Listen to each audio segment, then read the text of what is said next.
Good morning everyone and welcome to the English Institute of Sport here in Sheffield for the 2024 BUCS Indoor Athletics Championships as part of BUCS Nationals. More than 4,000 athletes across all sports, so battling for university bragging rights as ever. Delighted you can join us for what will be 3 great days of athletics. And don't forget, you can follow on social media as well, and you can follow the schedule and results on the Roster Athletics app. Let's have a look at this timetable then. As ever, the first day, the Friday, dominated by the 60-metre track, hurdles and flat, with some 800-metre heats in a few hours' time as well. You can see there the middle of the schedule. So this is the track schedule. We will be dipping into the field events. Just qualification today, apart from the men's pole vault final later on towards the end of the day at 20 to 5. So as you can see, building towards those finals of the 60-metre hurdles, and including the ambulant events as well, which we hope to feature the Paralympic 100-metre champion Tom Young as well. Of course, defending his title, he will be in Paris later this year. So what a season it promises to be. The indoors, of course, very much kicking it off. Got the World Athletics Indoor Championships in Glasgow next month. The UK National Championships was last weekend, and we are going to see, including in this triple jump here, some of our national senior UK champions, including Lily Holland, who won the triple jump title last weekend, and she'll be competing for Loughborough. But we start off with this first heat of the men's 60. Here they are ready to go. And the standout athlete in this, in lane 2, Korede Awe, BUCS bronze medalist in the past, and University of East London typically strong in the sprints, one of their specialisms. Often the case with the London universities generally, but particularly East London. So there is Korede Awe, also top ranked, but there's not really much in it. 6:72 is his personal best. I think next best after that is Stephen Awer-Before, who we'll see in heat number 3 with 6:75. And Awer-Barrow also 6:75. So that's the way they tend to do it across the 60-metre heats, which we will have 14 heats. Again, not uncommon, because everyone wants to put their hand up for the simple sprint 60 metres. But we'll have the top-ranked athlete in heat number 1. And then again seeded number 2, 3, 4 and so on. So full lineup for this first heat to get us underway, with Tavonga Juro Nyaduka of Nottingham Trent, Korede Awe East London, Alex Bramble Middlesex, Luca Pryor of Anglia Ruskin, Cameron Jones of Bangor, Alex Spence McMorris of Liverpool John Moores, and Emmanuel Boakye of Oxford then in lane 7. Lane 8 not being used. So Awe, as predicted, does get a very good start, and he's very much leading this one from Jones. So coming through in 6.93 seconds. Korede Awe. Well, he hasn't broken sweat there, and not surprised in the slightest.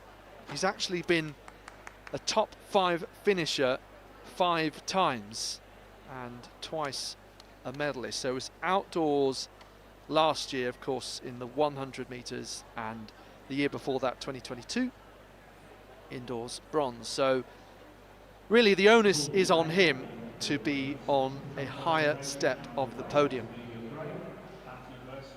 Very easily said, but more difficult to challenge when you factor in it's such a short event, the 60 metres, that any tiny mistake, particularly at the start, you can pay for it. Not as much time to make up as with the 100. So last year it was David Morgan Harrison representing Hull who won the indoor and outdoor title. Haven't had too many of the over the years doing the double in that sense. And he also won the 200 as well. So really dominating during his period. And I know he was saying that he's considering doing Masters or continuing, but I think he'll actually be here to watch later on this weekend, so can't keep away. Correia Awe, the returning bronze medalist outdoor last year, and Tyler Panton will also see, who was a silver medalist last year. That again outdoors, so he'll go in heat number 5. Standout athlete in this heat number 2 is Oab Barrow of Loughborough, so just in front here, as we look at it, of Murray Bingham in the colours of Leeds Beckett. Again, it's always a surprising amount of purple coloured vests compared to any other sport. Loughborough like to call theirs African Violet. Looks like a useful opening jump there from Lily Hallam. So again, 7 lanes being used, and we start off with Josh Duke of Cardiff Met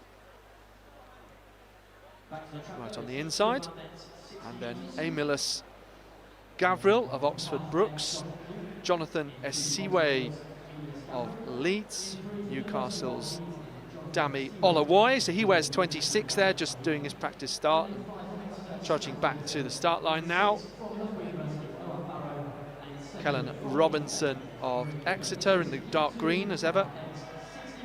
Then Barrow and Murray Bingham of Leeds Beckett. Second heat out of 14. You're watching the first day of the BUCS British University's Indoor Athletics Championships. There is Lily Holland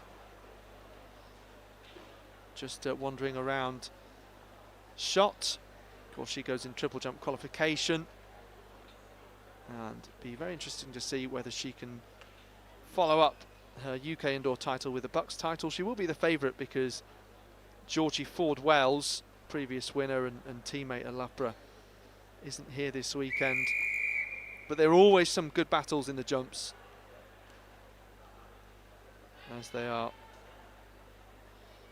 in the 60 metres. Triple jump qualification today, before finals coming up later this weekend, of course, on Sunday.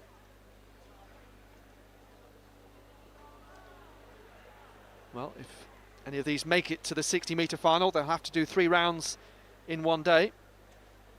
Watch out for Oab Barrow from 6. Full lineup: Duke, Gavril, Esiwe, Olawoy, Robinson, Barrow and Bingham. Second heat of the men's 60 metres. Tiny bit of movement through the start. No matter though, Barrow comes through very nicely. And clean heat victory for him. 6:96 on the clock track side.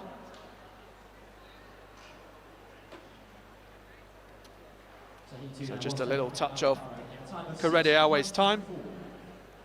But actually, it's been given officially as 6:94.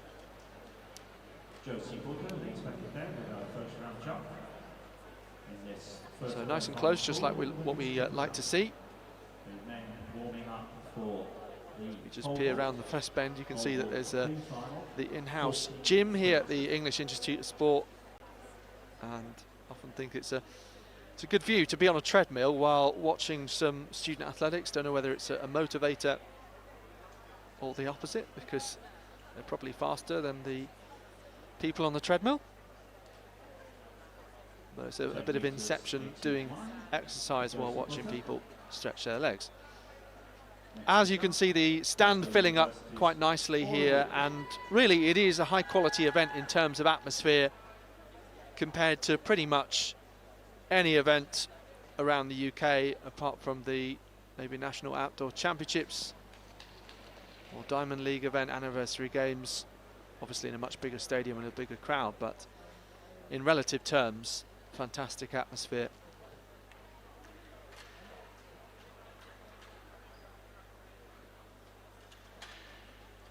And Sheffield, a very familiar home as well for these indoors. Been a few movements outdoors from Bedford and to Chelmsford and indeed Manchester as well. But this pretty much consistently in Sheffield, the indoors. Of course, in 2012, the BUCS Championships was inside the Olympic Stadium, effectively a test event before those great Olympic Games.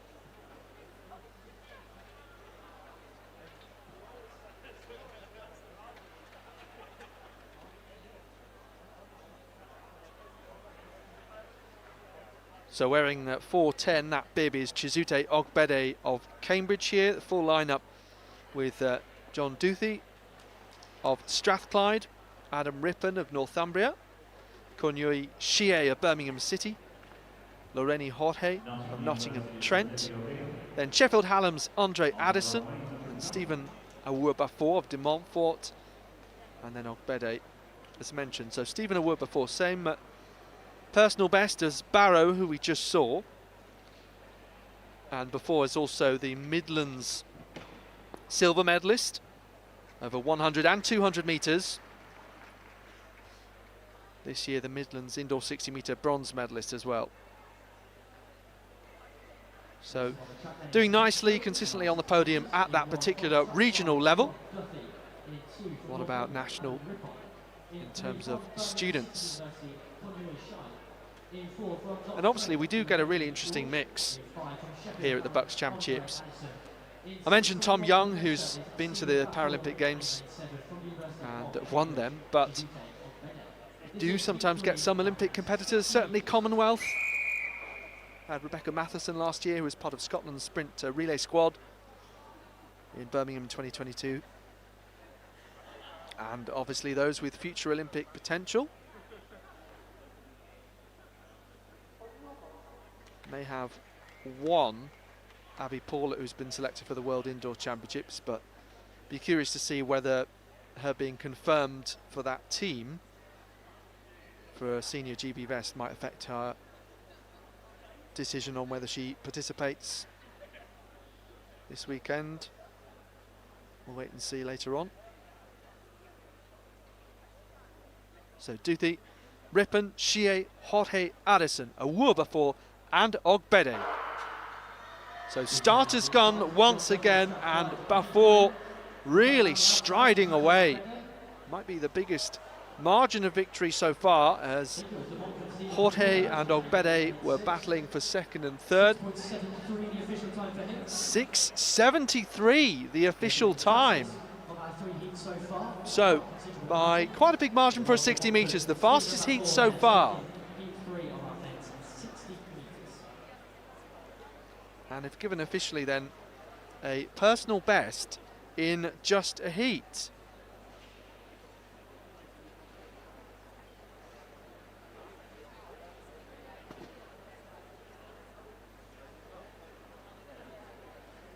And just looking to see whether he was remotely out of breath. Not really.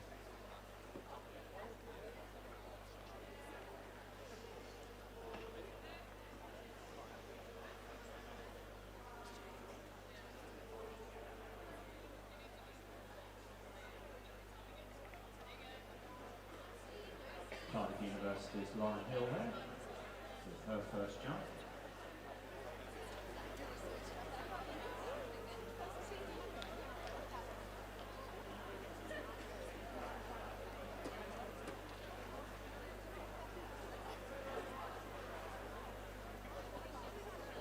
So we'll dip in and out of field events when we can. Just qualification in early stages at the moment. Men's pole vault final to come up later on. There's separated into an A and B finals rather than qualification in that particular event. So B final at 2 o'clock and then A final at 20 to 5. Lily Hullen's UK indoor triple jump champion has, as you'd expect, quite easily automatically qualified with 12:55, 12:30 the automatic qualification mark for that final, but more likely to be the best 12 competitors.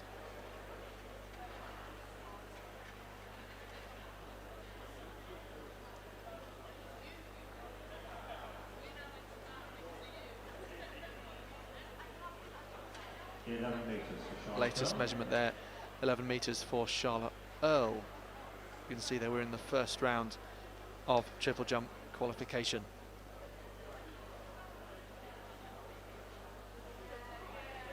So heat 4 then of our men's 60 metres and floor of 14. In A1 representing Sheffield Hallam, it's Corey Neil Richards. In 2 from Swansea, Kelvin T. Tannell. In lane 3 from the University of Worcester, it's Cody Jones. In 4 from Alfie Woodford. In 5 the home athlete from Sheffield, Thomas Abbott. In 6 from Soden, Malik Italy.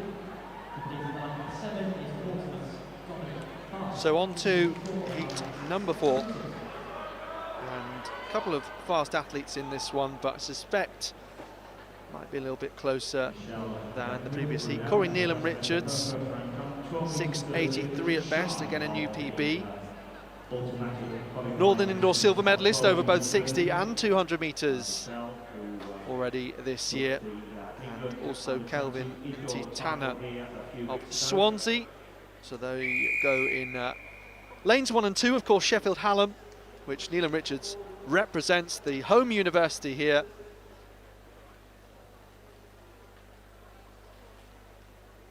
And then on from that, Kobe Jones of Worcester. Don't see too big a contingent usually for them, so be good to keep an eye on, and especially give a shout out to some of the smaller universities who don't quite have the same support structures. Some athletes kind of doing their own thing, but still very proud to represent. Alfie Mumford of Liverpool, Thomas Abbott of Sheffield, Laval Githui of Solent, and Dominic Barth of Portsmouth in heat number 4. Nice cheer gets these athletes going then. Dominic Barth going well behind Neelan Richards, with N.T. Tanner also in that battle for second place. 6.90 this time, so second fastest so far, and just being officially given as 6.87.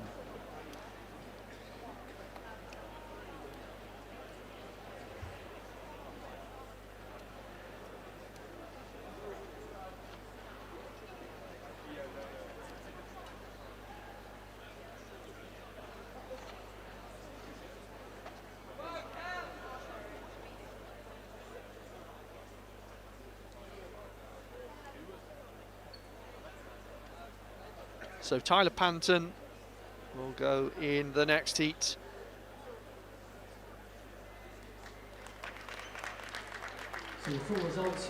Always seems to find a way of getting on the podium at these championships. 6.73 personal best this year. Moving into the second round of women's triple jump qualification. This is Group A, and Group B to follow later on at 20 to 3. So just under 90 minutes time.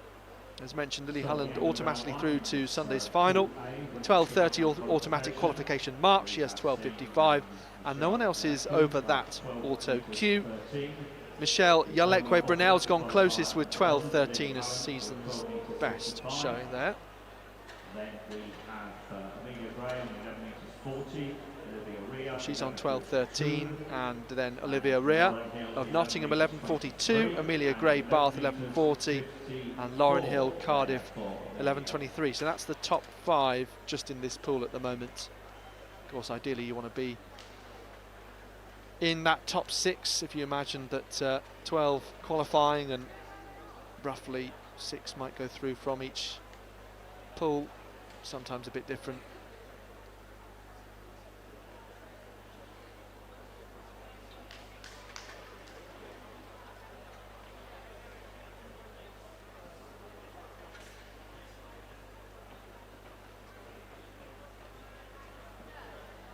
So full lineup for heat number 5 of the men's 60 metres, with Carlos Ayau of Leicester, Tyler Panton of Brunel, Emmanuel Fatimain of Kent, Sam Brudney of University of the West of England, Jimmy Sijuwola of Nottingham, Benedict Chukwueze of Warwick, and James Fleming of Aberdeen. Warwick, another reasonably small contingent, but they did have a great success in the 400-metre hurdles, winning gold through George Seary last year in Manchester, which was fantastic. He was indeed the favourite, but great to see him do so well.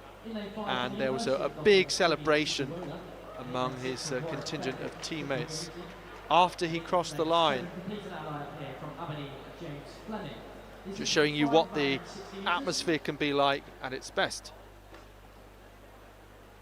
So they're just warming up on the pole vault, in the pole vault on the far side.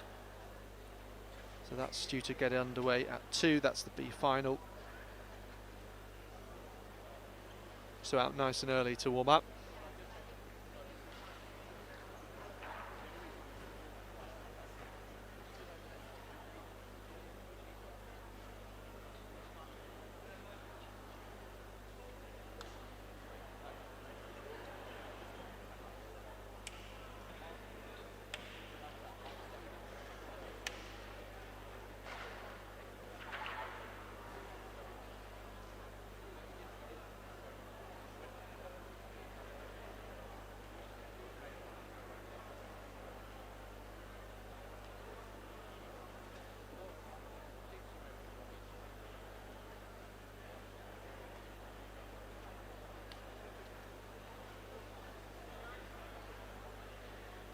So, athletes awaiting starters' instructions. The whistle blows. Tyler Panton suggesting he has tunnel vision. And one thing the sprinters will be glad for is that we start at 1 o'clock and not super early start. I mean, everyone's glad for that. Especially students. Wait until you see how early some of them have to get up on a Sunday morning. In particular, 200 metres gets underway on Sunday. So similar sort of thing with heat semis and final for the longer sprint. Some will double up, I expect. So in this one with Ayal Panton, Fatimain, Brudney, Sijuola, Chukwueze and Fleming. Little bit more even from this start, but Tyler Panton starting to edge his way out in front of Fatimain. 6:97. Showing trackside. I said it wasn't an early start, but I have seen a couple of yawns from these sprinters. But obviously, if the race start time is after 1 o'clock, plenty of warming up, of course, getting here nice and early, getting a pre-race meal in. Last year, Ben Higgins was saying that he has an issue, really, whereby he needs to be very prepared in that sense. And I think it was 5 hours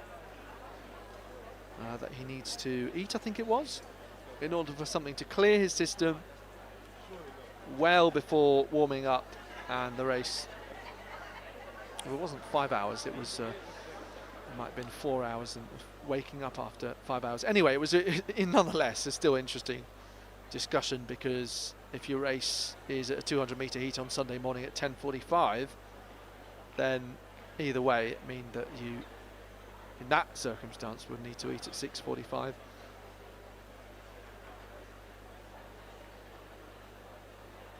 At the latest.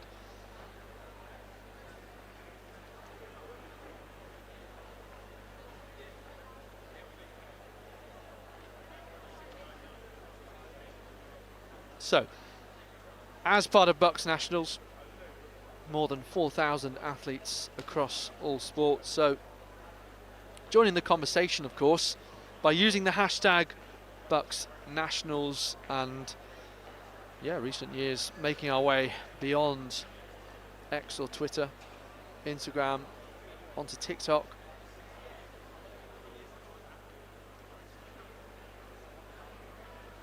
At BUCS Sport across on social media. We'll read out some thoughts as well during the weekend. Alongside Cameron Jones. In Heat 2 we had Josh Duke and Emilius Gavril. Moving on to Heat 3 then, John Duffy and Adam Ripper with a 2:03. And in that last heat, heat 4, it was Corey Ian Richards, as we saw, who won it, with Kelvin and T. Tanor taking second. So BUCS Nationals this year featuring 6 sports. The other 5 along with athletics, badminton, swimming, climbing, karate and fencing. Over 120 institutions expected to be represented, from the kind of powerhouses of university sport like Loughborough, Birmingham, Cardiff, Met, to the local Sheffield, Hallam and Sheffield, to some of the smaller universities and colleges as well over the years. Likes of Edge Hill, UCLan, maybe punching above their weight, smaller contingents getting gold medals. Northumbria, Birmingham City University, Coventry having a few medals. I think who else? Staffordshire.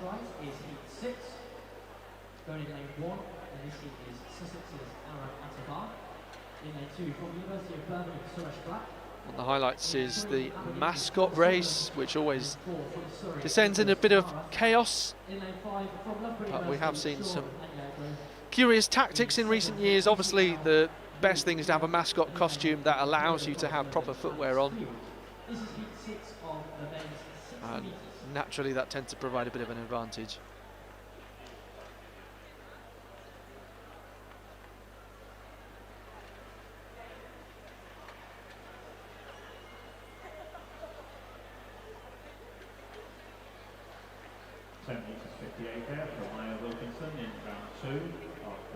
Okay, on to heat number 6 of the men's 60 metres with Aaron Attabar of Sussex, Suresh Black representing Birmingham, John Sutherland of Aberdeen, Nicholas Camera of Surrey, then Sean Anyogu of Loughborough.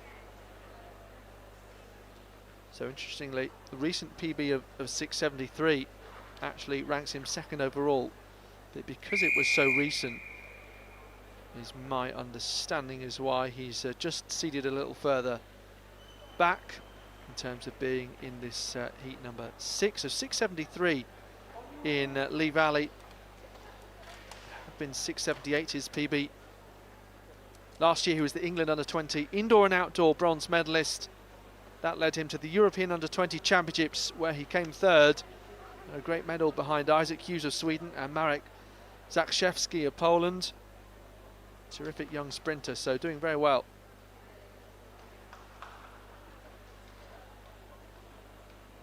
And Finley Wharf, Glasgow Caledonian, Yu Jia of UCL, Alex Field of Imperial, but Suresh Black really stealing a march at the start, and Anyogu comes through in 2nd place, so 688.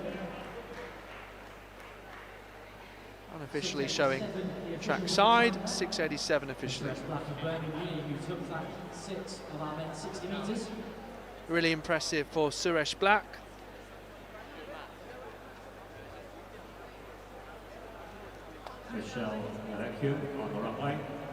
So it's the first time that the person with the fastest personal best has not won the heat, but Suresh Black still pretty strong, and expect him to feature in Birmingham's relay team, I would imagine. Of course, just the 4x200 metres, 1 lap of the track each at these championships, but we often, due to the tight nature of the tracks, see a bit of drama in those relay events.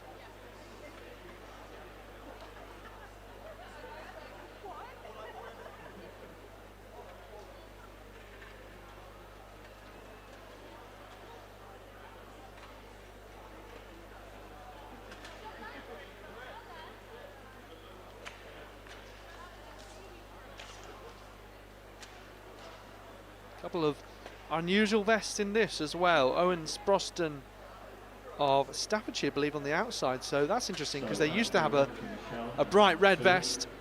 University branding, as you can see, is red and white, but yeah, I suppose plenty of red vests, including Birmingham and Cardiff Met. Why not go for a different colour? And you've also got Emmanuel Mbu of Wolverhampton there on his inside. So full lineup from the inside: Zach Hiscott of York, Liam Daly of Edinburgh, alongside Scottish University colleague Matthew Cliff of Glasgow, Emmanuel Ajibodu of East London, that strong sprinting university who have already seen Korede Awe go through straight to the semis, nice and easy. Ethan Potty of Stirling. So one of the best in Scotland always. He was 5th outdoors over 100 last year, and also winner of the Scottish indoor 60-metre title, both indoors and out, reigning champion.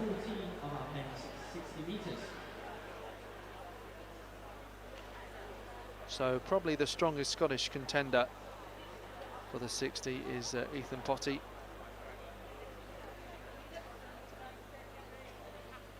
Would say that he's a contender for a medal, certainly.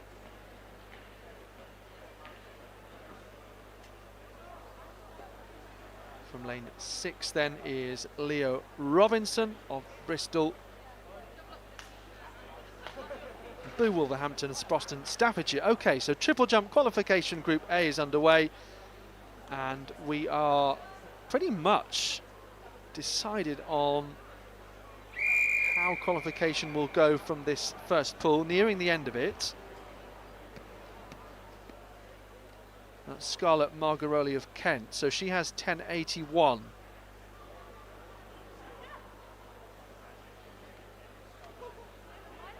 Holland Gillekwe Gray, the top 3. Holland over the auto queue of 12.30 by 25 centimetres. Group B coming up at 20 to 3. Results, schedule on the Roster Athletics app. Heat 7 of the men's 60 with Hiscott, Daly, Cliff, Ajibodu, Potty, Robinson and Boo and Sproston.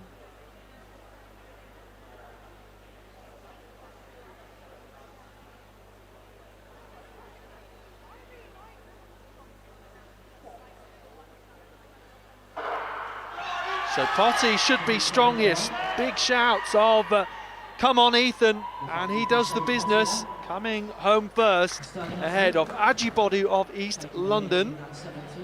6.98 officially. Nice and clean race. So Scott. To heat 8 of the 14 in the men's 60 metres.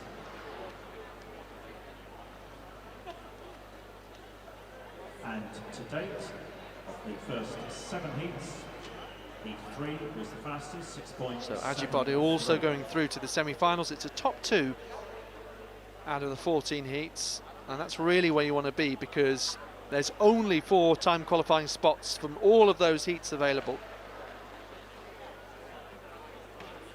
And of course it will be very close on time. With some 20 plus men amongst the entries sub-7. Once we get to the semi-finals, qualification is going to be quite competitive. So we'll probably see a time around 6.7 seconds come the final. And it looks Who like knows, but we have a full house for sub 7 heat 8, seconds 14. probably needed to So make it lining through up in lane 1 to will the be the semis. first university We'll wait and student, see Darian on Moore. that. But his indoor season off to a good start when he finished second at the recent This is World Hazel Championships. Shanley in In this that third of round. Believe 7.84. that she In 2 from Sussex is looking to University. register first And mark Cardiff of the Gerrard. competition, so really In important 3, moment then representing Sheffield at this University, stage. Nicholas Butler. Ideally you want to be around the 11-metre mark, but unfortunate for her, things just not quite working out today for Hazel Shanley. But heading into the conclusion of this third round then, Lily Hullen doesn't need to jump anymore. She's really packed up and headed off, but Charlotte Earl is in that 6th spot that you ideally want to be in. with a gap behind her of 19 centimetres. So it's Holland, Yelekwe, Gray, Rhea, Hill and Earl. 12.55, 12.13, 11.54 for Gray, Rhea with 11.42, Hill with 11.23 and Earl with 11 metres exactly. So that's a good place to be as things stand. And it's Scarlett Margaroli of Kent, who we saw before, with 10.81 in 7th place.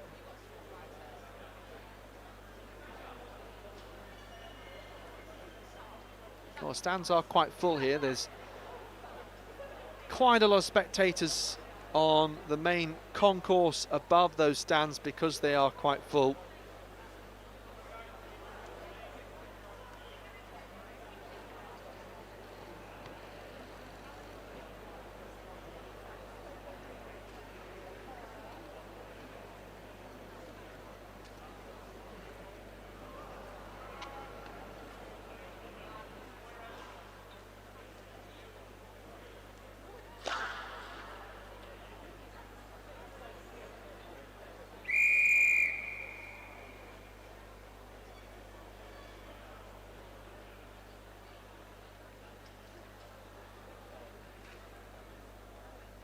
So this next heat, number 8, Darian Moore on the inside lane, one furthest from camera, representing University of Birmingham, another who could combine with Suresh Black in a good relay team. Birmingham typically tended to be a bit stronger in the 4x4s over the years, winning terrifically a few years ago with the likes of Freddie Owsley and Mark Cottam. But yeah, only the 4x2 here indoors, and East London, Brunel, I'm sure will be strong. So more Gerard Butler, Aboud, Azu, Baziki, Zu and And good battle here between Alex Azu and Darian Moore. 6.92 officially. Alex Azu, the brother of Jeremiah, of course, British indoor champion, who's off to the world indoors, and now Welsh 100-metre record holder and all-round good guy as well. Alex Azu, really good opportunity for him here to establish himself, and I think first of all he'll want to get through to the final and see what's possible from there.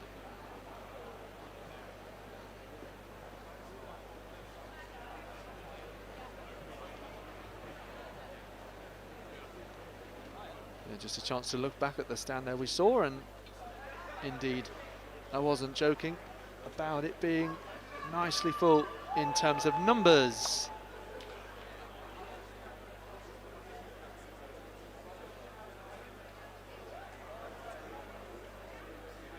So in a terrific jump in the third and final qualifying round in Pool A, where we've had one automatic qualifying. Unsurprisingly, Lily Holland. Michelle Yelekwe very close to the qualifying mark at 12.30 with her opening jump of 12 metres 13.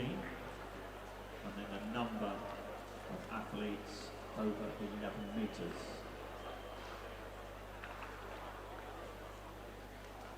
Amelia Gray with 11.54 in the second round.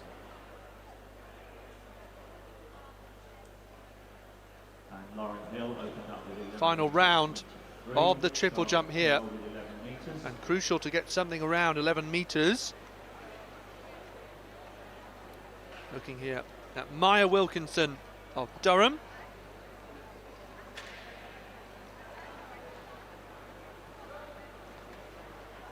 So here we go with the lineup for heat 9 to 14, 60.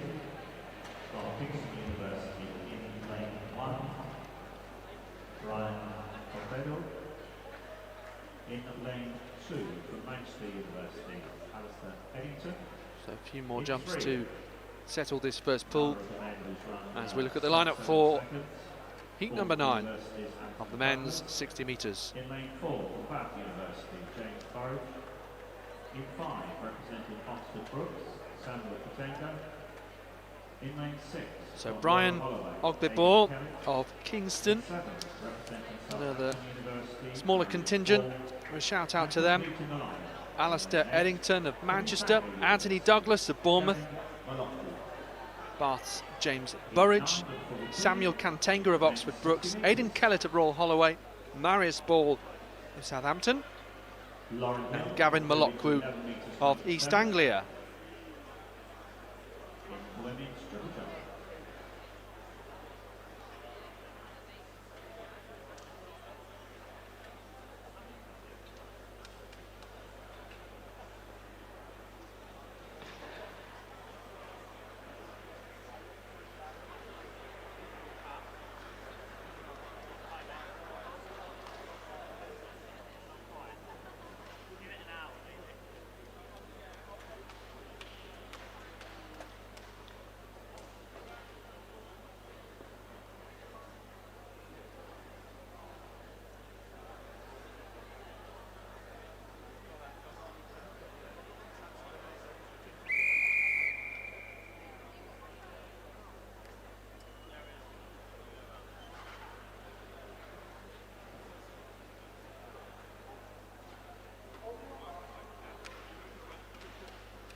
So Anthony Douglas hoping to make the semi-finals for the second successive year.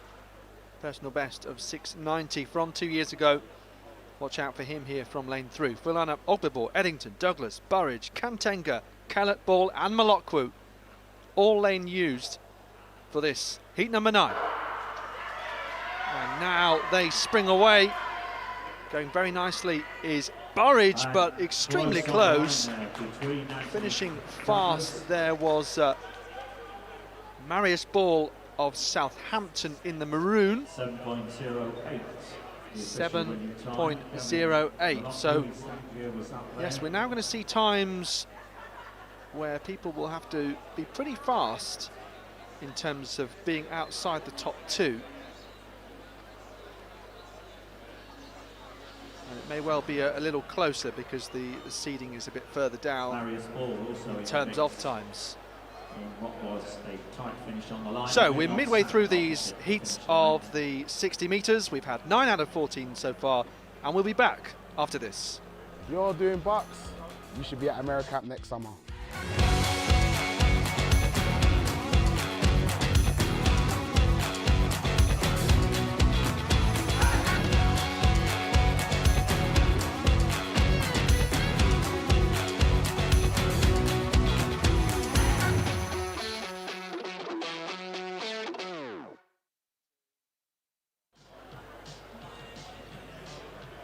You're watching the BUCS Indoor Athletics Championships 2024 from the EIS English Institute of Sport in Sheffield. Terrific venue, and BUCS well accustomed to hosting these championships right here. And also, don't forget, for university students and club athletes alike, terrific venue to keep you warm, for one thing, during the winter. And we just don't have enough of these indoor facilities in the UK. Obviously one is up right now, the track in Birmingham. There's the Emirates Arena in Glasgow. Great facility in Cardiff as well, but yeah, not too many like this. And I saw that inquiries are going on to see if the track that goes up every year in the Utilita Arena, the NIA in Birmingham, whether there could be a permanent home for that somewhere. So obviously when a track isn't permanently there, it has to be put up and put down again.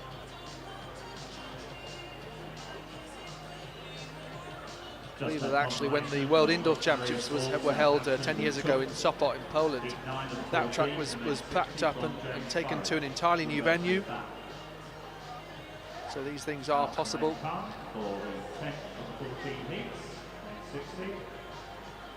It's a little bit like laying and relaying a new pitch.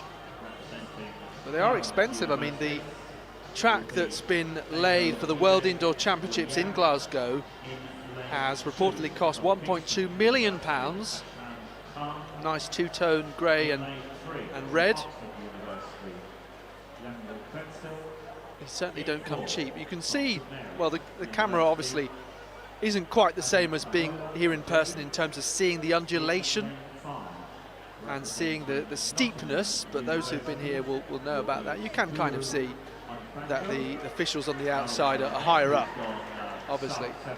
And the track in Glasgow has been described as having minimalist banking, so not the same steepness. It's interesting. Obviously, we will have 200-metre heats, but internationally for quite some time there has been no 200 metres because people were just pulling out over the years if they had the inside lane, very tight inside line. And just 6 lanes generally, obviously, on this particular indoor track, as is general, but on the oval. But yes, at the UK Indoor Championships there are only 5 athletes in the 200-metre finals and heats, for example.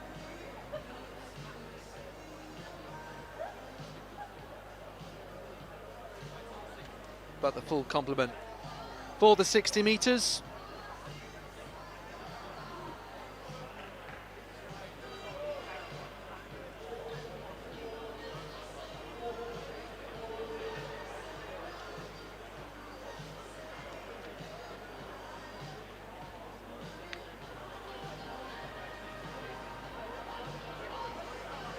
So there are 114 entrants for the men's 60 metres. And it's sometimes said, if a couple of them had a go at something like the long jump, might be able to make the final, get more points for their team, but yeah, so many have experience of sprinting, can't blame them really. And obviously that high entry number is good generally.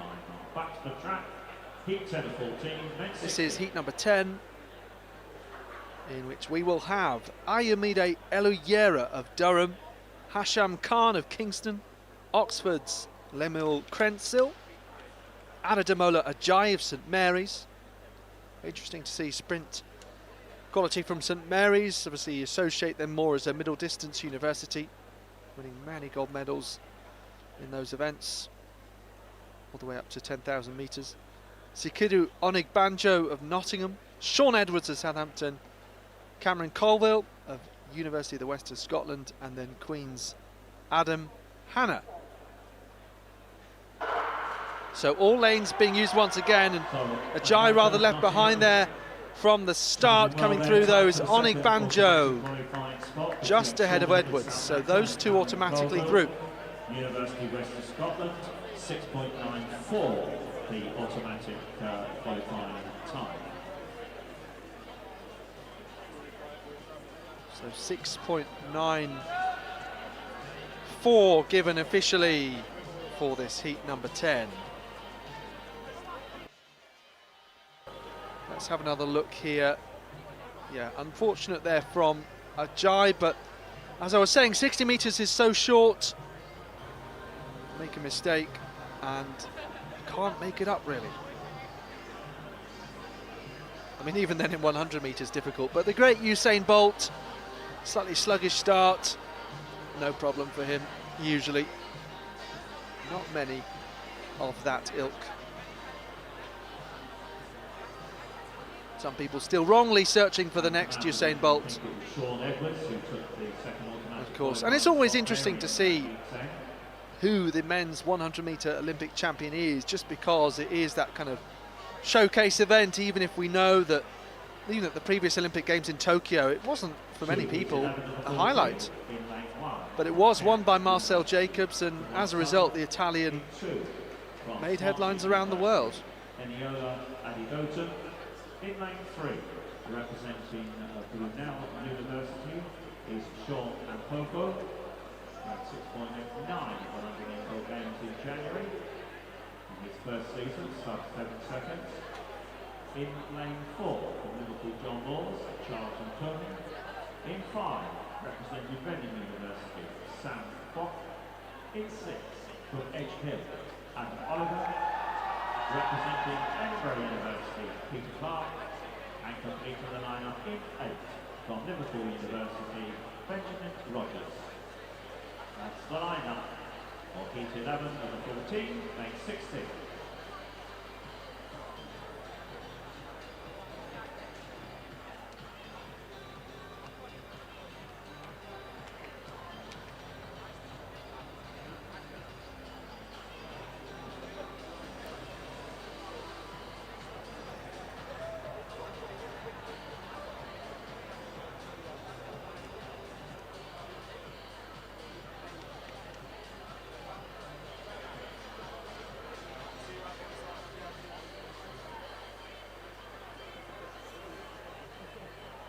Four heats remain of the men's 60 metres then. This one has Javon Sutherland of Kent, Eniola Adedoton of Swansea, Sean Ampofu of Brunel, Charles Otomi, Liverpool John Moores, Sam Kwok of Reading, and then Edge Hills Adam Oliver, Peter Clark of Edinburgh, and Benjamin Rogers of Liverpool. So Sean Ampofu, one of those who has improved recently to 6.89. That was at the London Indoor Games at Lee Valley. Great triple jumper as well. BUCS Outdoor bronze medalist last year. Sutherland, Adedoton, Ampofu, Utomi, Kwok, Oliver, Clark and Rogers. Heat 11 of 14 of the men's 60 metres with a DNS in lane 4 for good measure. No Utomi. So Adedoton just being overtaken by Ampofu, but in fact it's not a clear overtake by any sense. 6.99 showing trackside. 6.98, the official winning time. So interesting that pretty much all of the times are faster officially than they're showing trackside.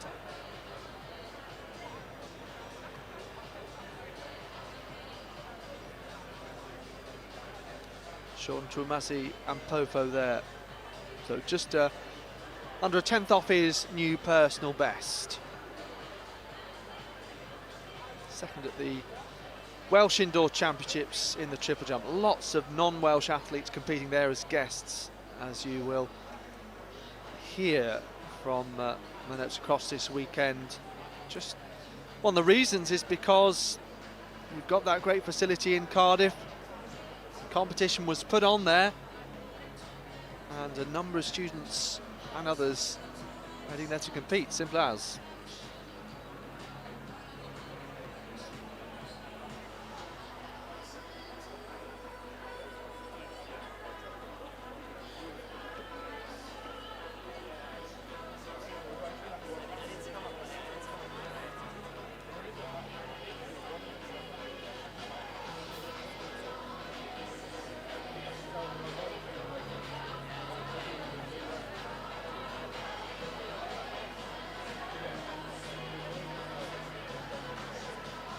So results available on the Roster Athletics website and app. Bit of time between the race and the full official result coming through, so endeavour to show those for semis and particularly finals coming up later on, but you can see heat results on Roster Athletics website and app. The opening time in the pole vault will be 3 metres 53. So that first pool of triple jump qualification is now done. Again, available on Roster 2. Good to see particularly field events results coming through as well. It does help for storytelling purposes in particular, but Lily Holland only needing the one jump, 12.55. She managed, and the second lot of athletes will get going in 5:0, 15 minutes time. So today, of course, 3 rounds of the 60 metres and hurdles, that includes as well, and ambulant events too. We've got 800 metre heat, so they get underway at 4:05, so what's that, 2 hours 15 minutes. And along with triple jump for women, we also have the men's equivalent and then men's pole vault B and A final. And yeah, very soon to get underway will be the next field event, starting will be men's pole vault B final. Meantime, just waiting for the next lot of athletes for heat 12 to come out for their 60 metres. Interesting that they aren't currently already. So, in the meantime, let you know a little bit about what we saw before. AmeriCamp, one of BUCS' amazing sponsors of these BUCS Nationals 2024. And with AmeriCamp, as you may know, you can work at a summer camp over in the United States and earn the equivalent of $2,000. You can teach your favourite sports, and you even get 30 days to travel after you've finished. BUCS kit provider is New Balance, and they are giving BUCS athletes the chance to access a range of bespoke and personalised kit for the 2024 Nationals. So you can head to bucs-shop.com to order your kit.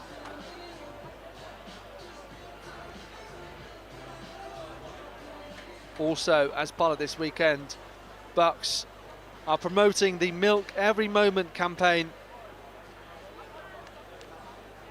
And of course, milk can be a great post-race drink, top-notch source of high quality protein.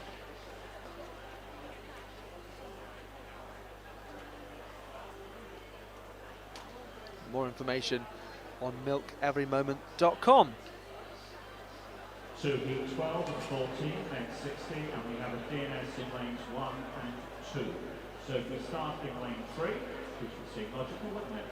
From the University of Nepal, we have Saman Ibrahim, one of the men who's run sub 7 seconds, first season doing so.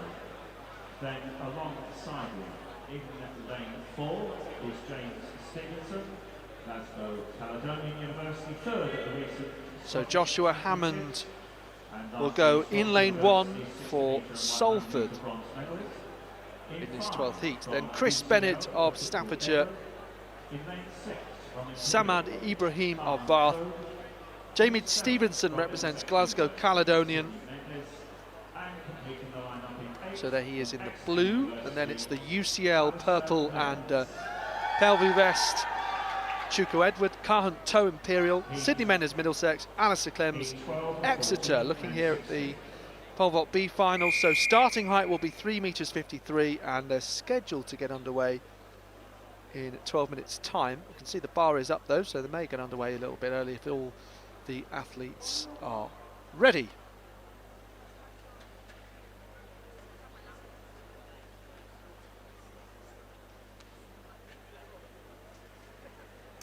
Maybe a DNS in this heat number 12 because 8 athletes expected on the start list, but you can see there that unless they appear miraculously fast, which they're not going to do, Hammond and Bennett aren't there. So it's Ibrahim, Stevenson, Edward, Toe, Mendes and Clems. So 2 will automatically qualify for the semi-finals. Ibrahim and Stevenson look like being those 2. Finishing very fast there was Mendes of Middlesex wearing 64. 7:01 confirmed as the official time from heat number 12.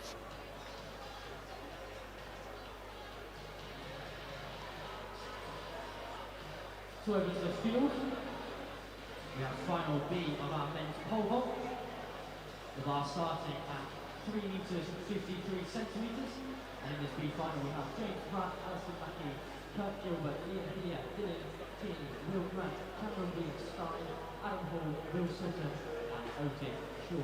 So 10 athletes going in pool B of our men's pole vault final.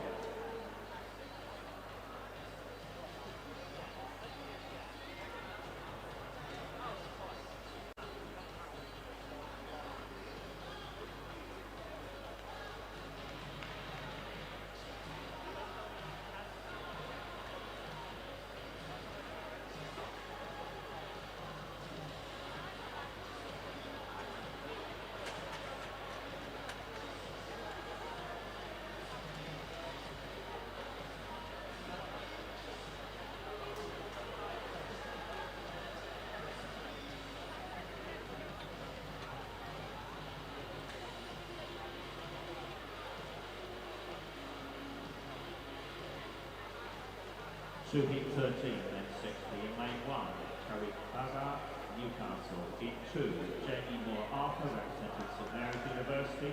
From Leeds Beckett. In 3, Jacob Goodman. In 4, Cambridge University, Samuel Oteng Ting. In 5, from Leeds University, Tom Pritchard. In 6, representing Manchester Metropolitan, Jackie Ho. In 7, from Birmingham City, Olu Ole, Ori Moloye. And in lane 8, from Glasgow University, Sonny Campbell. Heat 13 of the 14. So moving on to heat number 13 very shortly. So just moving to the start of the men's pole vault B final. So the A final will of course follow later on.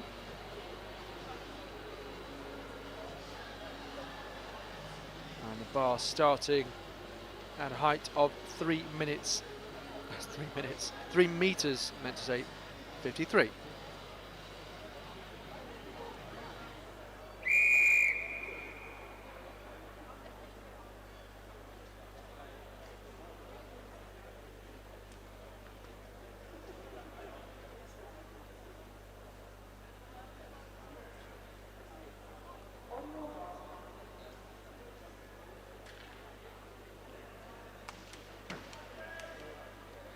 So heat 13 and 14, men's 60 metres with Tariq Bagar of Newcastle, Jamie Moore Arthur of St Mary's, Jake Goodman Leeds Beckett, Samuel Otting and Tim of Cambridge, Leeds Tom Pritchard, Jackie Ho of Manchester Met, Birmingham City's Olawole Orimoloy and Sonny Campbell of Glasgow.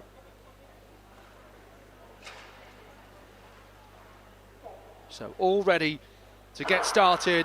Now they do, but that brings the first recall gun of the day. There was movement nearest the camera on the outside. Wait and see what the official's decision is, but you could quite clearly see that with the naked eye. So may have been Sonny Campbell of Glasgow. This will also be an interesting test case to see the leniency, if you like, because age group championships and student champs too, we do sometimes see a little bit of leniency.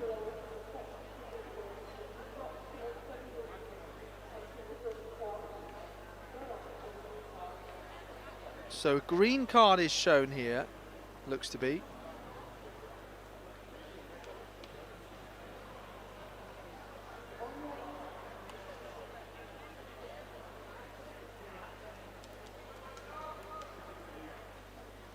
So we reset and refocus and go again. Bagar, Moore, Arthur, Goodman, Otingen Tim, Pritchard, Ho, Rimaloy and Campbell.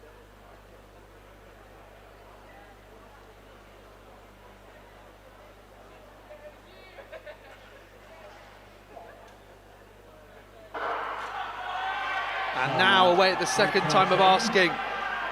Going very well is Pritchard, and then on the outside is Campbell. Glasgow, and I think the 7:05 showing trackside. 7:03 the official winning time. 7:03 officially.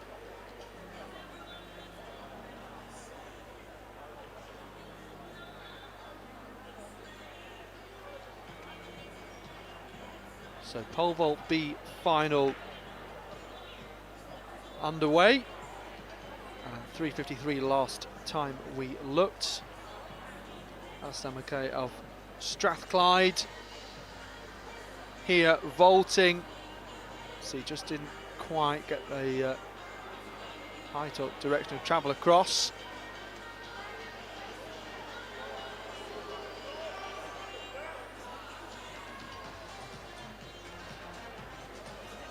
So athletes just walking back. And we will have one more heat of the men's 60 to come.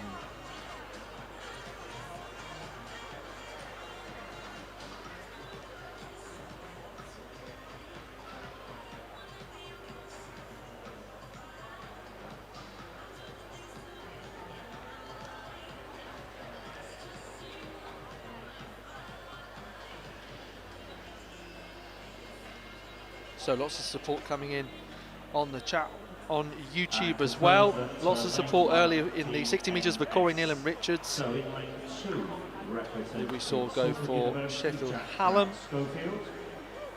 From GB International Joe Ferguson watching him.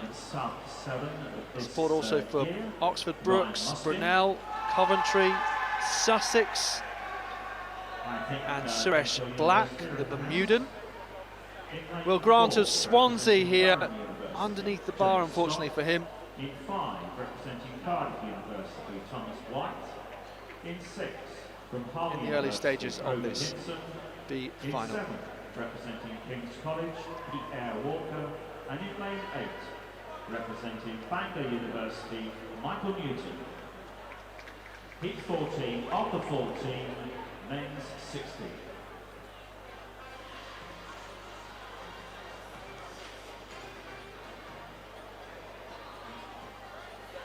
So results and schedule available on the Roster Athletics app, and also you can download timetable and entries on the BUCS website. Do a search for BUCS Indoor Athletics Championships, and you can get involved on social media using the hashtag BUCS Nationals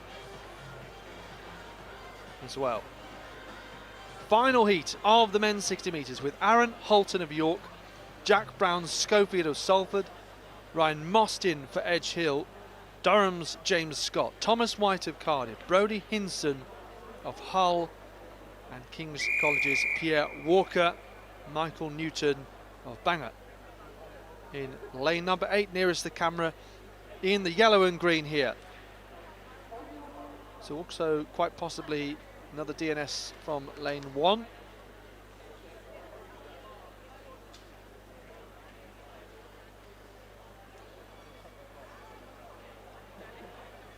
So last chance to qualify now.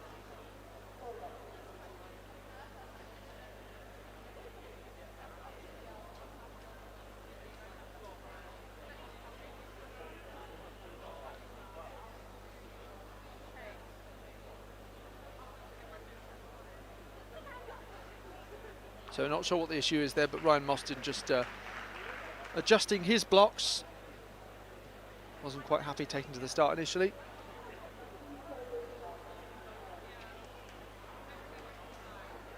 So thereby that small fault green card will be shown. Once again we get ready to start this 60 metres. Round Schofield, Mostyn, Scott, White, Hinson, Walker, Newton.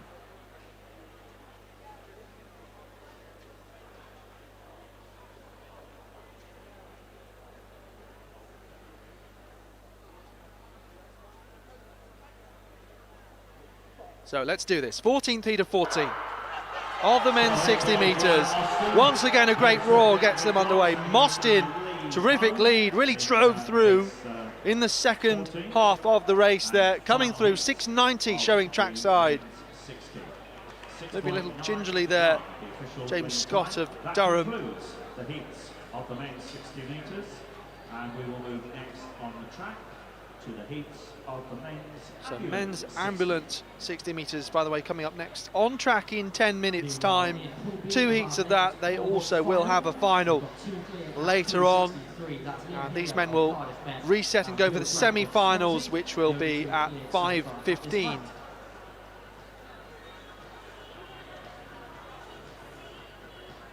So decent gap there for these men. Obviously women's 60 metres to come at 2:25. This is Will Grant's second attempt then, and makes it over much cleaner that time around, the Swansea student.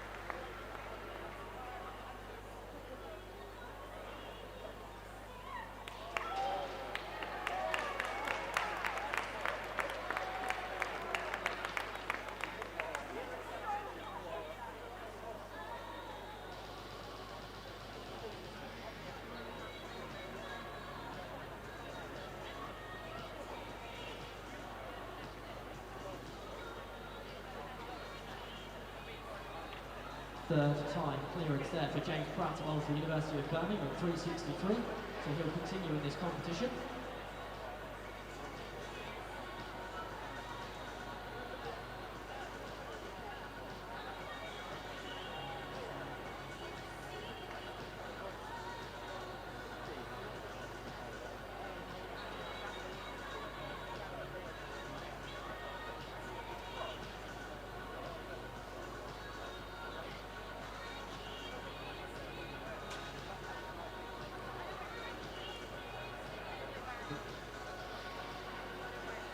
And moves up to spec 373.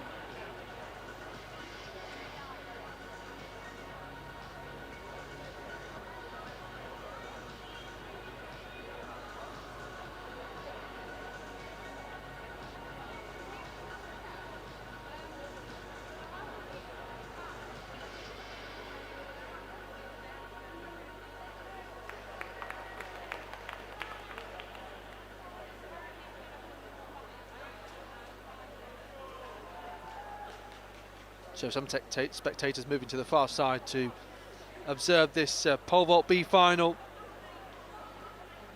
By the way, in the A final, the likes of Owen Hurd, the Commonwealth athlete for Team England, one of 3 selected for Birmingham 2022 for Team England. Karen Capper-Walton as well. Mark Meller of Loughborough. All medal contenders there. Team managers, Edinburgh University, Warwick University, to the announcer's position, please.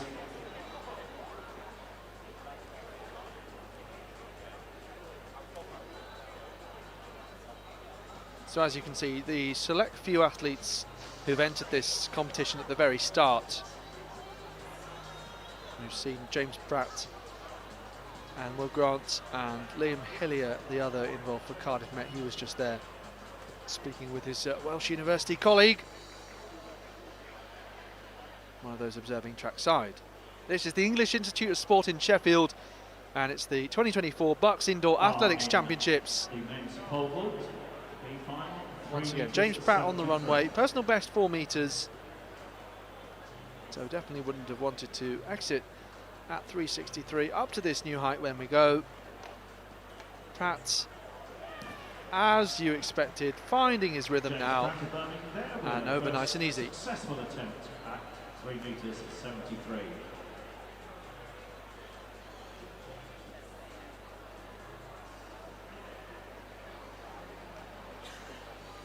Birmingham previously winning this pole vault title with Liam Crutchley. Nick Crutchley, I should say. And there are some who win the BUCS title, and that is the best achievement. And one of immense pride. And there are others for whom still very proud of it, but they also go on to big international achievements too. Liam Hillier. To meet the comp director, just didn't quite travel across there. Position.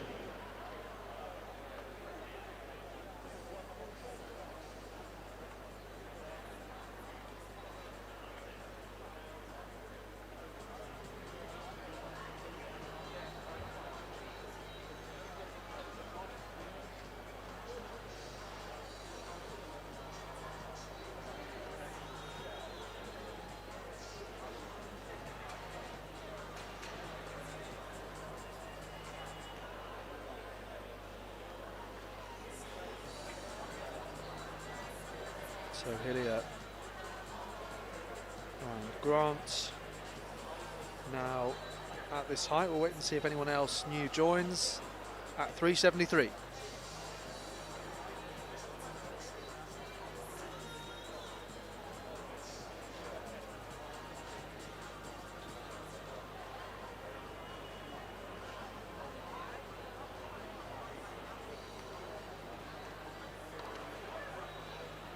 Grant of Swansea over. Oh, but no way. Seemed to take an age to come down. He's very, very unfortunate there. Swansea University's Will Grant. Also clear at 3 metres 73 at his first attempt.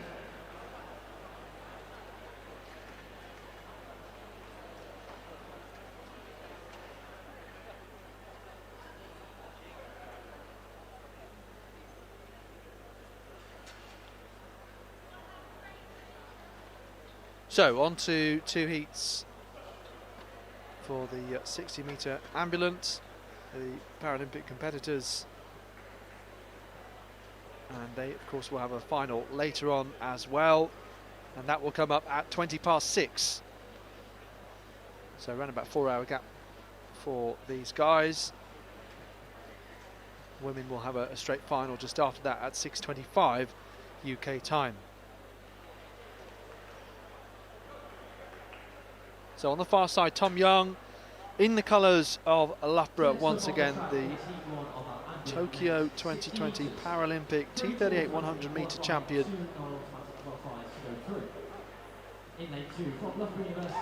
So these athletes in different categories, and that means that their overall results will be calculated afterwards on RASA point scores, so taking into account those different classifications and how well they outperform the opposition in relative terms.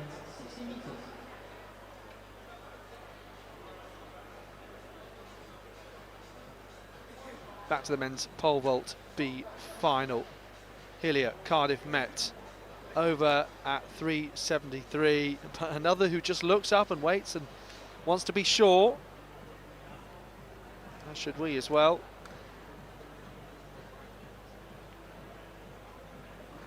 On to Grant now, and this time he does clear. Shake of the head because he feels like he should have done it the first time, I guess.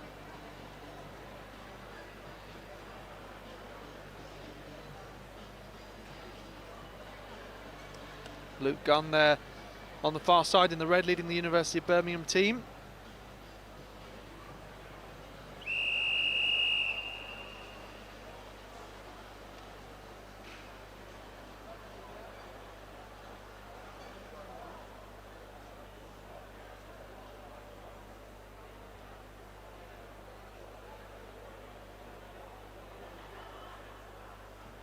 So the whistle has gone. First heat of the men's ambulant 60 metres, and Tom Young there, as I say, on the far side. This should be straightforward for him. Paralympic champion, personal best of 7:03. You've also got William Bishop there alongside. Bishop representing Cardiff Met. Then Young's Loughborough teammate Ethan Kirby, PB is 7:58. Jordan Andrew, BUCS indoor long jump winner last year for UEL. Rio Booth of Liverpool, John Moores alongside him. Similar coloured vest there, isn't it? So Tom Young, watch to see, away he goes, fighting to build that fantastic margin. 7.33 seconds showing trackside here. 7:35, the official winning time there. So 7:35 the official winning time. This is of course just the heat. Tom Young's season's best this year, 7:14.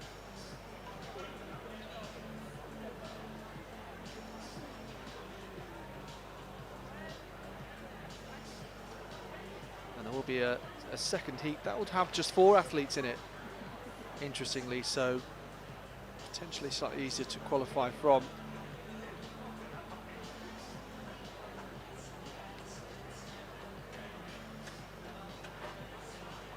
Joel Mattox, the third of this Loughborough group in the men's ambulance 60, will go in this second heat in a moment's time.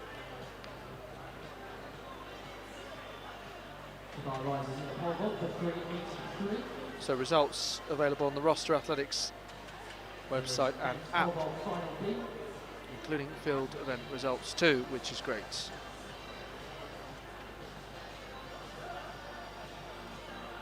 Bar, I believe, has moved up to 383.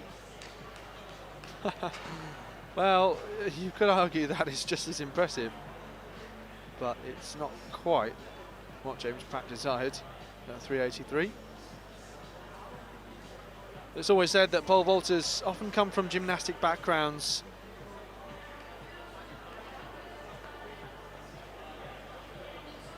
And that was more impressive than many of us could manage. Hillier, Cardiff Met.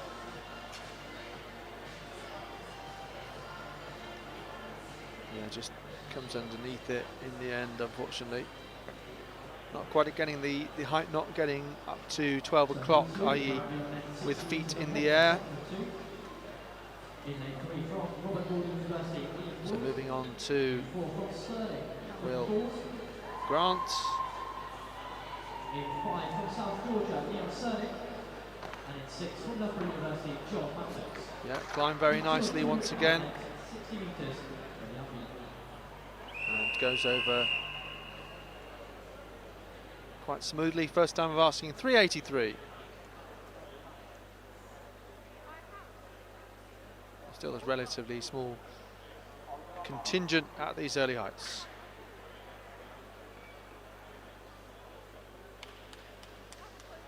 On to heat number 2, men's ambulant 60, again decided by Raza points. But generally speaking, top 3 going through and then 2-time qualifiers. So Ian Boyd, Cameron Thors, Leon Cerning and Joel Mattox. So Mattox T20 athletes, Thors, Cerning T47 and Boyd T37. So Mattox very clean there. And he comes through first across the line. 7:44 this time, so not quite as fast as Tom Young, but again they are in different categories.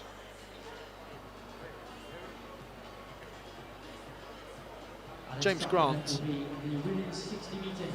sorry, in the pole vault at 383, second attempt.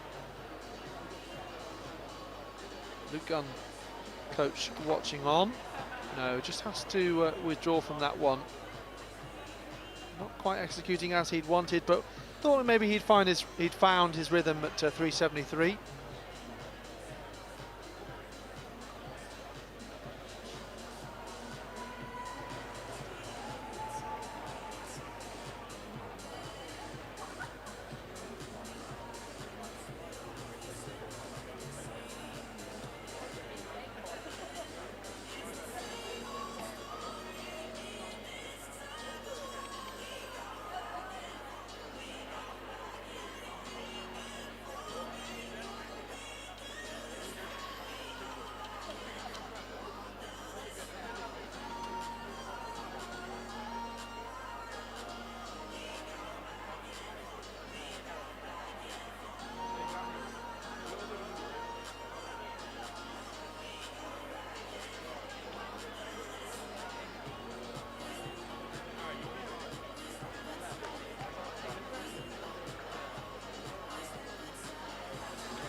So coming up next on the track will be at 2:25 heats of the women's 60 metres, of which there will be 12.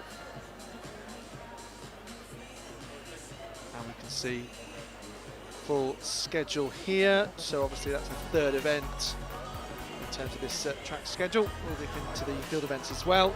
Hurdles get underway just under an hour's time. And then at just after 4, we'll use the oval for the first time.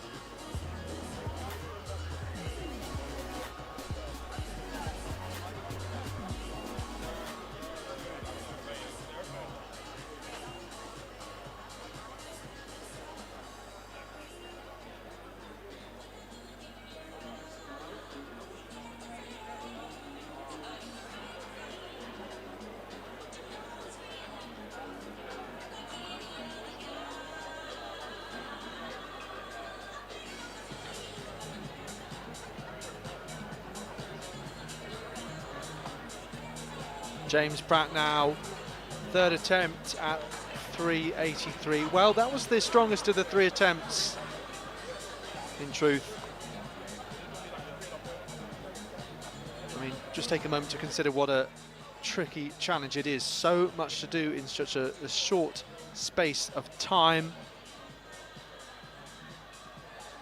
This a great arena for pole vaults, the home of Trevor Fox and Adam Haig's training group. Will win the British title and European Under-20 title as well. And to even have a go at the pole vault is showing great skill and nerve as well. Got to be patient, got to be fast.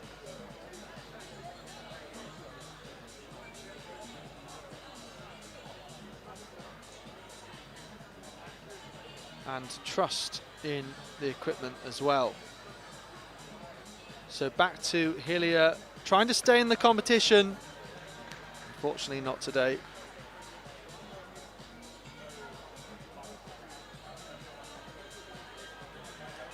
So the contingent that's entered early, Will Grant of Swansea remains in.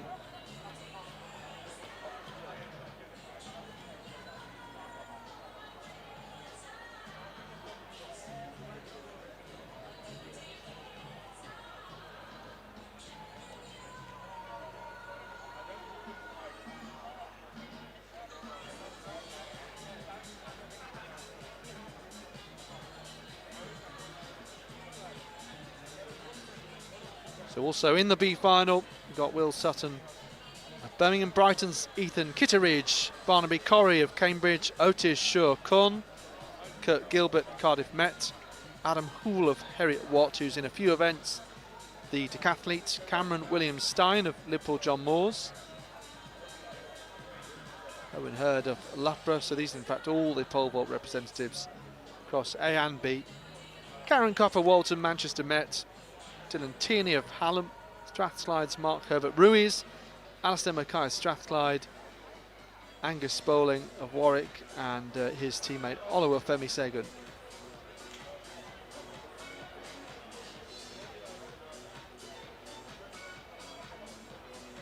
So just waiting for the first set of women to come out for their 60-metre heats.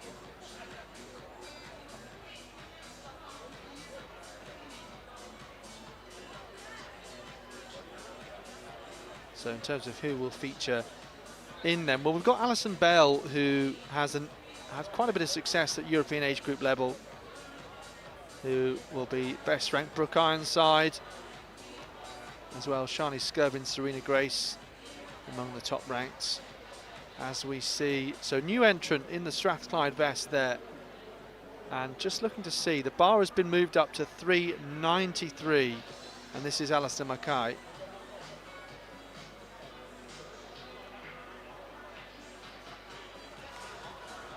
So personal best at 420, so fairly comfortable for him at this stage.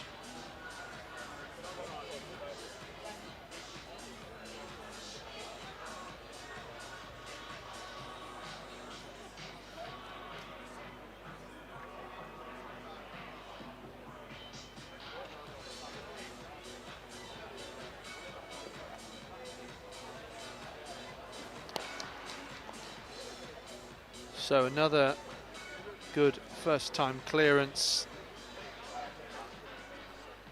Yeah, 453. Kurt Gilbert, another new entrant to the competition. Slightly different Cardiff Met vest this year.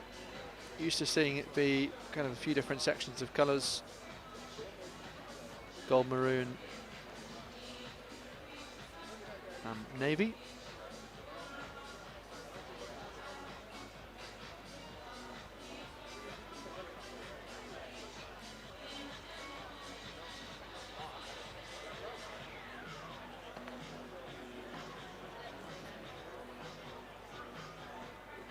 Red flag though comes out for someone we are seeing a few times here, Will Grant.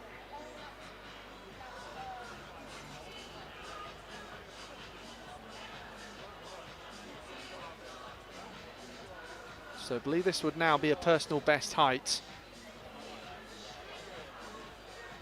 Hence it may prove a little bit more tricky for Grant.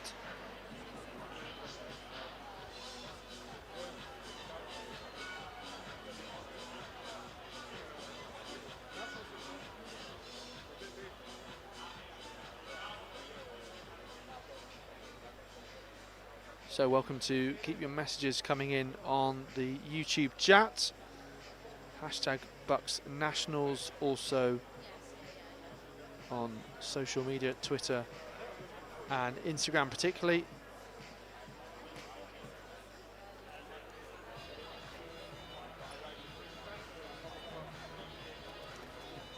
So a couple of minutes until the women's 60 metres, just getting underway a bit later than the schedule on the Roster Athletics website and app. So we'll be back in a couple of moments. If you're doing BUCS, you should be at AmeriCamp next summer.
So Will Grant of Swansea going out of the competition at 393, but was attempting a personal best.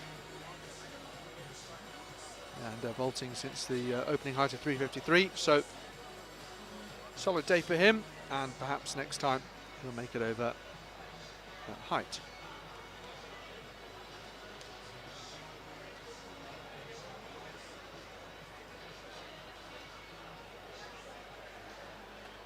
So we're in now for heat 1 of 12 women's 60 metres, with the first two qualifying automatically, and those 24 automatic qualifiers will be joined by 8 fastest non-automatic qualifiers from across the 12 heats.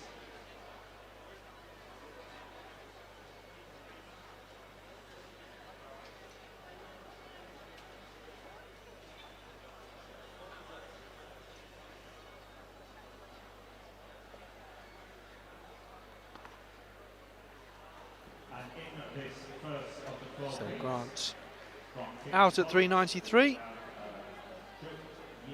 Few still yet to enter in this B final. A final coming up 20 to 5. From Oxford University in lane 3, Gabriella Barclay-Agripon, and in lane 4, representing Edinburgh University, GB under 20, under 23 100 metre international, the bronze medalist here in 2023, Alison Bell. In lane 5, representing Birmingham City, Nifem Obubate. In lane 6, from Liverpool University, Natalia Aspinall, and in 7, representing Middlesex University, Tina Lewis.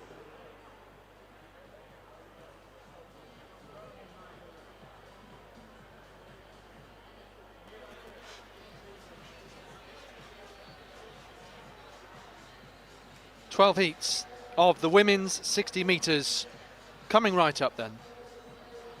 And the lineup for this first one, with King's College's Chuk Yin Wan, Caitlin Bowden of Newcastle, Gabriella Bakri Agipong of Oxford,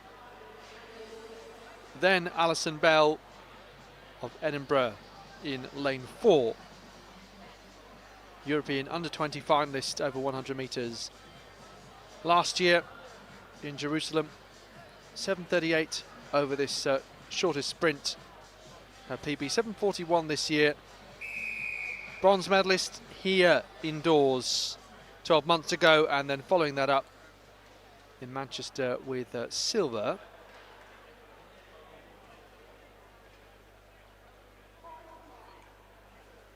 Joy Eze, the winner a year ago, was initially on the entries but doesn't appear to be on the start list. She would have been in this first heat. Bell and Eze, of course, winning European under-20 4x100 metre relay golds 3 years ago now.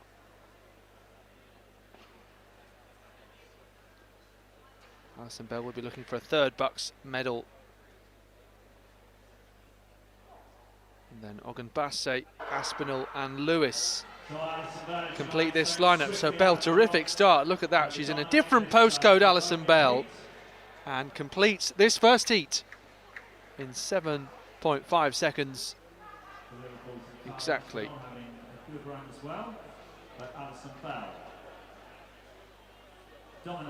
So top two going through automatically. Natalia Aspinall going well for Liverpool behind. So back we go to the pole vault, and another clearance. This time we're over 4 metres, 4 metres and 3 now for the first time. And clearance here for Kurt Gilbert wearing 4.53. As well as the change jumper, some quite retro overshirts there as well. Cardiff Met merch looking very nice.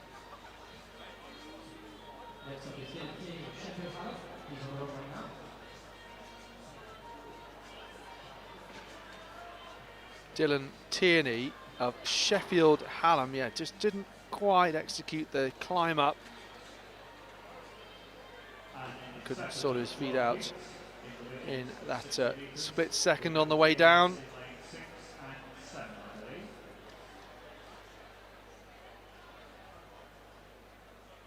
And there is the aforementioned Trevor Fox, one of the country's greatest pole vault coaches. In lane 1 in the second heat of 12 with 60 from AECC.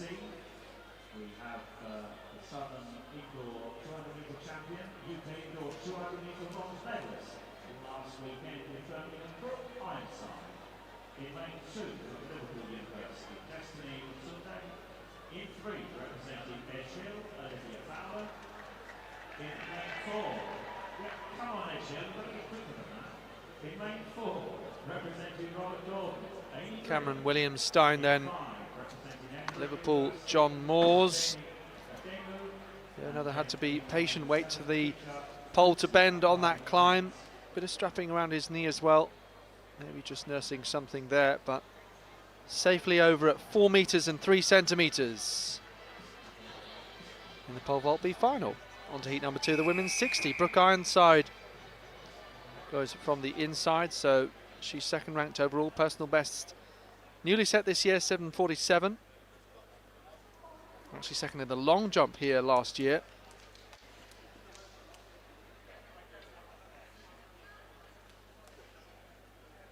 Also won bronze at the UK Indoor Championships last weekend over 200, and has the Southern title as well over that longer sprint. Alongside her Destiny of Sunday, Liverpool, Olivia Fowler of Edgehill, Amy Green, Robert Gordon, Sikemi Adenug of Edinburgh, Rosalind Odo of Birmingham City, and Kinga Kudzia of Cardiff Met. So Ironside, and let's have a look who comes through for second.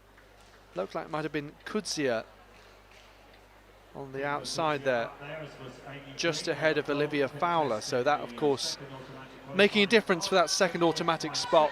Time track showing us 7:56, 7:54 officially. Personal best 7:47 from last year.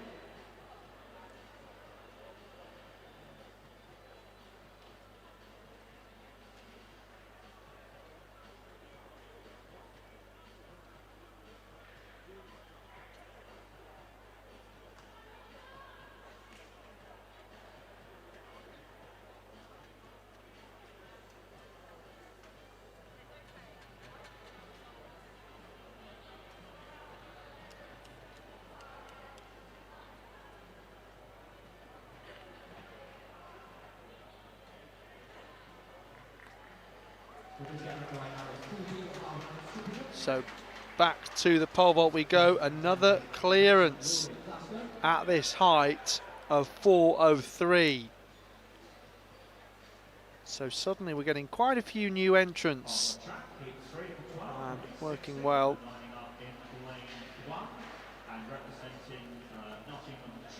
Otis Shaw-Kun wearing 4:28, 4:34 his personal best. In lane 2, representing Sheffield University, Acacia Williams-Hill. In 3, from Exeter University, Abby Mills. In 4, from East Anglia University. So 10 total athletes in the pole vault B final, and James Pratt, Will Grant out, and not everyone yet in. Kirsty Coburn, and in 7, from Sheffield Hallam, Megan Woodhead. Heat 3 of 12, women 60.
Shani Sterling will have to unblock there, seeking to reach her third BUCS final.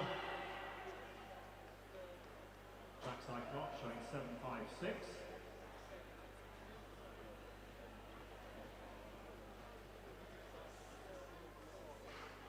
Official time confirmed at 7:56. Shani Sterling set her personal best this year, stands at 7.48.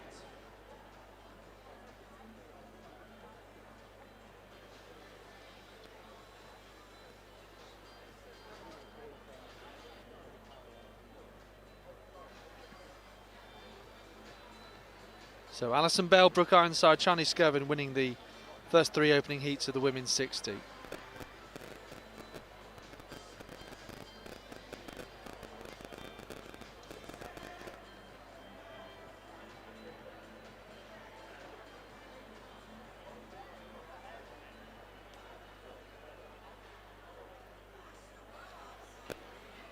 So heat number 4 coming up next.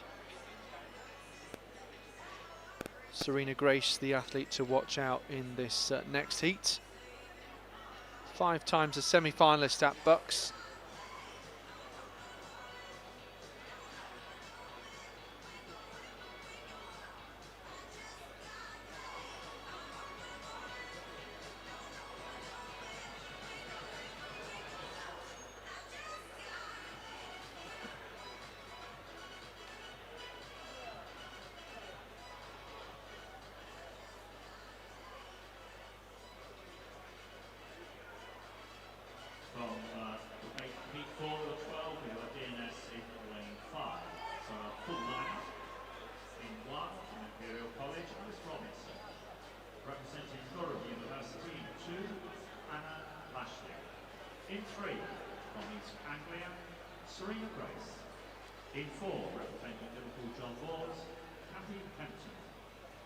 In 6, from Sheffield College, Bronwyn Mooney. And completing the lineup, in lane 7, from Glasgow University, Isabella. So back with the Sheffield Hallam student Tierney. Red flag though, couple just off with the timings. Something to work on with later attempts, you'd hope, but that was his third attempt at 4:03. So Tierney exiting the competition here.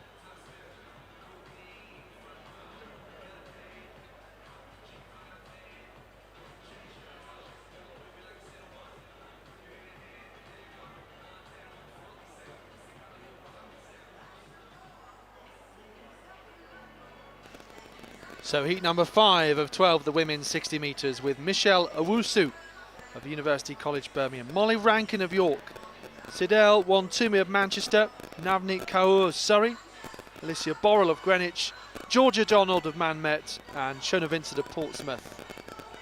Going in lane 7 here. Lane 8 not being used. So Shona Vincent, Southern Under 20 indoor 60 metre silver medalist, behind actually Brooke Ironside, who won heat number 2. Personal best for Vincent of 7:52. 7:64 this year.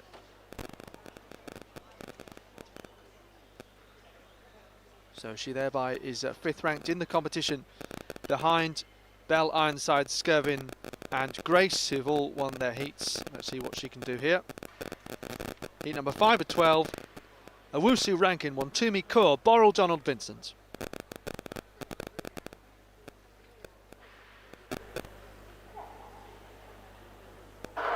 DNS from 5 as well. So a terrific start here from Rankin. Very, very good run from her. So coming through there in 7:57 unofficially. 5-6. And 7:56 given as officially. Back over to Paul Hayden, sorry, on our next pole vault. The bar's up to 4:13, and Alistair McKinney, a strap flying squad player, the only athlete so far there at 4:13.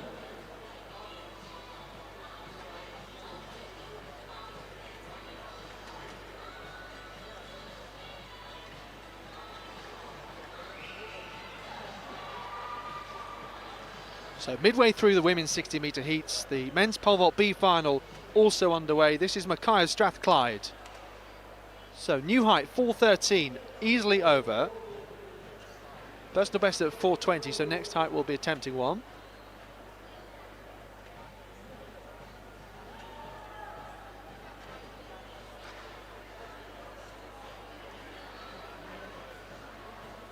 It's always strong contingent of Scottish universities between Edinburgh University, Strathclyde, Glasgow, Heriot Watt, University of the West of Scotland, Glasgow Caledonian,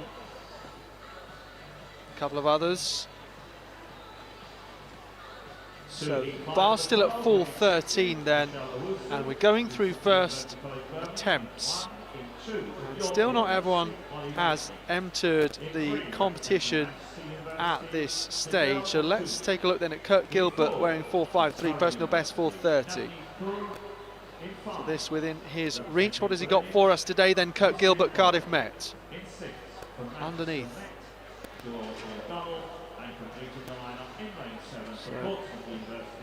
So, yeah, did well to pull out of that one, and obviously a couple of adjustments just needed for some of these athletes.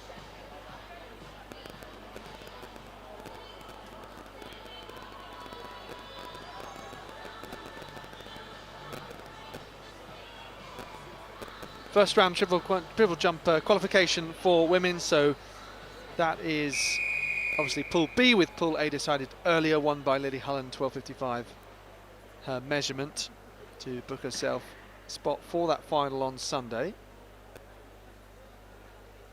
Concentrate on that in a moment's time as we look at this next heat. The women's 60.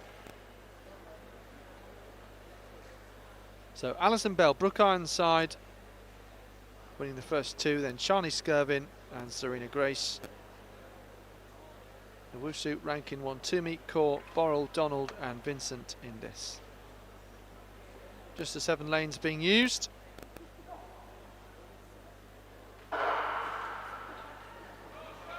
Well, interesting race.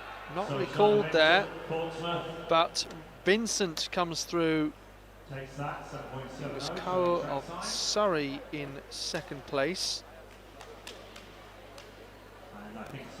Time showing as 7:70.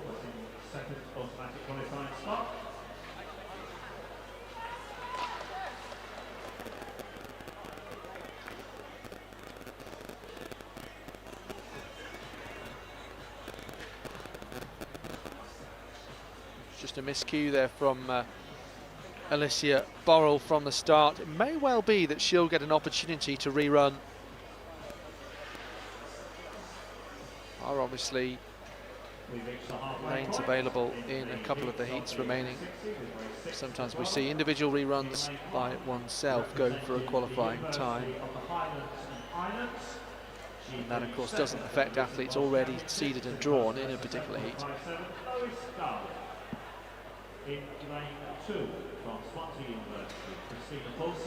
So back over to the far side for the pole vault B final, and we're going through now second attempts at 4 metres and 13 centimetres. That's Will Sutton of Birmingham here. The University of Western Scotland, Sophie Evans. In 6th from Aberdeen University, Charlotte Bevan. And then Otis Shaw-Kun. From Cambridge University, Patricia Bernard. So he looking quite strong at this stage. I expect we'll move up to 4:23.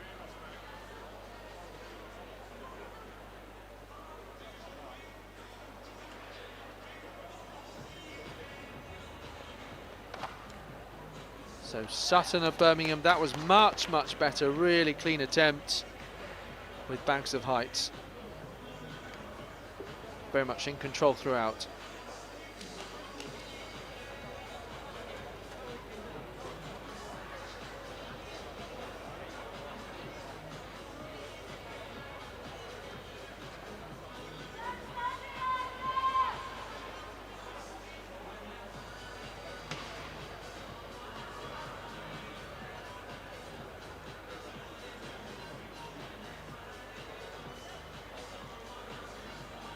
So triple jump qualification Group B. Once again, roster athletics website, and that is your place to have a look at the results pretty much as they come through. I mentioned that UK Indoor champion Lily Hulland was in the first group, along with the likes of Amelia Gray, Michelle Yolekwe. So they were second and third in that.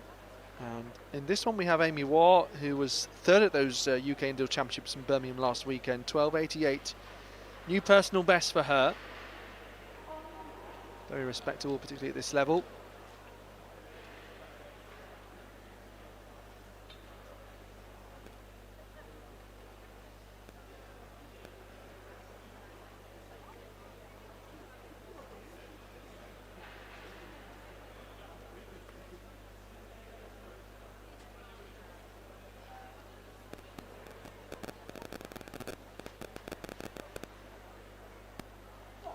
So Garland, Paulson, Smith, Henderson, Evans, Bevan and Bernard then in heat number 6. Good battle this one between Lois Garland and Charlotte Bevan of Aberdeen, wearing 222. Very close between that pair, both going through it automatically to the semis later on. 7:64 on the clock. So Lois Garland just outside her PB of 7.57. Final up to 4:23 in that pole vault competition. So meanwhile, the bar in the pole vault going up again to 4:23. So I suspect this height could see a bit of a rate of attrition. Notice Sure corners look good so far. It was a good clearance from Will Sutton as well at the previous height, 4:13. What about Mackay going through solidly? I think this is the third height at which he has competed now. Let's see what he has to show for it. Well, I thought he was going to end up underneath the bar then, but just kind of pulled enough out gymnastically to reach over and across. Even if the bar did come down there for Mackay Strathclyde. James Pratt watching on his teammate. Kirk Gilbert, Cardiff Met, 4:23. Plants the pole. Again, doesn't get up to 12 o'clock, feet in the air. Obviously one of the trickiest skills and more difficult, more unnatural you might say, once you get to much higher heights.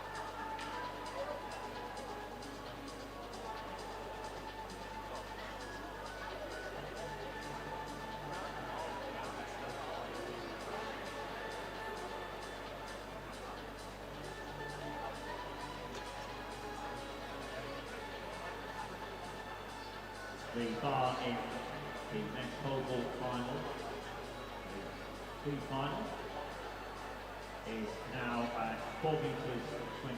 Lineup coming out then for heat number 7 of the women's 60 metres, with Semi Atiba of Leicester, Nottingham's Princess Atanda, and then Mary Abichi of King's College London. Mary Abichi, who was a medalist in the 800 last year. And it's Cameron Williams-Stein takes first attempt at 4 metres 23. Just wondering if she is there in fact, because I can see a gap. So it would be a shame if she's not here. Of course, very accustomed to senior GB competition. So it looks like she's a DNS. Lucy Rhea Banger will then be in 4. Jadine Robinson of Solent, Deborah Fagbemi of Warwick, and Karen Mayindu of East London complete the lineup, and a couple just coming back to those positions. So, but we're certainly looking like we're having a DNS in lane 3.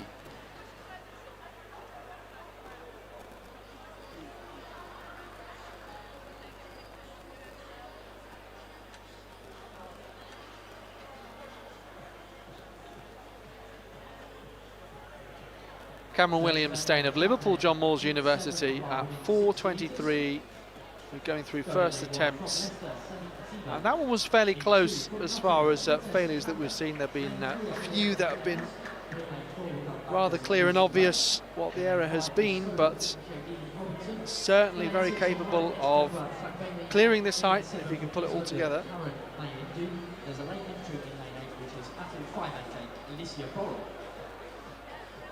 This is heat 7 of the women's 60 metres.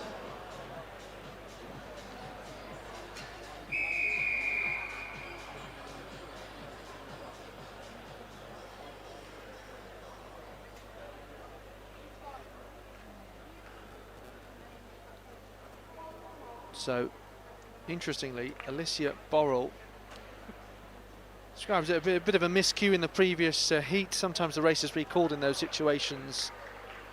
Didn't quite start the race after coming up from the blocks, but has been given opportunity to run here, which is good to see. So Atiba, Atanda, Ray, Robinson, Fagbemi, Mayindu and Borrell.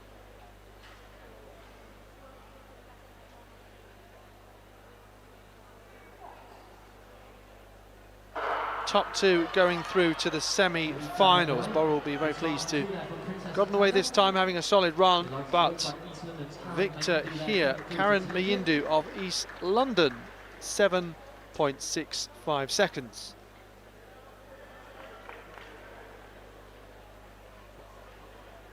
.763 the official time there for Karen Mayindu. Given officially 7.63.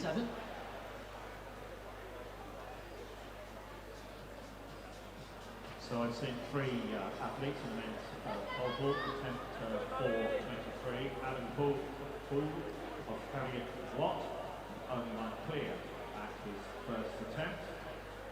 Adam has a personal best from this year of 4:70. So entering here, Adam Poole of Harriet Watt, the decathlete, and nicely over. New personal best of 4:70, so you'd expect this to be reasonably comfortable for him.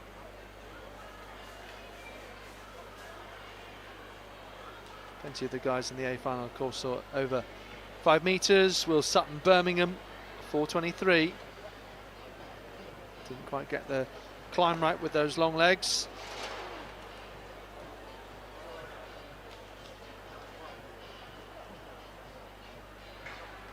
So I believe that's a first time failure.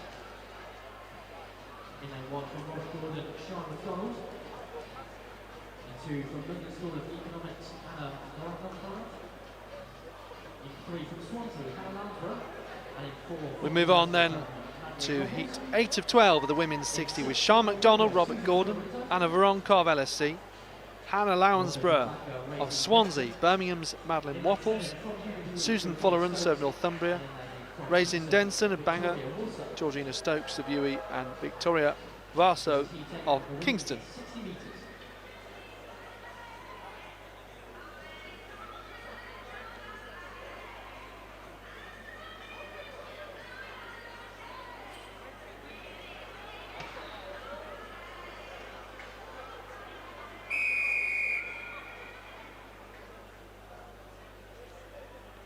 So hands on hips, poised to get this campaign to make it through to semi-finals perhaps, and some the final, of course. Only 8 places there for the end of the day.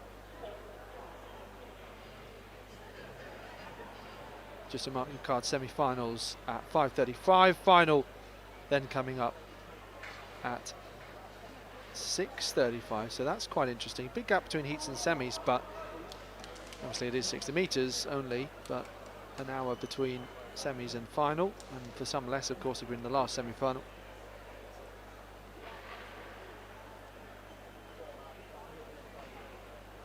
So Waffles, the Midlands indoor 60 metre champion already this year, 7:63 personal best. Potentially the one to watch out for in heat number 8. McDonald, Voronkov, Lounsborough, Waffles, Folleran, so Denson, Stokes and Varso.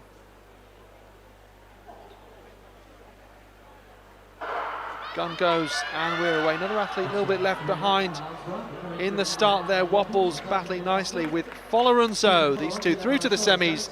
7:70 on the clock. Very, very tight, so check the roster for the official results in the coming minutes.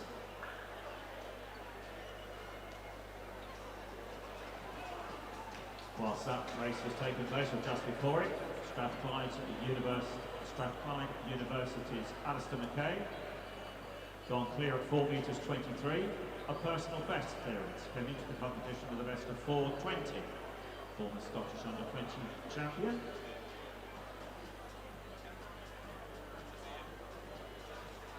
Kurt Gilbert, 4:23, Cardiff Met. Oh, just a little slow on the climb there, but thought he was going to really dig it out. Just a tiny, tiny margin there. Lack of momentum at the top. A bit of a knock-on effect, but yeah, so much to do in those few seconds. You slow it down, well, in some ways it does do justice because you can see what's going on, but really to see it at full speed tells you plenty as well. Williams Stein goes clear, second attempt, 4:23. Make sure to tag @BUCSPort, that's @BUCSPort, and all your posts on Instagram and Twitter, so we can see what you've been up to this weekend.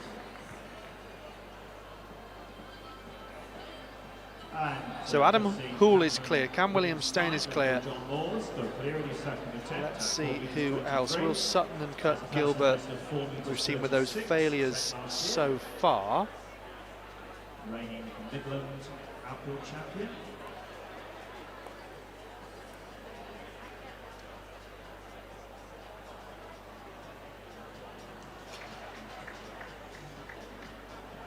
Sutton next to go. So we're still on second attempts. Gilbert with those 2 failures at this point. He's just in the background there. Sutton, Birmingham. Again, does well to just reverse his way out of that one. One more go left. Of course, athletes can elect to pass after failures, but it means that your total number of attempts, including at the next height, will be 3 across the 2 heights. So if he has 2 failures at this height, he can pass, but then he'll only get 1 shot at 4:33.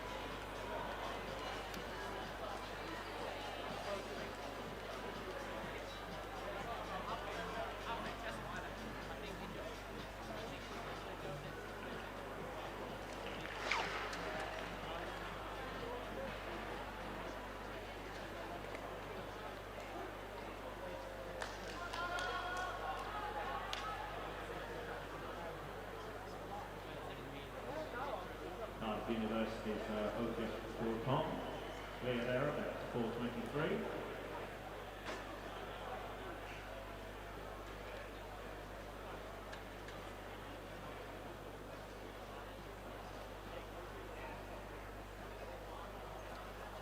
Otis Shurkon over at 4:23. So these are 3rd attempts. Doing really well. Personal best of 4:34, so getting very close to it. Gilbert, 3rd attempt now. For Cardiff Met, this time he just did enough. Really very good, the mark of a great athlete, to know that you've gone close and work out exactly what you've got to do differently and pull it all out the bag. That's what Kurt Gilbert has done.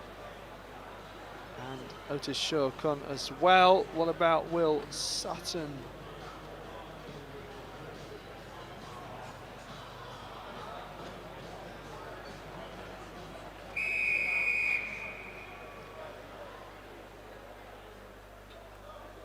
So Sutton will go after this race has got started.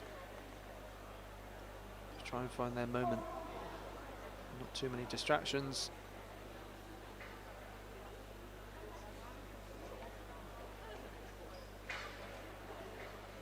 Women's 60 metres. Heat number 9, Darcy Ellis of Aberdeen, Hannah Bolt of Exeter, not a bad name for a sprinter, Ayula Babalola of York, Southern Indoor silver medalist over 200, 756 personal best, Galma Kofi of Brunel, Sadie Graham Mulvaney of Oxford Brookes, Emily Kerr, Bristol, Isabel Horsburgh, Middlesex, Esther Akiti, coming through very nicely here. Ayula Babalola of York in 7.76 seconds. So look at this clapping. Will Sutton does get his moment. 3rd attempt for 23 now. Kicks that far away. At 4:23, the Birmingham University student comes out of the competition. But just before that, so Hull, Gilbert, Mackay, Williamstein, Shurkon we've seen go over. Clear in his 3rd attempt at 4:23.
4:33 now in the men's oval.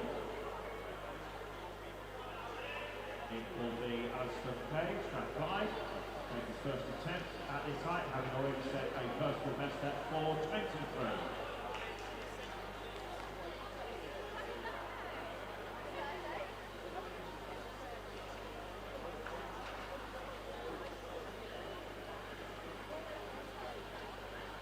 Next up on the truck then, heat 10 of our women's 60 metres. In lane 1, from Reading, Fleur Hollier. In 2, from Birmingham, Jasmine Wilkins. In 3, from Coventry, Sharon Moody. In 4, from Leeds, Charlotte Longden. In 5, from Royal Holloway, Soraya Rogers. In 6, from Solent, Kelsey Williams. In 7, from Glasgow, Erin Ramsey. And in 8, from Local University, Mia Smith. Heat 10 on the women's 60 metres.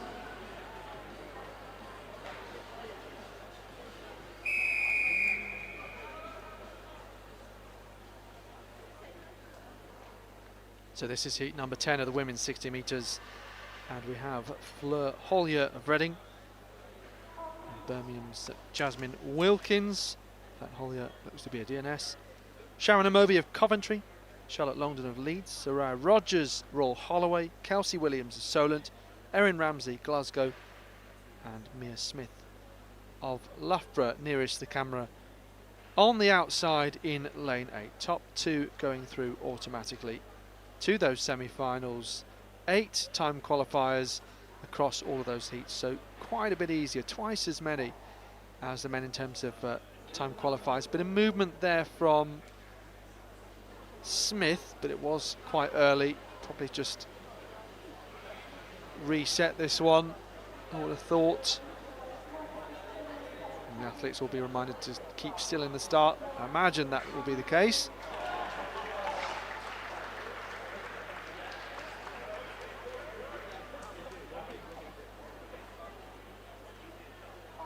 Smith obviously just the moment to refocus.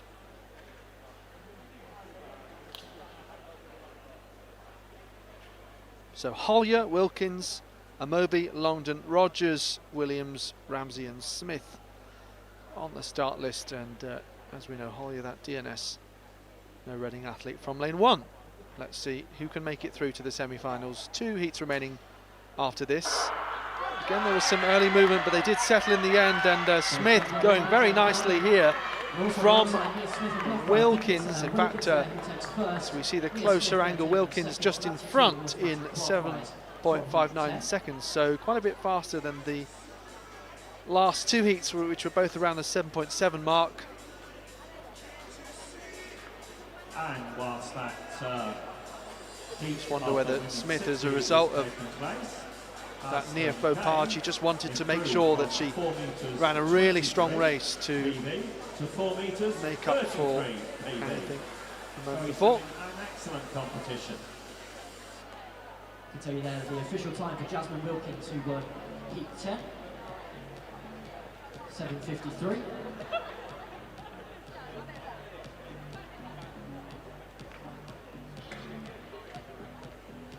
So Wilkins in 7:53.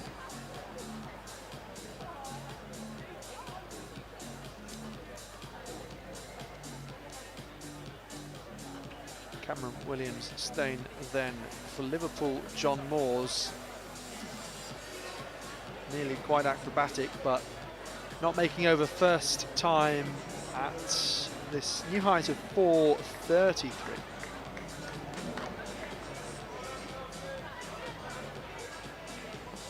So what about Otis Schur-Kuhn?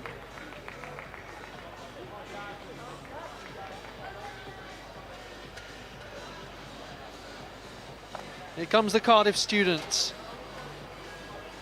Just tried to keep his legs up in the air, but all came crashing down, as is the way of gravity, so he has failed once at 4:33. No biggie though.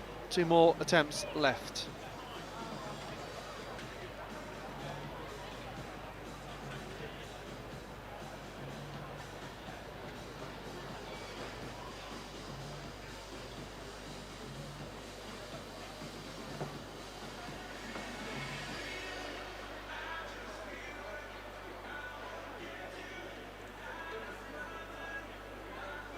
So athletes just doing a practice start there for this penultimate heat.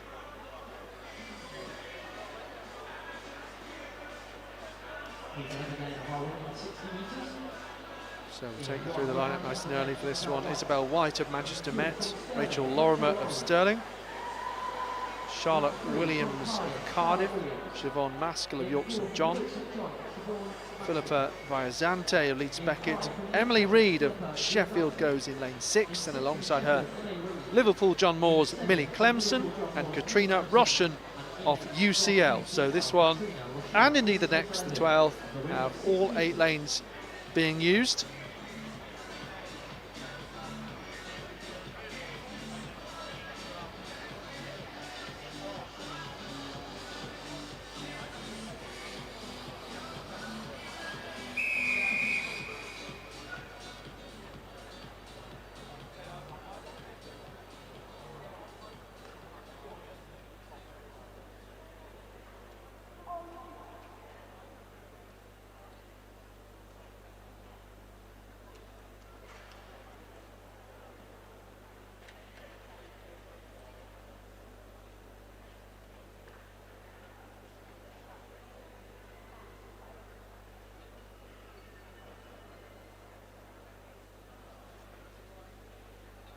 So White, Lorimer, Williams, Maskell, Viazante, Reid, Clemson and Roshan.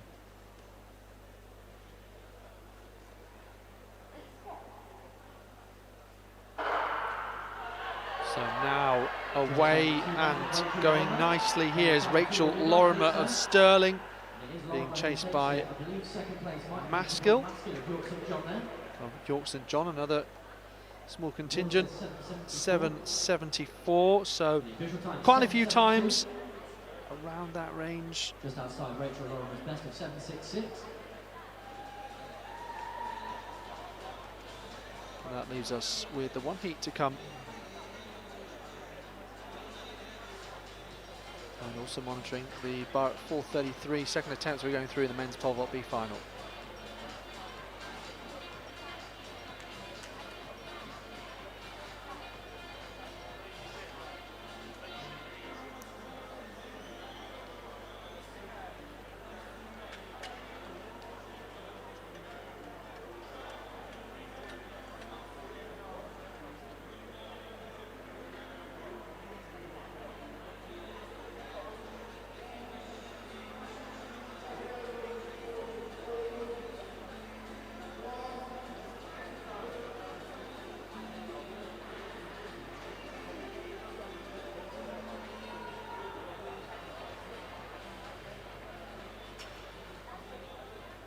So the 12th and final heat of our women's 60 metres is up now.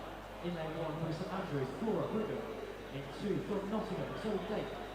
In 3 from Strathclyde is Claire Cohen. And in 4 from UCL, Claudia Senki. In 500, Aisha Corty-Davis. In 6 from Loughborough. Sure, Con of Cardiff. Oh wow, that is some attempt. As you can see there, just didn't quite have the momentum going up, but still managed to sort out his feet in time.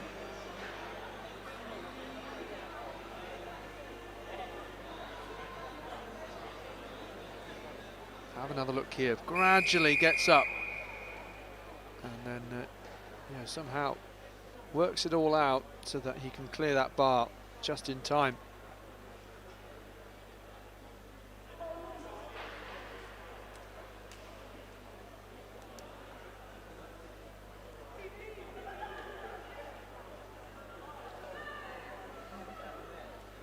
Final heat, women's 60, with Flora Brigham, St Andrews, Zoe Dake of Nottingham, Strathclyde's Freya Cowan, Claudia Janicki of UCL, Aisha Quarty-Davis, Durham, Harita Badra of Loughborough, and then Alice Woodhouse of Edge Hill.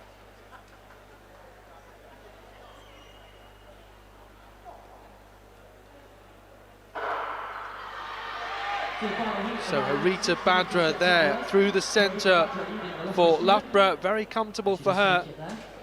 And Freya Cowan looked like she got the second spot through to the semis in 7.6 seconds. So pretty strong time once again for just a preliminary round. Well, in the third round of the women's triple jump, just seen Latika Fareni, King's College, jump a useful 12 metres 16, just shy of the automatic qualifying distance of 12 metres 30. So my best guess would be that she will be through to the final of the women's triple jump. On the track next, as you might expect from the activity, we turn to the hurdles. So first of all, the heats of the men's 60-metre hurdles. So that concludes the 12 heats of the women's 60.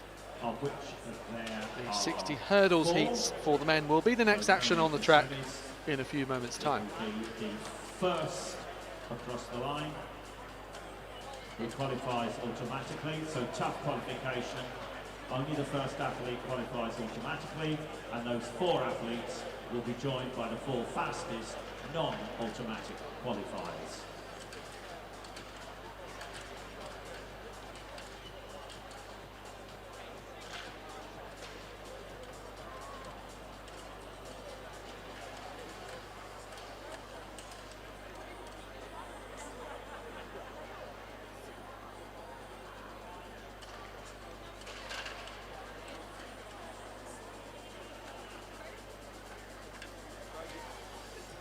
So, second pull women's triple jump qualification. Automatic mark 12:30 to make it through to the final, but it's going to be 12 best overall. Essentially, that mark won't be needed to get through to Sunday's final. Only one athlete, Lily Holland, did it in the first group A. Results and schedule on the Roster Athletics website and app, of course. That's where you'll find them.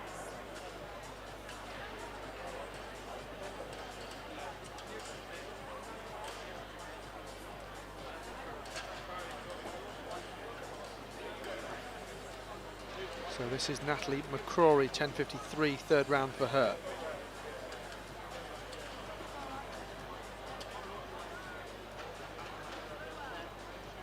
So really you want 11 metres.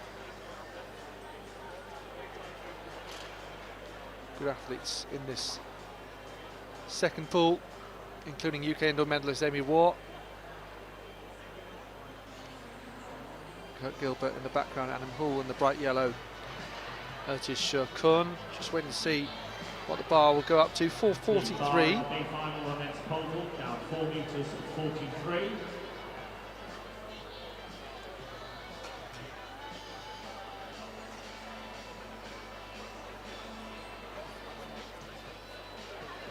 It will be Kurt Gilbert, Cardiff next, to take his first attempt at this height. So Kurt Gilbert looks like he's going to be first to go. Shurkun in the background. Bright red vested Cardiff. So a bit of an intercity battle this one. With others joining in too. Kurt Gilbert, Cardiff Met. 4:43 first attempt. One of the interesting things is he doesn't, I guess, generate huge amounts of speed, but really, really good in just the athleticism, working through the movements to get up and over.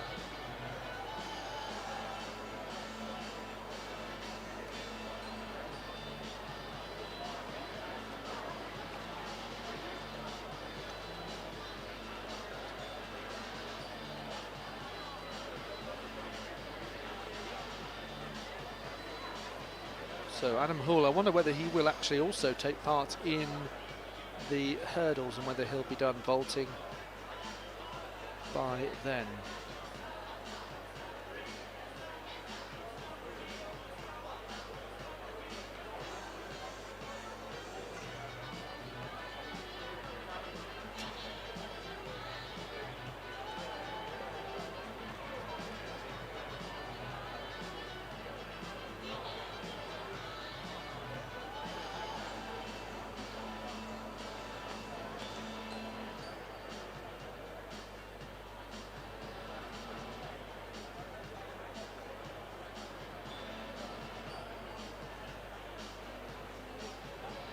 Hull of Harriet Watt, first attempt, 4:43. Well, can't go head first, the somersault doesn't count.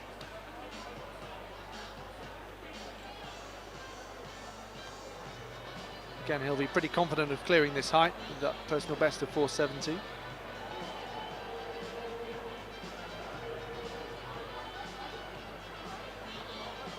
Requires great confidence in one's ability.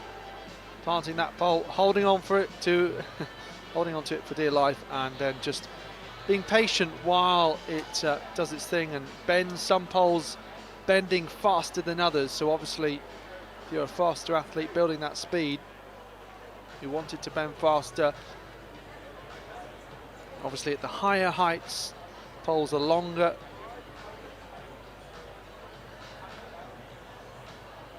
Bend slower as well. Some athletes do like the ones with more length as well. Otis Shurkon, just not enough travel of direction across in order to get his feet away from that bar.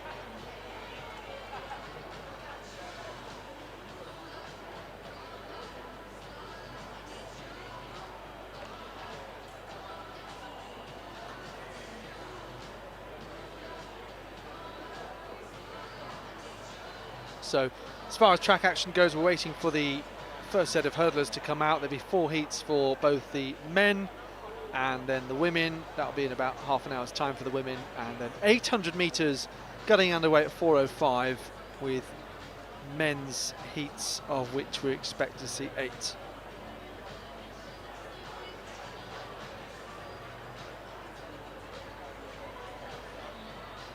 In field action right now is this pole vault. Men's triple jump getting underway at 4:20, and 4:40 will be the men's pole vault A final. This is the B currently happening, and then second pool of men's triple jump qualification after that at 5:50. That will be the last field action of the day. Let's see what Kurt Gilbert is capable of. Second attempt at 4:43. Gilbert holding that pole high, dipping it down to plant, and up he goes. Quite unlucky there, really strong effort.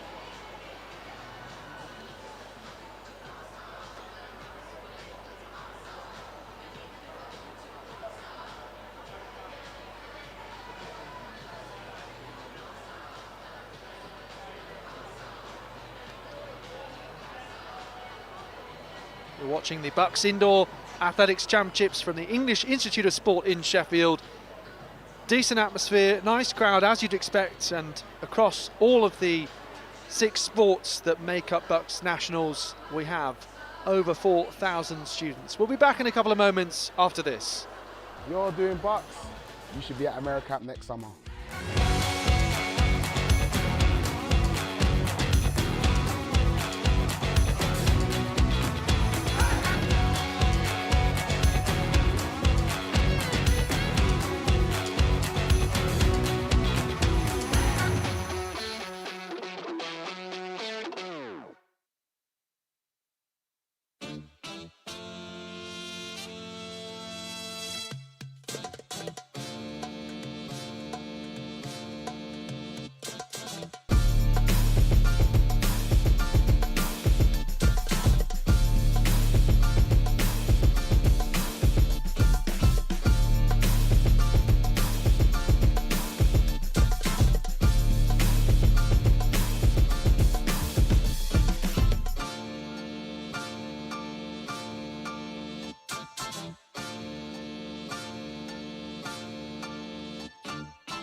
Welcome to BUCS Big Wednesday, powered by New Balance. It's the final play, and look at the celebrations, look at how much it means to Northumbria. And that is full time here, and Nottingham reigns supreme. Take it in for the second. Loughborough touchdown. White will head for the corner, but he won't need to get there. The referee blows the full-time whistle.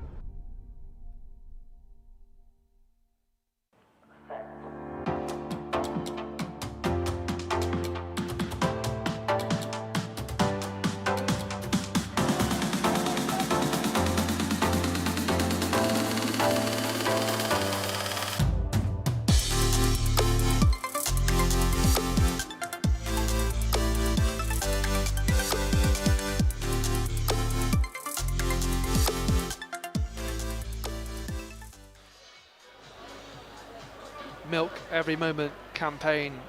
Just seeing there, whether it's after a training session or match day, obviously important to ensure you recover properly, efficiently. There's some great savoury and sweet recipes on milkeverymoment.com. Campaign we're partnering with helps you include milk in your diet naturally, of course containing nutrients that can help address the 3 R's of post-exercise recovery: refuel, repair and rehydrate.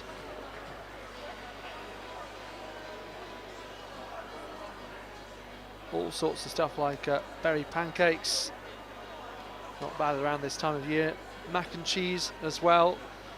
So we just see Kurt Gilbert exit the competition, 3 failures at 4:43. Height should go up to what he's wearing on his vest, 4:53 next.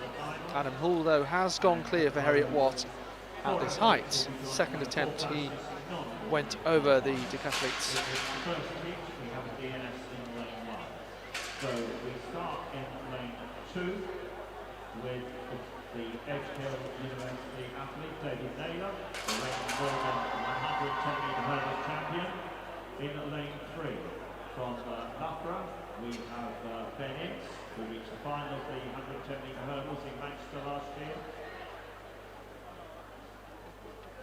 In lane 4, making his BUCS debut and representing Nottingham University, we have the GB under-18, under-20 international, the reigning England under-20 champion, bronze medalist last week of the UK Championships, Daniel Goriola. In lane 5, representing Leeds Beckett, the reigning... So we now move on to the 60 metre hurdles heats. Morgan Williams.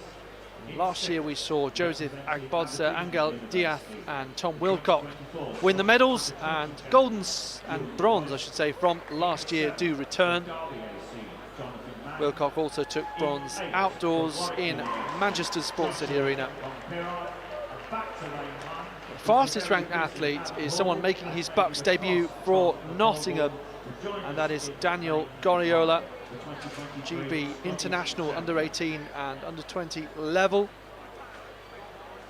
also taking the bronze medal last weekend at those UK indoors in Birmingham.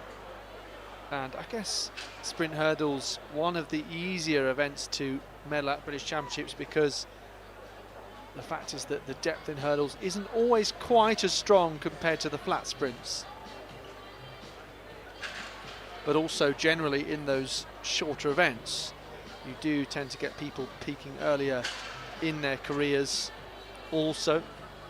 So there's two kind of combined factors. Certainly in the last few years in sprint hurdles, we've seen the likes of Lucy Jane Matthews and Jess Hunter, Abby Paulett, Jodie Smith do very well at senior level, behind Cindy Sember, who's kind of the standout for the women. Andy Pozzi, David King, the standouts in recent years on the men's side.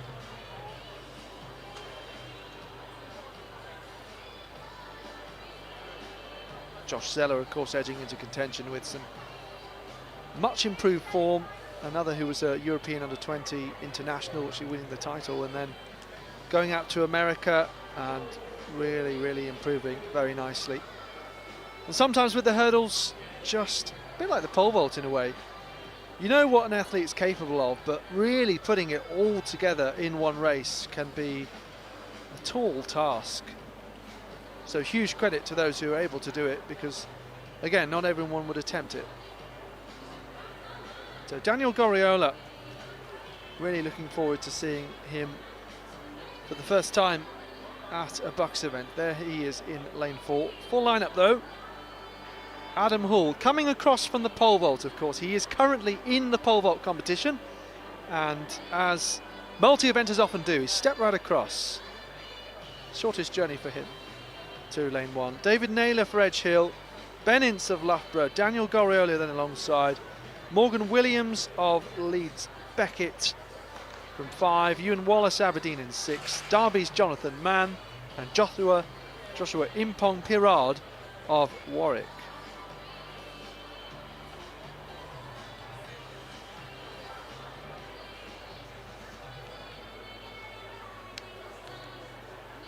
So they're all off on their practice starts. They've knocked over a few hurdles, so just a moment or two while they are picked back up. And interestingly, I think that they have just postponed, well, maybe that's the wrong word, they've just paused the pole vaults while we wait for Hull, of course, who probably next to go. I imagine it's his turn. It's a little bit like when you go bowling with your friends and you go to the bar to get a drink or something like that, or to get some food, and it's your go and no one else can go until you've had your turn, unless someone takes it for you. But obviously that wouldn't happen in athletics competition. Do sometimes borrow each other's poles, sometimes they get lost in transit. The ever difficult ask of transporting internationally poles and javelins and stuff. Sometimes you'll achieve a personal best to a really high height and will need to borrow a pole because you don't have one that's suitable for that height with you at the competition.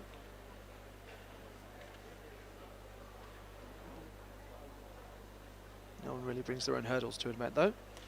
So Hull, Naylor, Ince, Goriola, Williams, Wallace, Mann and Impong Pirard. Goriola with the personal best of 7.81, the UK senior bronze medalist. So Goriola through the centre in the dark green ahead of Hull. Not too much in it in the end, 7.88 seconds there.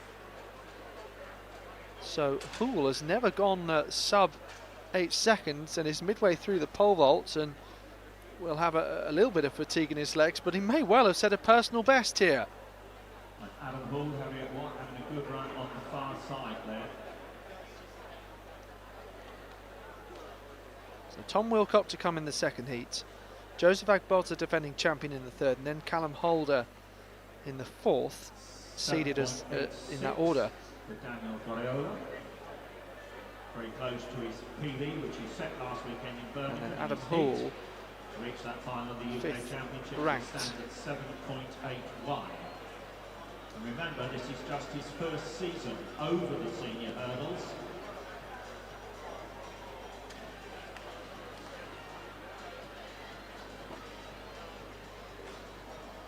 Hull back in the pole vaults, but with Shaw Kuhn ahead of him, unable to execute that attempt. First one at 4.53. Kuak on his back, Cardiff University Athletics Club. For the UK Championships last weekend, Tom Wilcock in the lane 4, representing Birmingham University. Good combined eventer. He finished 4th here at the England Combined Events Championship. So definitely getting tougher in the pole vault. Here we continue at the heat stage of the men's 60 hurdles. Just the winner going through, so much tougher qualification. Goriola already through thereby. And then 4-time qualifiers across the 4 heats. So interestingly, it's the same as the 14 heats of the men's 60 flats. So here we have Luca Pryor of Anglia Ruskin, Thomas Wilcock of Loughborough. So he won the outdoor title over 110 hurdles in 2022. He was actually just behind Goriola at the UK indoors last weekend where he was 4th, but setting a personal best of 7.8 seconds.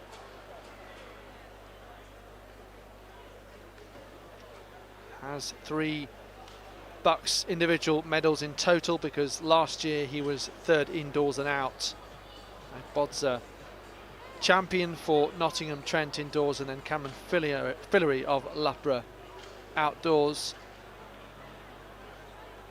Of course, racing for the same university there as Fillery.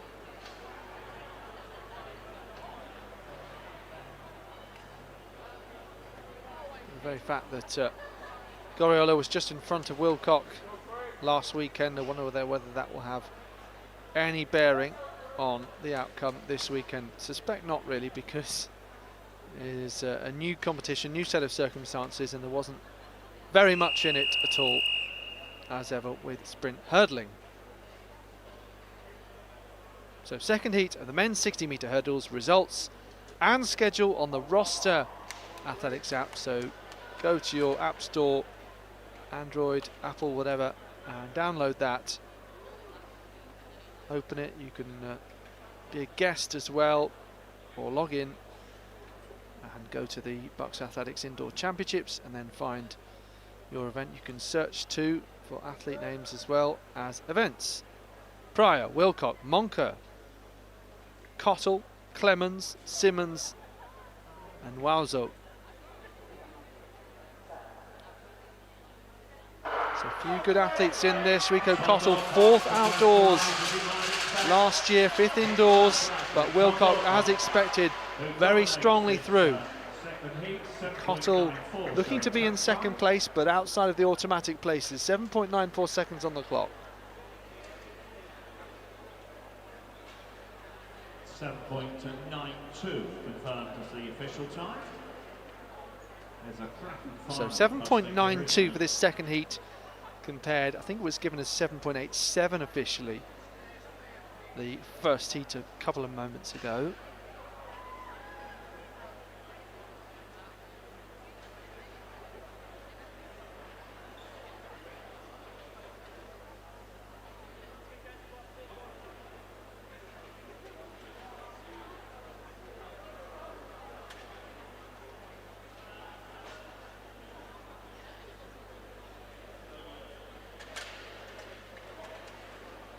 So a few adjustments of the blocks as Houle is ready on this runway now and shakes the bar, but somehow stays up at 4:53.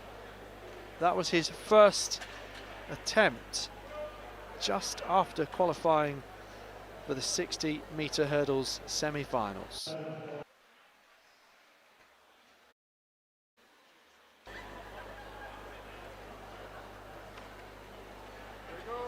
So really impressive few moments for the Harriet Watt student.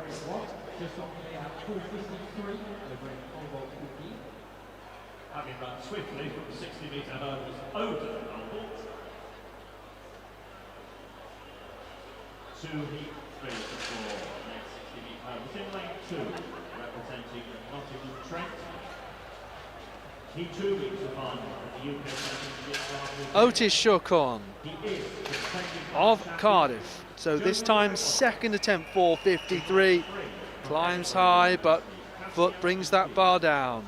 In 4, representing St Mary's University, this year's Southern Champion, UK finalist last weekend, Ruben Hedman. In 5, the Cardiff Met, Tobias Slater.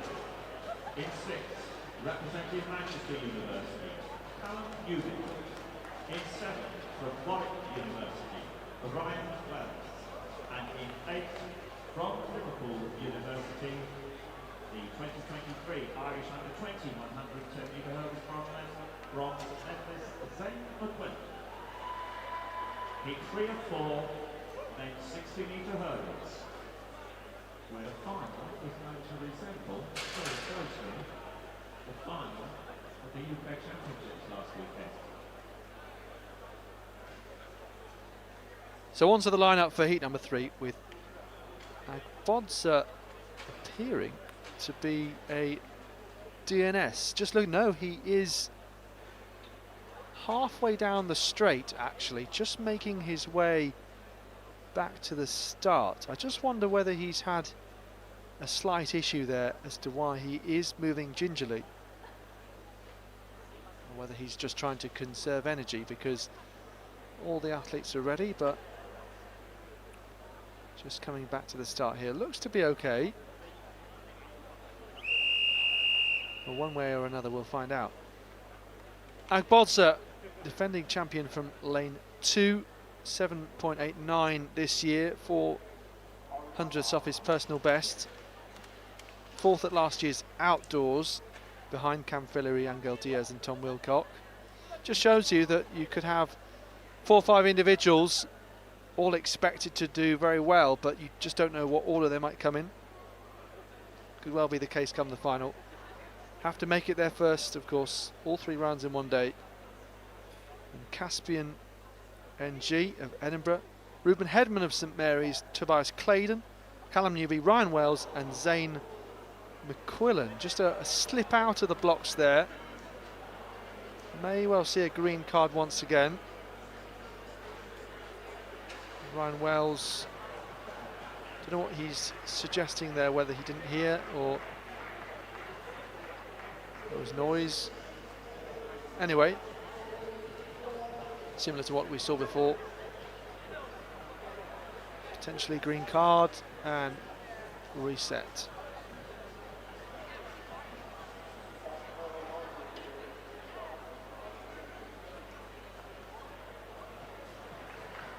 Yeah, it certainly looks that way so far.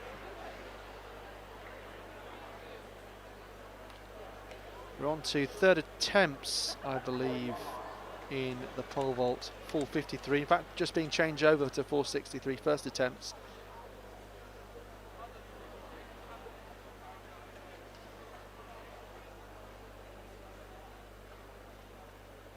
So Adam Hooler still left in, of course. And just the B final, with a final still to come at 20 to 5. So watch out for Ogboza from 2, Hedman from 4. So these two very much cleanly through these hurdles, very close on the line. Ogboza just dipped and maybe just got there. 7:92 then. So same time at this point as heat number 2. Reached the final of the UK Championships last weekend. We are slightly thinking that he was a St Mary's student, but we're awaiting official confirmation. Let's go, Grant!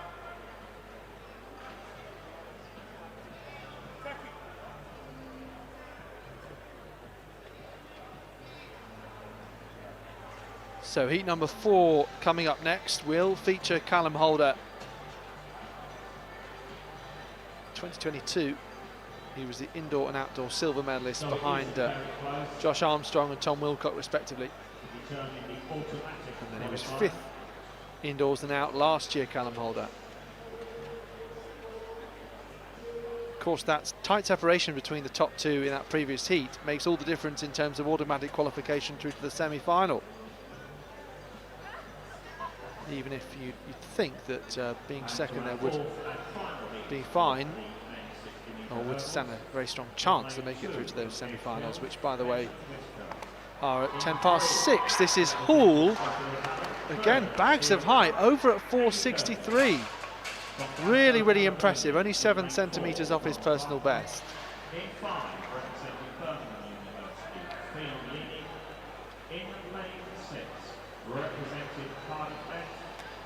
Twice the Welsh champion and the 2022 Hall looking very much in control, plants the pole well up and over with a bit of space as well. Heat 4 of 4. Next 60-metre hurdles.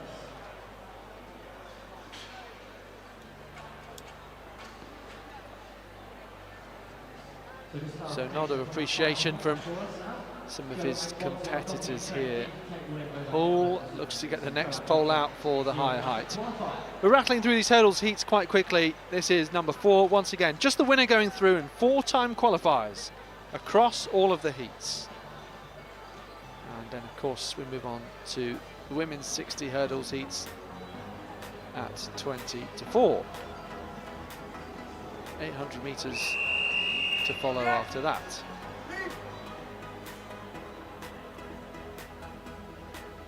So that's what today's schedule looks like across the next 3 hours. So Benjamin Whitaker in this for Edge Hill, Henry Curtis of Hallam, Glasgow Caledonians Conal Farquhar, Fionn Leaney of Birmingham, Callum Holder then of Cardiff Met, favourite in this particular heat, Monty Ogunba of Brunel, and King's College London's Kant Tanyawong.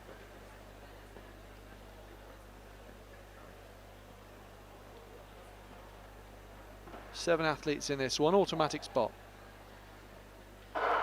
Got a little bit late to rise there, no problem for Henry Curtis. Just behind here, Callum Holder.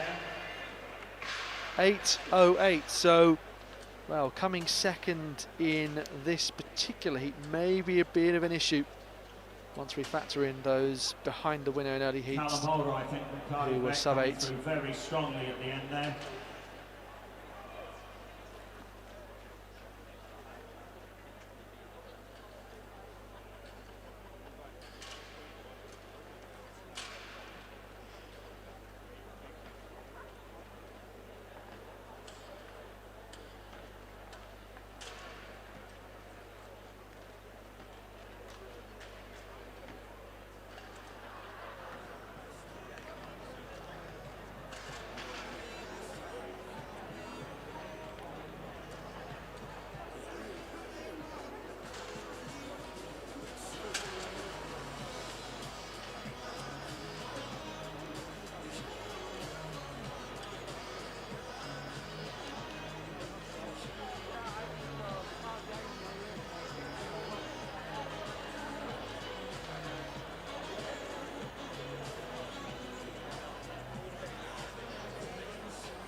Hull 473.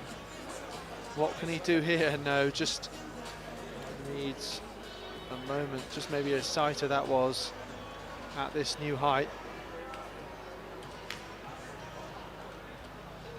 I mentioned he was taking out the bag, a new pole for this one, it looked like. So somewhat uncharted territory for him as well, don't forget. Personal best of 470 coming into this. See whether he can get a bit closer with next 2 attempts.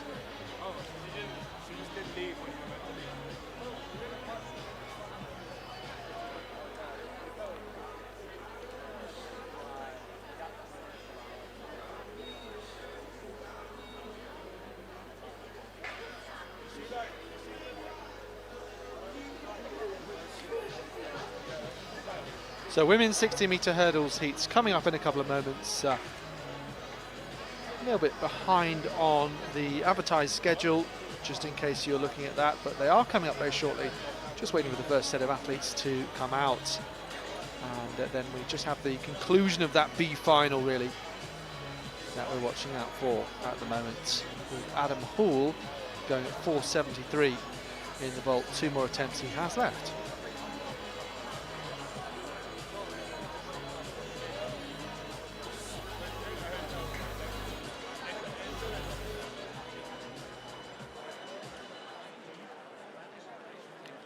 So back over to our Pool B final of the men's pole vault. The bar's now up to 473. We're on to our second attempt.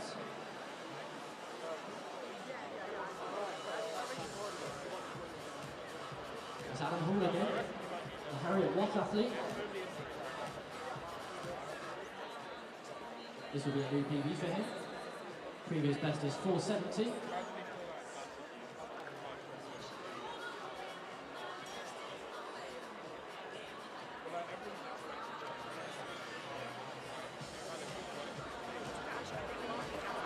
Are you happy with that?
Adam Hall has already won this B final. What can he do? Third attempt, 4.73, poor personal best, brings the bar down, but has won this B final. We'll see where it features overall in terms of once the A finalists have all completed their vaults. Results and schedule on the Roster Athletics app.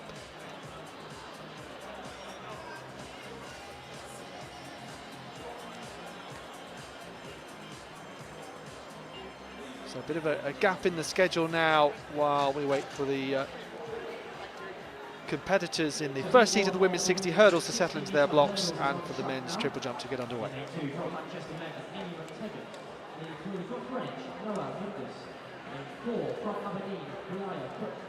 In 5 from Robert Gordon, Owen Williams. In 6 from Loughborough, Yasmin Duakwe. In 7 from BUCS, Marley Jessup. And in lane 8 from Birmingham, Danny Hales. This is heat 1 of the women's 60-metre hurdles. 1 to automatically qualify, 4 to qualify.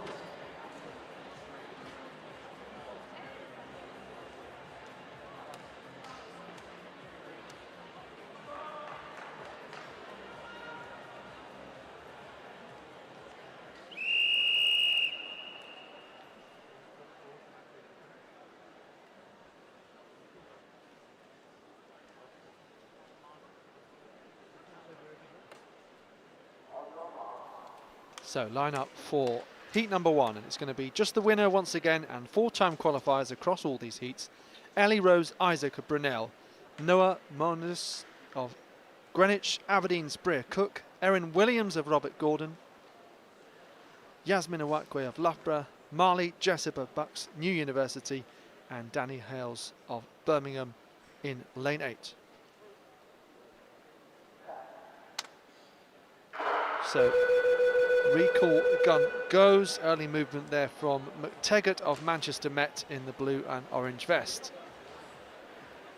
Quite clearly spotted that one, but precedent has been a green card, and refocus and try and start again. Second time of asking.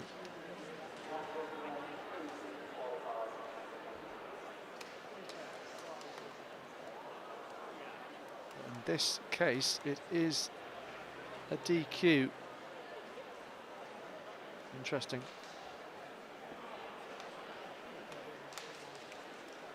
Maybe have another look at that one. So athletes not yet set, they're in their blocks. Just see what happens here. Well, yeah, early movement, but early attempt to start, but yeah, interesting. Anyway.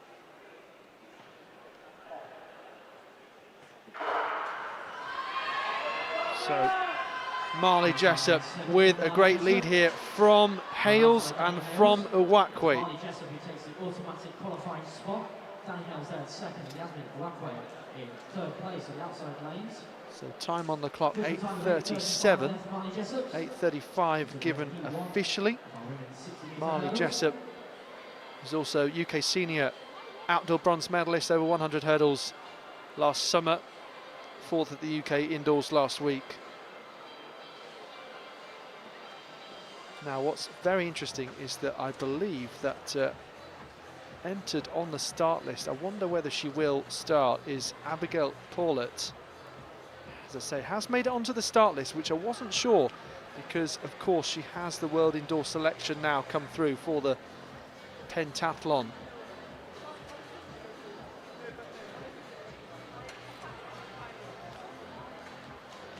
Yes, there she is in lane 3, so that's fantastic to see.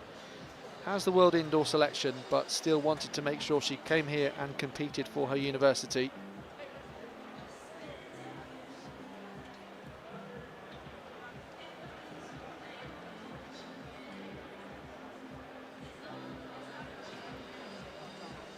So full lineup for this one. Amy McTaggart of Manchester Met, Kia Slade of AECC. She was 6th in 2022 outdoors in Chelmsford, 8.71 personal best and Southern finalist, where she was 6th indoors just recently. Then Paula, well, I guess taking the headline would be that big personal best in Tallinn as part of an England athletics team that went there to compete in the indoor pentathlon. Of course, heptathletes doing the 5 events indoors.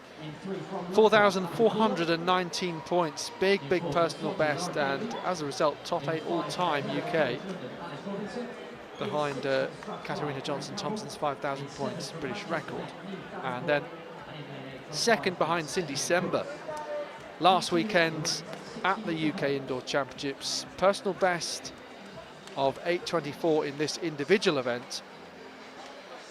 And Paula, who gained selection as well for the European Team Championships last year and under 23s, having previously represented GB in the heptathlon. Going here in this, what seems to be her strongest event, although, of course, as a youth athlete, English schools and England under 20s and under 17s, she was winning so many events, sprints, long jump, high jump, just incredible depth as a competitor. So Lauren Davey then alongside, and Alice Robinson, Erin Campbell, Niamh Davenport and Stephanie Brooks.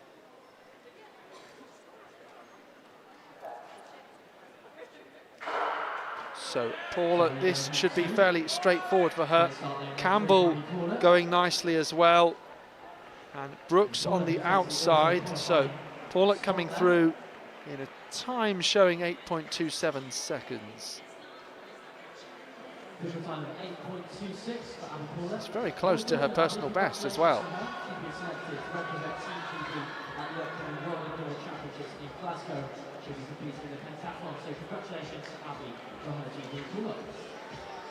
Yeah, brilliant to see Abby at those World Indoor Championships. She's had a difficult couple of years, but she's come storming back this year. So Abigail Paula was 4th in the shot put indoors last year. You do sometimes get a few heptathletes taking part in the shot put, but don't always feature that near the podium. She was 7th at the European Under 20 Championships in the heptathlon in 2021. Congratulations! But making a bit of a senior step up over the last 12 months, as mentioned.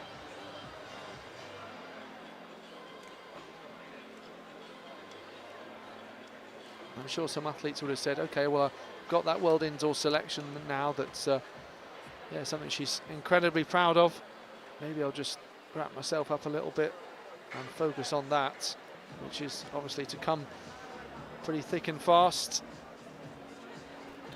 It's actually next weekend, obviously February a bit shorter than some of the other months. 2nd, 3rd of March. And yeah, competing here as well for Loughborough.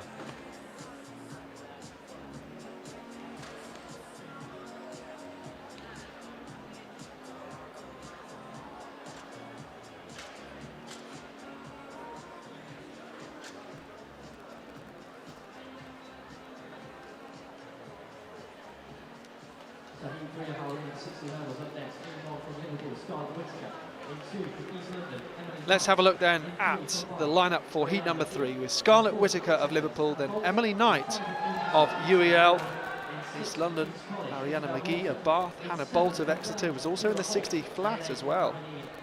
Newcastle's Etienne Morn, Isabel Walton of King's College London, Kira Holt of Birmingham and Jane Davidson of Aberdeen. So Davidson, yeah, another step up for her really, particularly at this particular level. Last year she was the bronze medalist indoors and then improved one step higher on the podium outdoors, behind Marley Jessup, who we've already seen.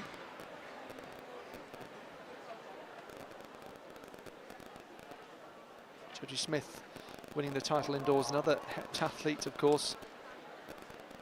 Yeah, Smith winning for Brunel a year ago.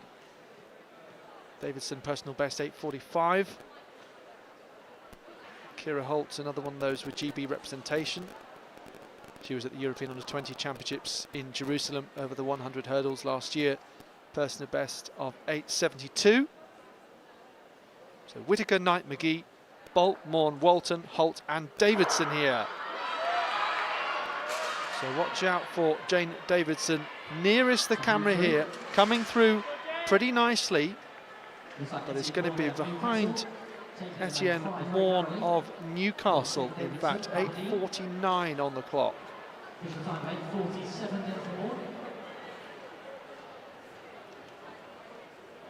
So 8:47 the official time for Etienne Morn. Really impressive heat win, because of course that was what was needed to make it through to the semi-finals. No one else guaranteed at this point.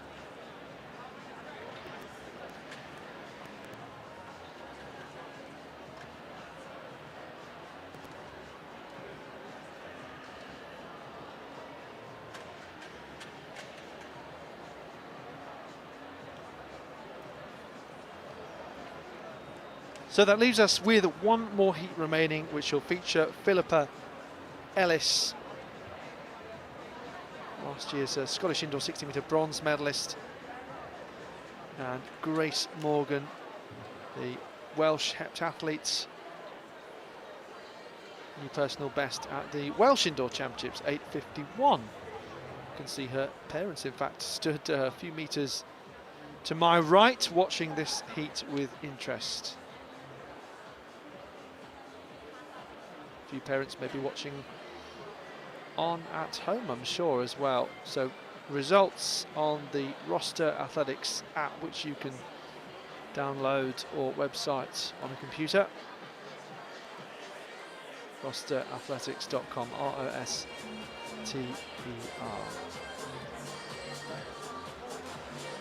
Lots of support on the YouTube chat for Adam Hall, the pole vault king, says James Hayward. Come on, Ruben Hedman in the previous men's 60 hurdles heats from Amber Beamish-Smith.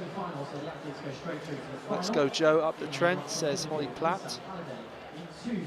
So, full lineup then, final heat. Lisa Halliday of Liverpool, Amy Kennedy of Glasgow, Charlotte Rutter of Newcastle, Anglia Ruskin's Ash Soanes, Philippa Ellis of Northumbria, Eniola Ajagbe of Nottingham, Samantha Stubbs of Bath, and then Cardiff's Grace Morgan.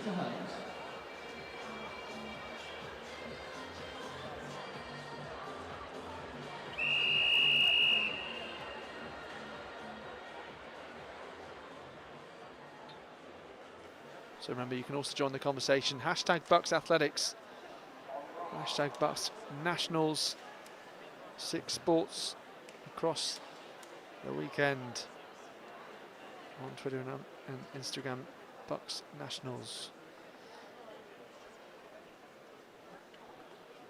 So Halliday, Kennedy, Rutter, Soanes, Ellis, Ajagbe, Stubbs and Morgan here. Grace Morgan, another finalist last year.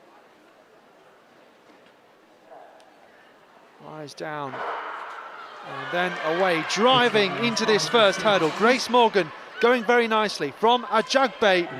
Decent margin of victory for Morgan. Just looks up at the clock, 8:53 trackside. It's going to be close to her PB of 8:51.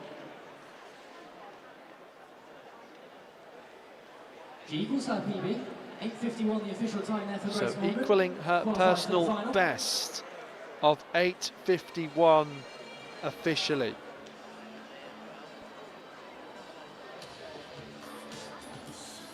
Really strong way to start your competition.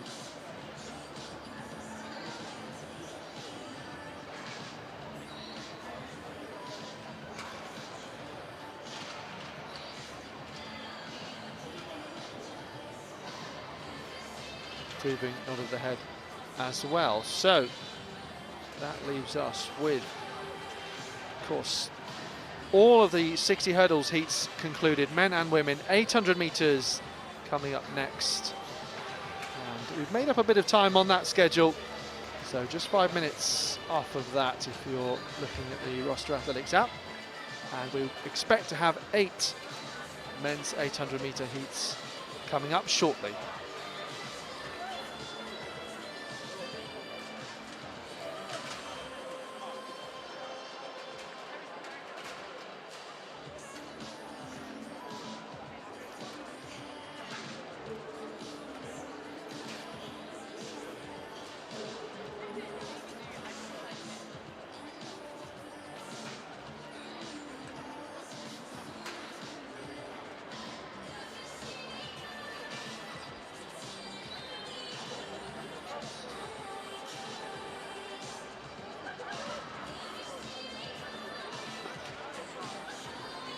So a few moments until the 800-metre heats begin.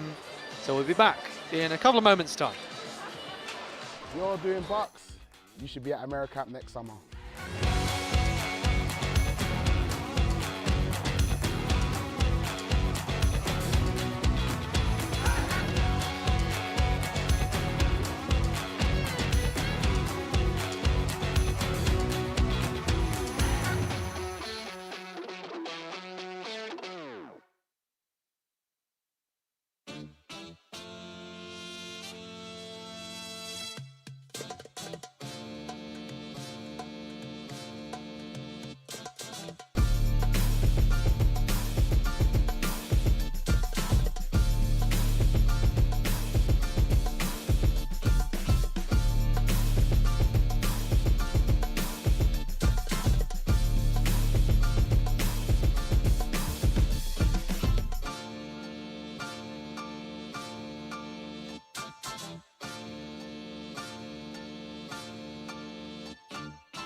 Welcome to BUCS Big Wednesday, powered by New Balance.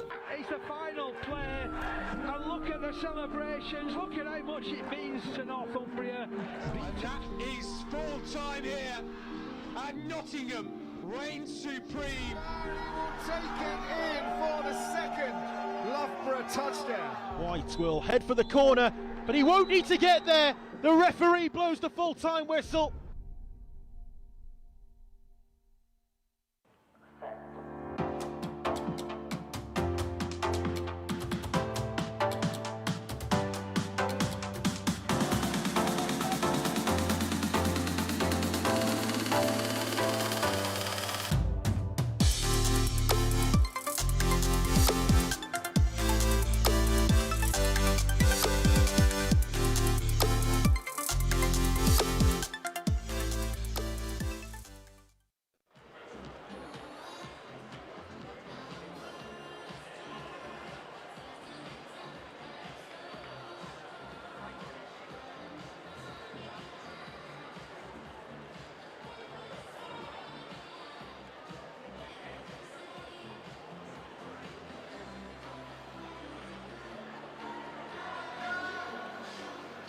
So you're watching the BUCS British Universities and Colleges Sports Indoor Athletics Championships 2024 here from Sheffield.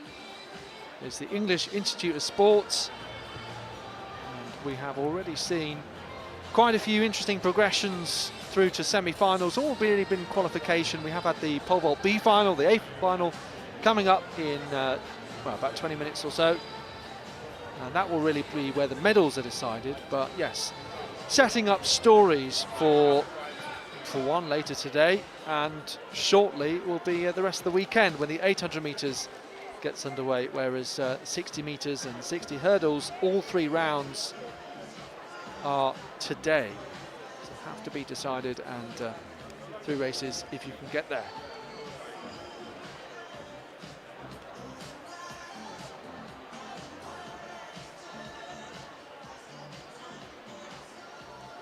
So athlete 195, that's athlete 195, Grace Morgan.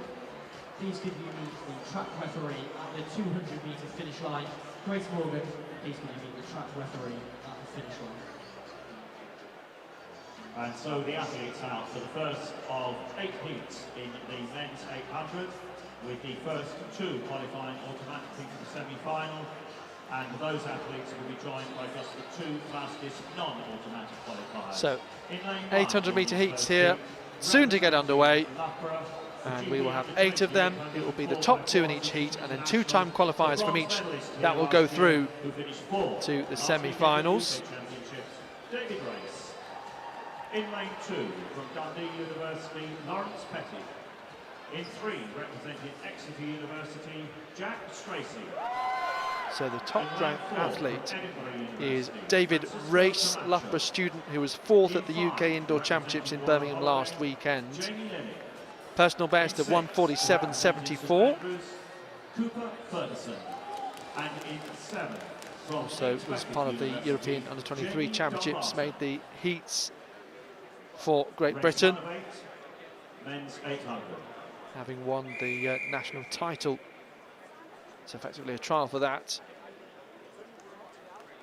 It was in Chelmsford last year, those trials. Under 20s as well, 149.65 this year. Also in this one, Lawrence Petty of Dundee, Jack Stracey of Exeter, sorry. Then Edinburgh's Francisco Camacho, Jamie Lilly of Royal Holloway, Cooper Ferguson, St Andrews, Jamie Dumbarton of Leeds Beckett. So David Race in the African Violet. 2 automatic places available. David Race just hugging the inside line, shortest route round at this point, but of course tightest as well. So just off the bend That's the first 2 as he goes round for this first time. And behind him there, 4.73, that's Lawrence Petty of Dundee. David Race, Lawrence Petty and Jack Stracey. Jack Stracey you can also see now on the inside in the dark green of Exeter. I think it's Lily of Royal Holloway with them for company as well. Little off is Jamie Dumbarton, and it's a group of 5 then really. So They're broken away. 59.65 as they go through. 59.65, the halfway split. Less than 2 laps to go now. David Race looking fairly measured and comfortable at this point and focused on the job in hand. So he's the fastest ranked athlete. No one else is at sub 149. That's an outright personal best. 128.15 at the bell. So Race stamping his authority on this. Petty is still there though. Stracey is still there. So David Race surely has saved enough, and Stracey then steals the qualifying spot, it looked like. 156.42 finishing time. Very, very close. It was a good battle, and ending up on the floor there was Lawrence Petty.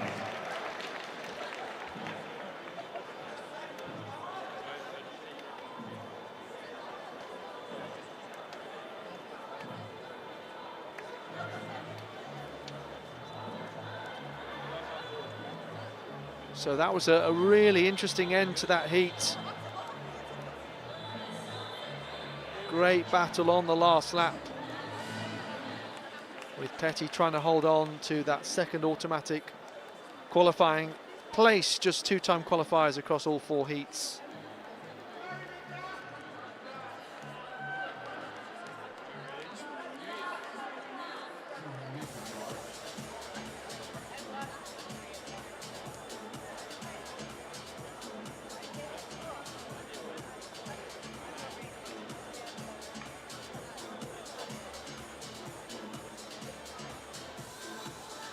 So first heat of 8 of 800 metres. Let's have another look here on this last lap.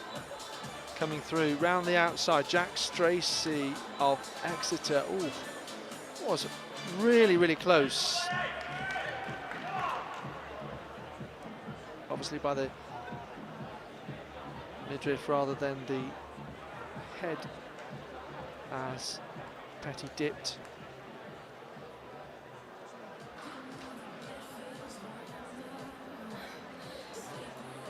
So the athletes are out for this second heat, and we'll have Henry Jonas of Loughborough going from lane 1, so he is second ranked overall. So Finley Hutchinson was on the entry list, interestingly, but isn't down here on the start lists. So it means that David Race has his closest competitor as a teammate at Loughborough University. So Jonas going 8.13 there on the inside. England under-20 indoor champion this year. English schools champion last year as well. Joseph Morgan of Warwick, wearing 1.195 in the middle. Sam Tempest of Cardiff. And it's York's Cameron Bryson, left of picture.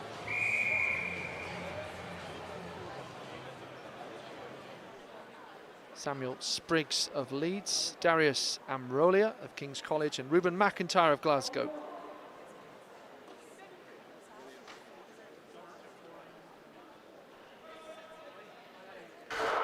Lots of support for Sam Spriggs on the chat as well from Jess.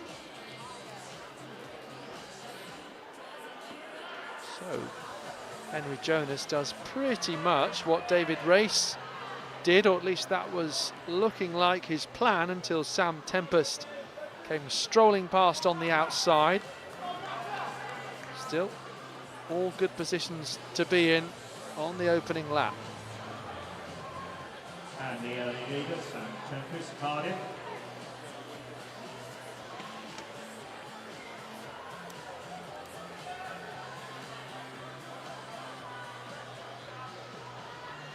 Henry Jonas at the moment in third place.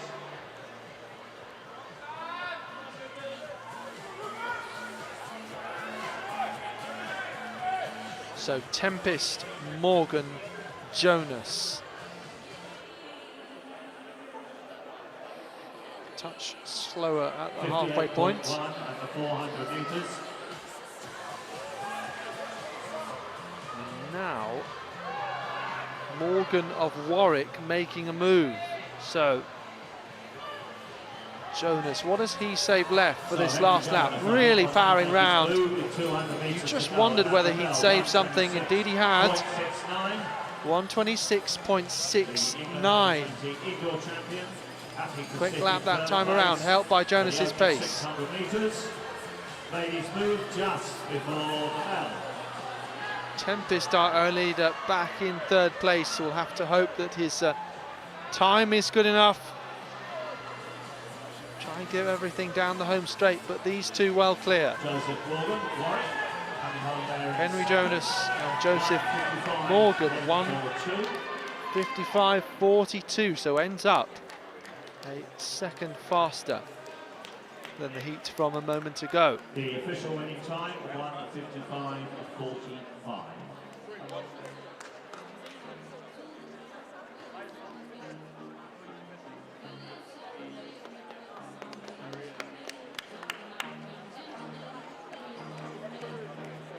Meters to go, and at the bell, 1:26.69. So that's what we want to see, that the last lap of this race, and Jonas, of course, making his move just before and coming through nicely just behind him. Joseph Morgan again times his race fairly well. Had the quality to come through and hold on to the pace as well of Henry Jonas. Crucially, try and stuck with him, had that target in front and just focused on that. 1:55.45, the official winning time for heat number 2 of 8 of the men's 800 metres.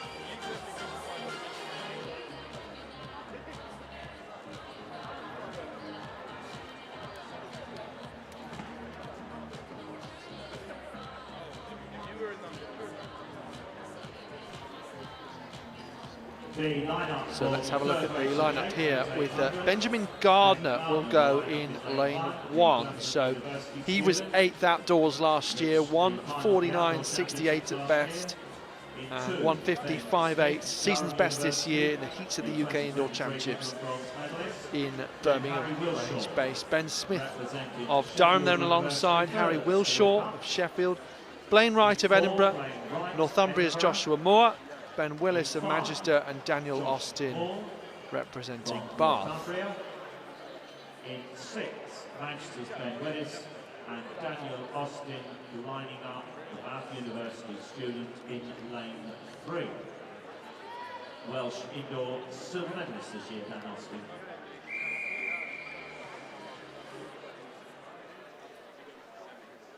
So we are ready to go. Third heat of 8 men's 800, and then we will have 5 women's heats to come. 800 metres always one of the best competitions, I think, at BUCS indoors. Just the jostling for position, of course, once they're really scrapping on a tight, short track, 200-metre oval, and you've seen the likes of Jamie Webb in the past win titles, but also really fall out of it, and the leader changing lap by lap. We've had some terrific competitions. Winners like Webb and David Dempsey here in Sheffield for University of Sheffield women's event. We've seen the likes of Jess Jardo do well over 800 metres, Sarah McDonald, Georgia Bell do well and go on latterly, very recently, to GB representation.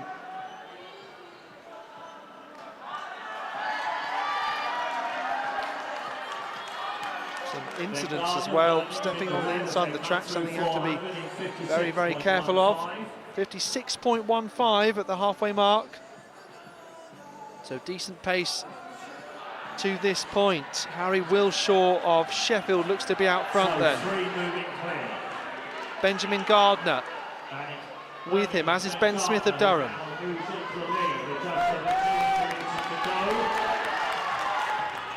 So Gardner looking strong here.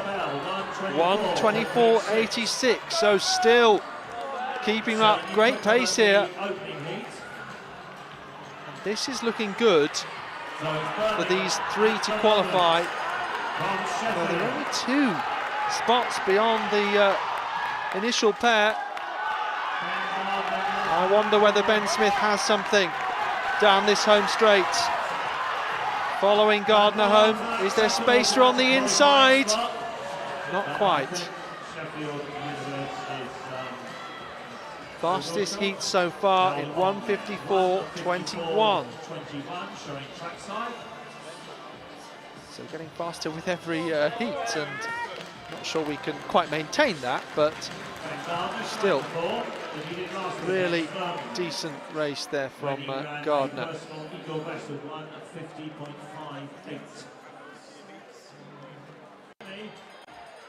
the bell, 1:24.86.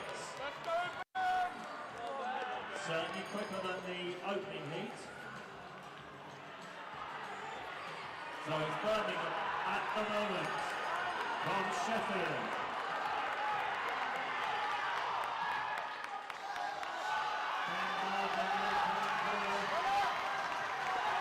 Well, he was really gritting his teeth, wasn't he there, Harry Wilshaw? You just wondered, he was looking right and left, sometimes a sign that an athlete's tiring, but oh my goodness me, it was close, and Ben Smith just missing out on an automatic place. We'll have to wait and see if he can progress with that.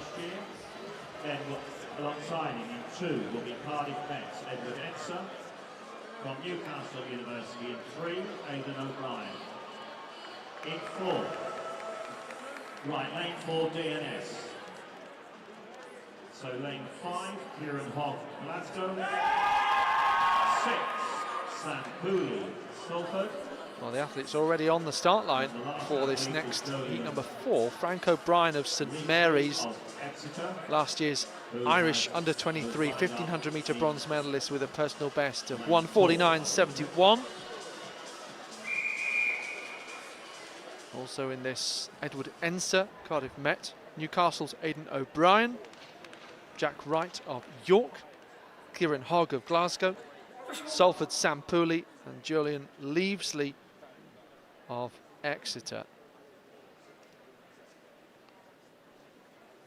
So his teammate Jack Stracey had a good battle in the opening heat. The times have got a bit faster since then, actually, so just thinking about it, I guess you would say that Ben Smith, who missed out in the 3rd heat on an automatic top 2 place with a time of around 1:55, is in a better position to qualify than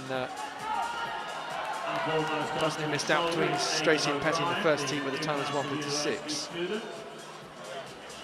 In any case, Frank O'Brien going out nicely here. with O'Brien of Newcastle, that's Aidan O'Brien, just behind him. Pace over the first 300 metres.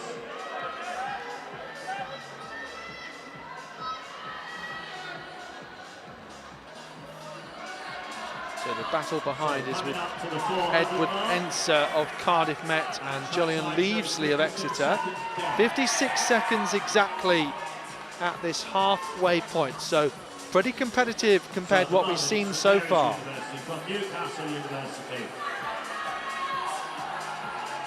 Can Frank O'Brien keep this up then? Quite often see some very cagey finals, so this pace might be one of the best times that we see, compared at least the heats and semis. 1:25.49. Because O'Brien is just so keen to be in this top two. Going to make sure he has more than enough of a gap. Of course, he got opportunity to rest after this race. Look at this from Julian Leavesley. I think there's a bit of a reaction there as a result. Aidan O'Brien unable to react just yet unless he's saved enough. Now he starts to really motor. Oh, that is terrifically timed. Well done. It's an O'Brien 1-2. 1:56.31. Well, it looked like that overtake had been well and truly made by Julian Leavesley, but in the end, by the time the line came around, Aidan O'Brien had very much come back past. Really impressive.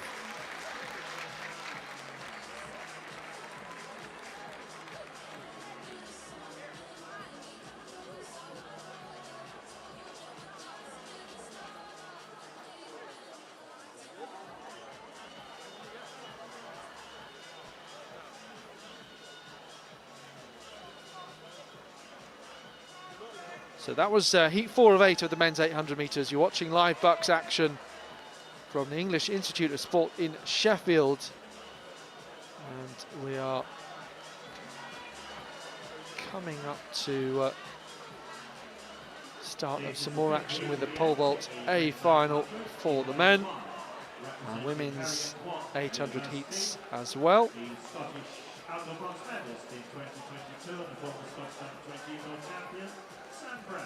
So just over halfway through Friday's day one schedule, all found on the Roster Athletics website and at rosterathletics.com, or download the app through your mobile phone's app store. Follow along with the results and the timetable too. This lineup features Sam Brown of Heriot Watt. Good performance from Adam Hall in the pole vault B final to win that with 4.73 he attempted. He's a lone ranger at that point, 4.63 cleared. Sam Brown is the Scottish 800 metre bronze medalist with a personal best of 1:49.22. Zach Auld in this for Leeds, Keels, Josh Rurer, Jonathan Boardman UCL, Zane Awan of Nottingham, Ben Allen of Bangor, and Bryn Squires, Edge Hill.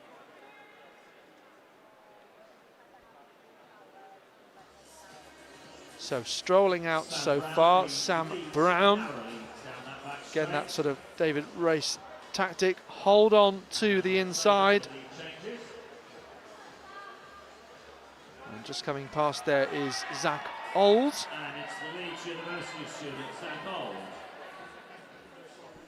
So we'll keep an eye out for the split times, around 29 seconds for that opening 200 metres, looking for something around 56, 57 through the halfway mark that they'll pass this time around. Looks like the keel vest of Josh Rurer in third. Coming up to the 400 metre mark. 58.5. 58.5, so realistically need to up the pace if we're going to see more than two men qualify here.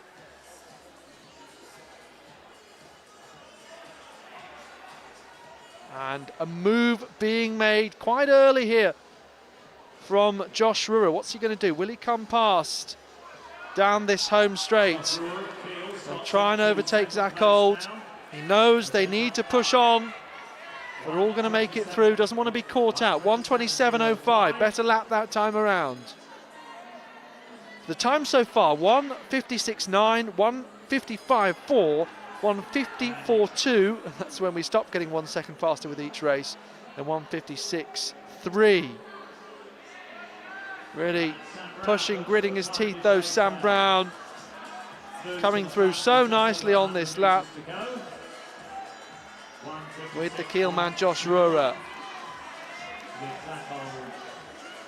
Well, it's just a tenth faster than that previous race, 1:56.21, but a bit more spread between the top three.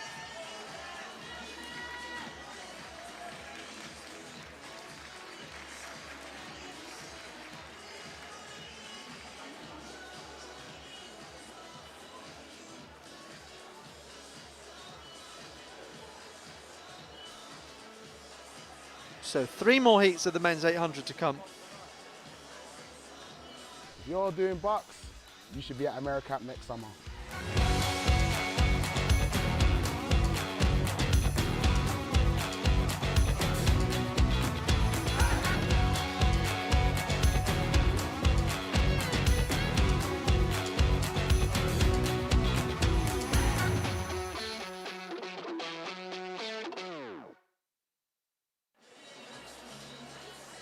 So AmeriCamp, one of the BUCS partners, of course, fabulous opportunity.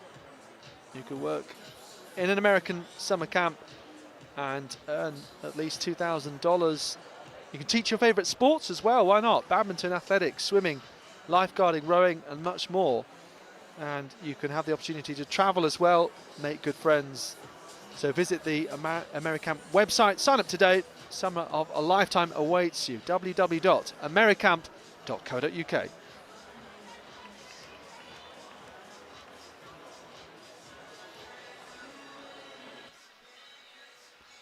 Let's have another look here. So Brown led very briefly at the start, and then was pushed back down.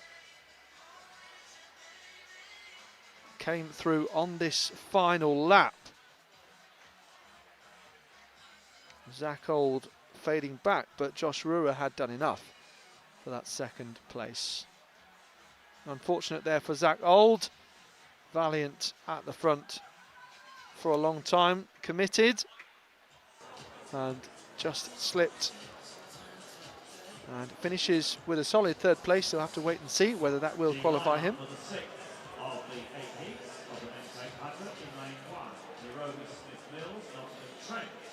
In 2 for Bath University, Basil Rock.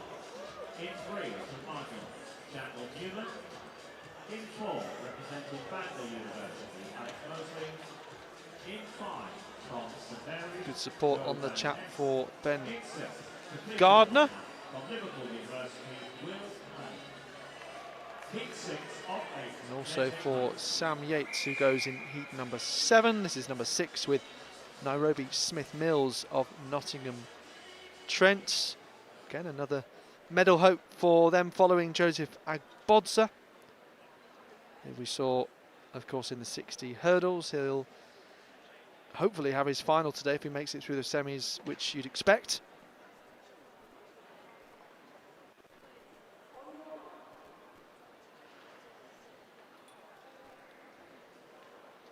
So Nairobi Smith Mills, personal best of 1:50.75. So yeah, really decent time at this level when you consider that David Race is a couple of seconds ahead of the rest of the field on time, but also you wouldn't expect him to get a PB in this sort of environment. No offence, but it's just how it tends to go in these sorts of finals. It makes for a fantastic spectacle, of course. Basil Rock, that's a great name, of Bath. Marjon, Daniel Newman, Alex Mosley of Bangor, Jo van Ness of St Mary's, and Will Clay of Liverpool. So Smith Mills leading the way then, but not pushing it too hard at this point. Realistically, looking for a time of 1:55 thereabouts.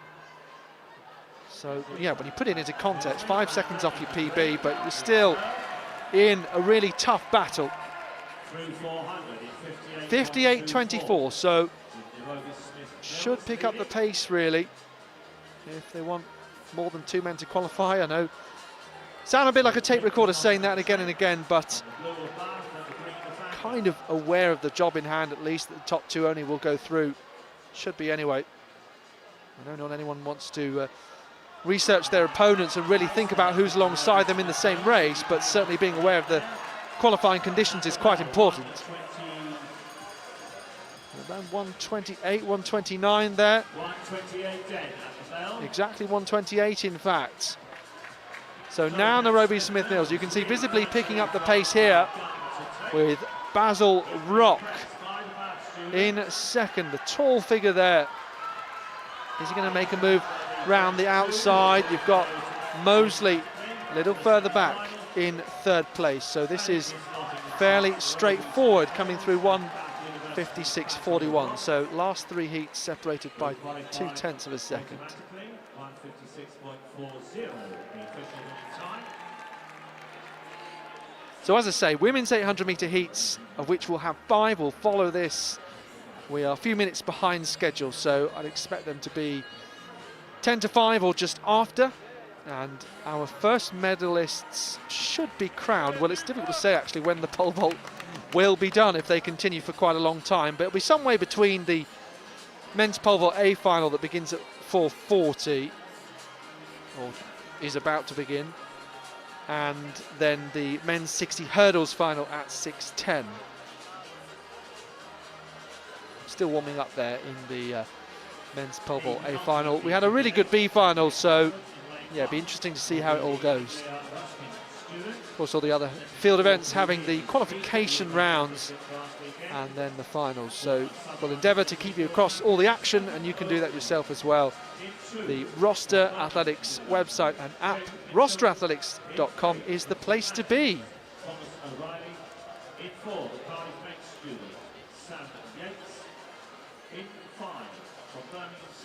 So why don't we take a look at the lineup for this next heat, number 7. Stefano Lufnen of Anglia Ruskin, and then Birmingham's Jake Minshall, the rising talent, and has done well at English Schools Championships over the years, but now getting BUCS selection, now at university in Birmingham, and I'm sure he'll do pretty well because Birmingham, one of those with a middle distance of specialism, as we often say. St Mary's too, although did comment that we've seen a couple of St Mary's sprinters do quite well. Thomas O'Reilly of St Andrews, also in this Sam Yates of Cardiff Met, quite a few specialisms they have. Sebastian Muscroft of Birmingham City, and Luca Buckley MacDonald of Manchester.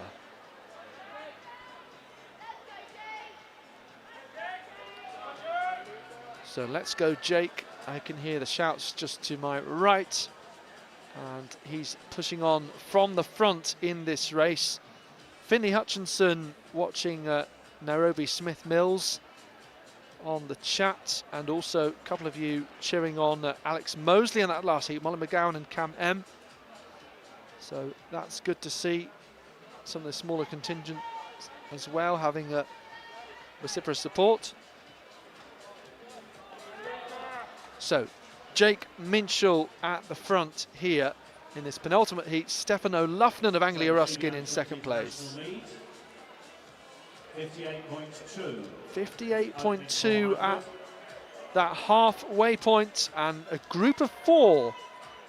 Haven't really said that so far. It's been 2 or 3. Part of the reason for that is the pace is a little off what we've seen previous. St Andrews, Thomas O'Reilly in third. 128.5 at the bell. 128.5 at the bell, so half second off the previous heat. Last year's England under-20 indoor silver medalist over 800 leads narrowly. Which was the second slowest heat so far. So good battle now between O'Lufnen and Minshall. These two are guaranteed of a place in the semi-finals.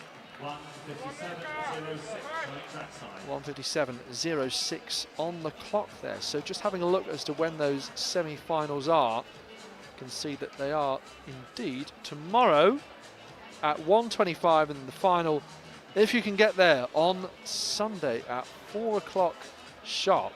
Well, 4 o'clock or thereabouts. Don't want to make too many promises, especially around tea time.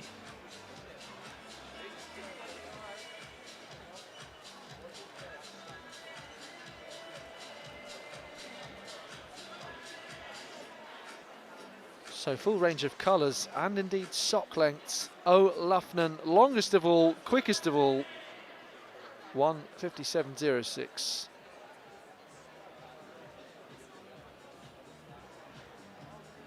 BUCS Nationals on the vest. Hashtag BUCS Nationals on X, formerly known as Twitter, if we have to call it that, and then Instagram.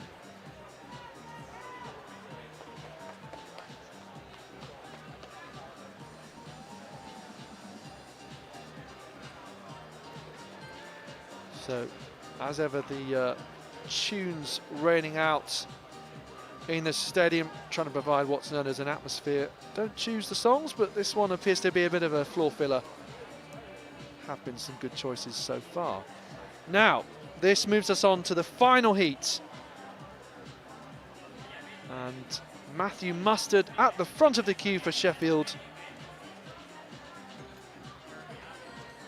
Jacob Smith of Durham also in this, but just touching on Mustard for a moment. Personal best of 1:51.41. By the way, these are outright personal bests, not just indoors. 1:54.85 this year. 3 times BUCS semi-finalist and Northern Indoor bronze already from this year. Jacob Smith of Durham, they're wearing 492. Connor Hood of Cardiff. Kuak on the back. Tom Barrett represents Oxford, wearing 963 Rider Picture. Callum Jeffries of Edge Hill, and then Rainis Boltins of Sheffield Hallam, the home university here. Big cheer there for Callum Jeffries, because Edge Hill are one of the loudest in terms of just giving the athletes that bit of support, their teammates and peers, fellow students.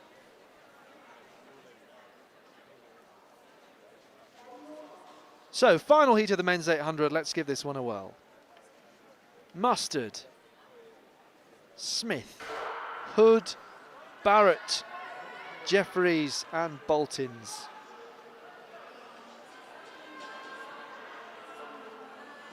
So, no need for too many shoulders out, but looks like Connor Hood of Cardiff is going to lead this one early.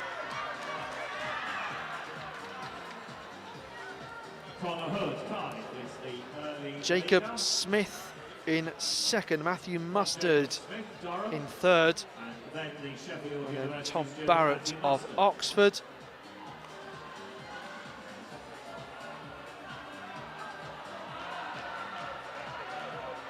So again, a bit of a breakaway of 4.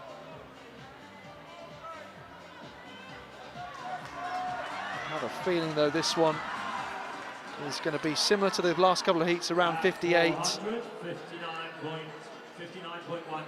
59.19. So you feel as though only 2 will qualify here. 4 into 2 doesn't quite go automatically, unless you're doing simple division. But here we're trying to qualify for the 800 semi-finals. Mustard needs to push on, Barrett does as well. The bell is sounded, 1:29.1. Mustard on the outside, looking menacing. Hood in front. Wonder whether he'll try and squeeze through now. Jacob Smith going to do what Ben Smith couldn't for Durham. Mustard is going to, oh, I don't know if he did. 1:56.78. It was a quick last lap in the end. Mustard looked like that spot was his. And Conor Hurd did what he could to try and get over the line.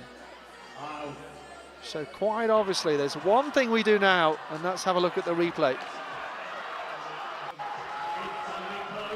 So Smith out front for Durham, that is clear. Hood in the red for Cardiff. Here comes Mustard rocking from side to side. Oh, it's really difficult to see. Obviously going by midriff, and of course the full view of where Hood is somewhat blocked, but he just might have done enough there. It will be one for the photo finish.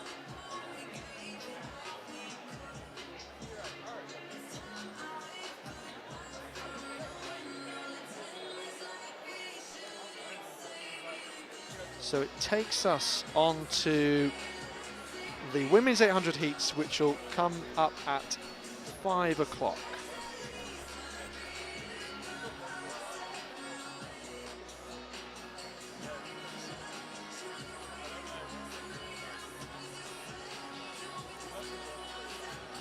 Well, it was very close for that second automatic qualifying spot, because photo finish still looking at the photo.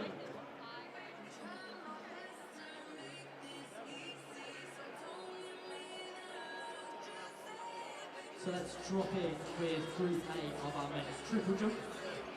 The current leader is Jordan Akinsoyo of Loughborough. 14:37 in the first round sees him retain his lead. And we're into the third.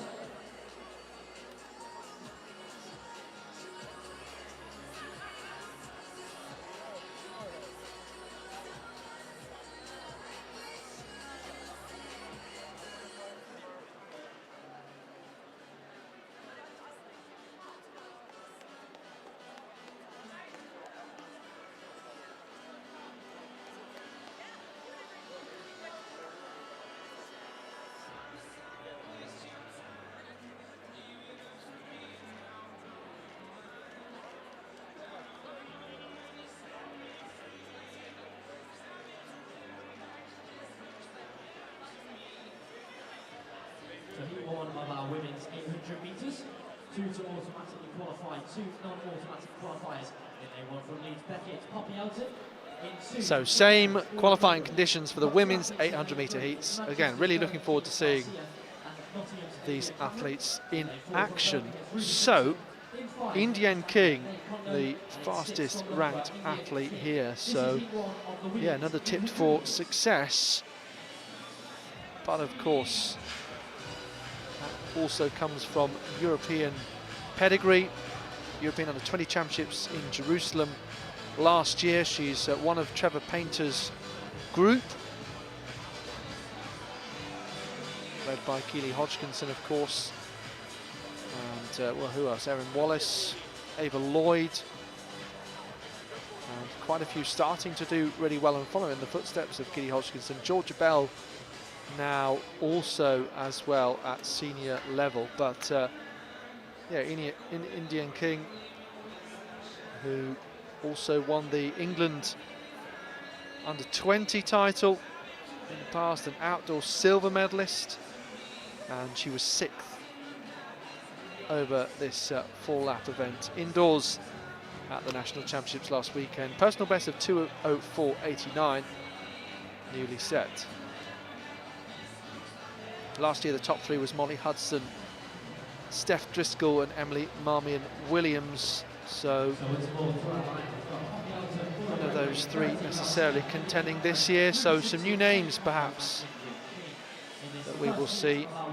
No, Kiesler was 5th outdoors last year. She returns.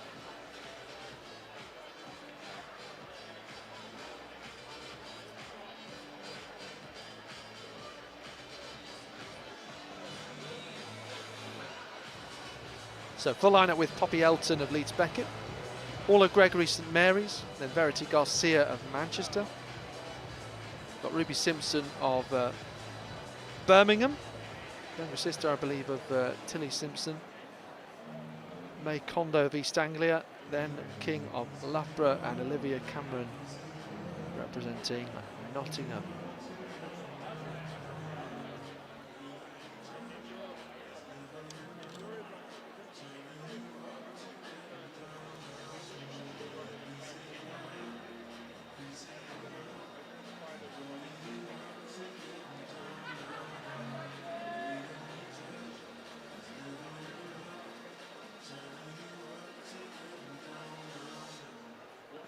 So 5 heats, but same qualification conditions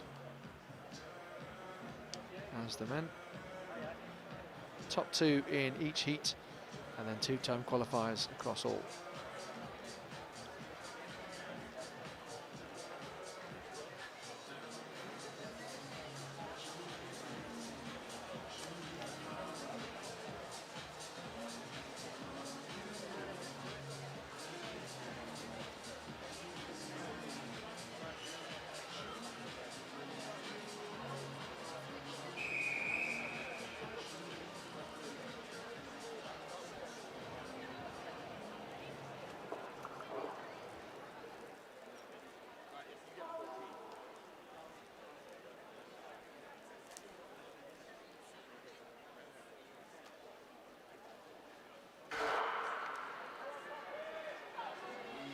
So getting underway for 4 laps of the track here, and Indian King on the outside. Yeah, really interesting, coming in a couple of seconds faster than the rest of the field.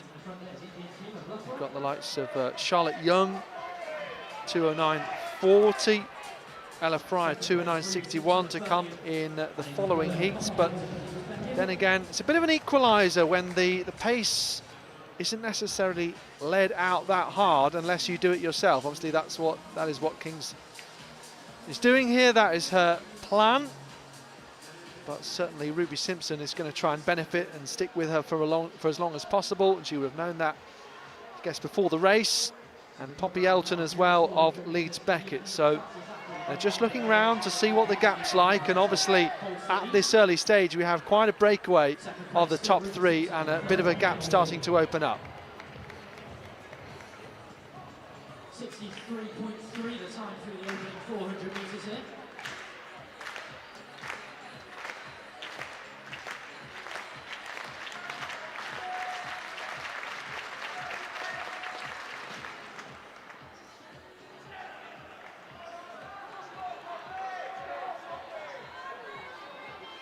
So 12 athletes will progress to the semi-finals. King leading then from Simpson.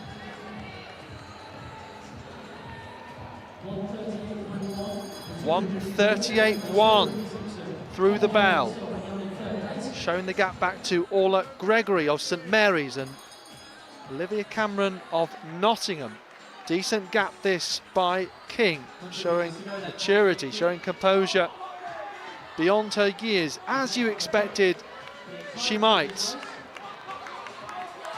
This is a title won so often by Birmingham, but Loughborough looking like the favourites here, and pretty comfortable in 2:12.54 for King.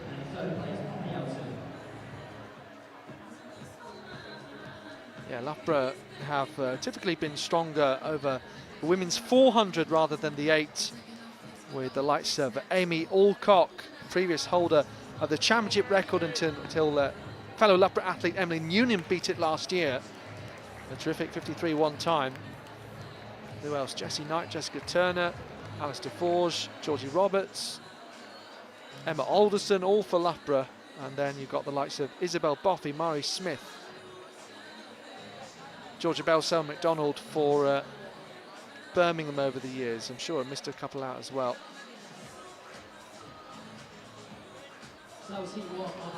Jessica Brint as well, Jess Judd as well for Loughborough. Probably the exception, if you like, although it seems strange to call her that, but one of those Loughborough athletes who has won gold over the middle distances, of which Birmingham tend to be a little bit stronger, but Yeah, great battle between the two, and obviously overall Loughborough very, very dominant. Well, that to come later.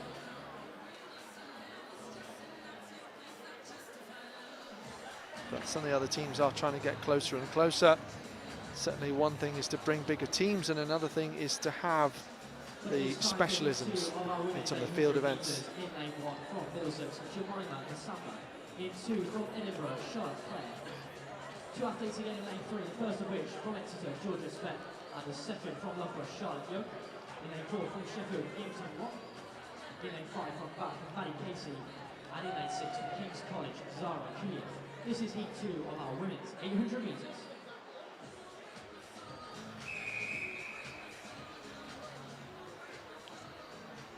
So, second heat of the women's 800 metres. Here is Jemima Ishimu Masamba of Middlesex, Charlotte Clare of Edinburgh, Georgie Speck of Exeter, Sheffield's Newton Wong, Maddie Casey of Bath, Zara Kulia of King's College London, and Charlotte Young of Loughborough. Well, well, well. There is a potential certainly for a Loughborough 1-2 in this. And Charlotte Young was 5th outdoors last year in Manchester. She was 6th indoors here last year. Personal best of 2:09.40, 2:10.83 this year for Young, who also leads the way in similar fashion to her teammate Indian King. So, well, as we know, there is a real brilliant conveyor belt of middle distance talent generally in Great Britain. And so much so that there are a number of athletes who don't make the major championship teams, and also at junior level that's the same thing as well. Of course, last year we had some good opportunities. European under-20s and under-23s and Commonwealth Youth Games, and still there would have been some athletes disappointed to miss out. So tells you everything you need to know, and sometimes you look at the European lists and you see it's pretty much all Britain. As we come through here in 67.23. So it's going to be quite interesting when we come to those semi-finals, because you will have 12 athletes. Of course, it'll be a tough battle. Eliminating quite a few here out of those 5 heats. Charlotte Young just about leading this one from the other Charlotte, Charlotte Clare of Edinburgh. So 1:40.50, 2.5 seconds or 2.4 seconds off the previous heat. So these two working very hard, as are those in the gym watching from the treadmills track side. Good way to spend a Friday afternoon, as indeed if you're watching at home. This battle, Charlotte Young of Loughborough, Charlotte Clare of Edinburgh. I wonder whether Clare is going to push it all the way to the line. Bragging rights for this heat go to Young, 2:14.34. So we've now had a young and an old, although can't have been that old, given that he's still at university, Zach Old of Leeds, I think it was, in the men's 800 heats.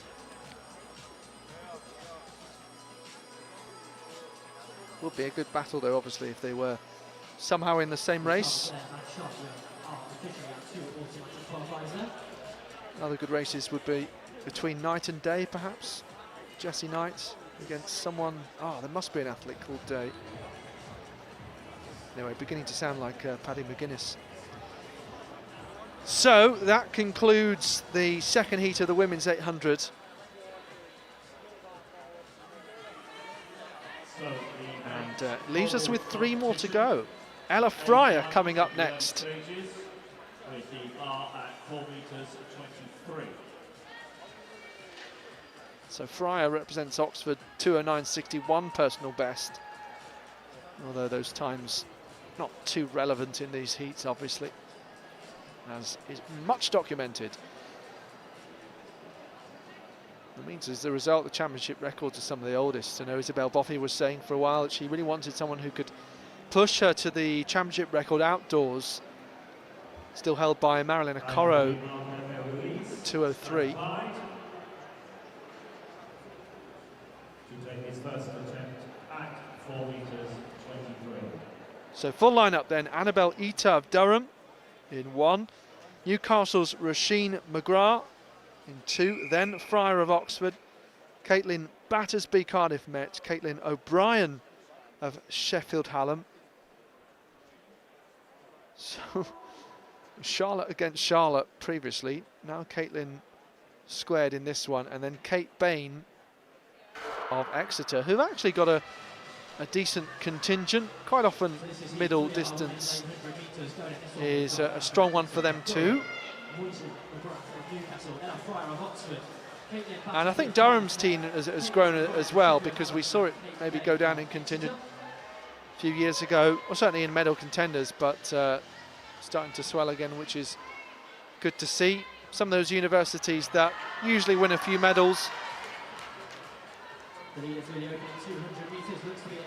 having more depth. So around 32 seconds through that first lap for Ita. Reminder, top 2 going through automatically in 2-time qualifiers.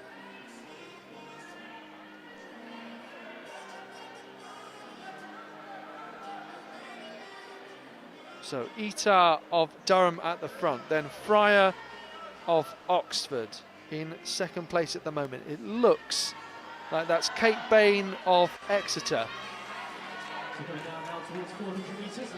Battersby in 4th place, just trying to hold on to this. 67.47 at the halfway point, so a couple of tenths off the previous heat number 2. So keep messages coming in on the YouTube chat. Harry Lewis supporting Nairobi, who was in the men's 800 a few moments ago. Joseph saying Mustard spread all over. He really did cut it, Matthew Mustard. But now we're on to the women's 800 heats, and look at this nice move there from Kate Bain. So 2:12.54, fastest heat so far, won by Indian King. And we now have this fight.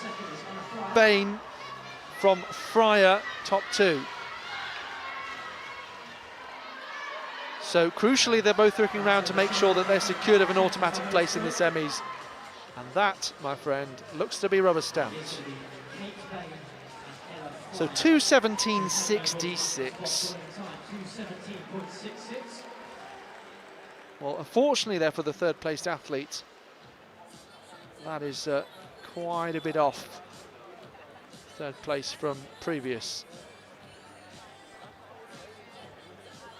So 2:12.5, then 2:14.3, now 2:17.6. 2 heats left to go.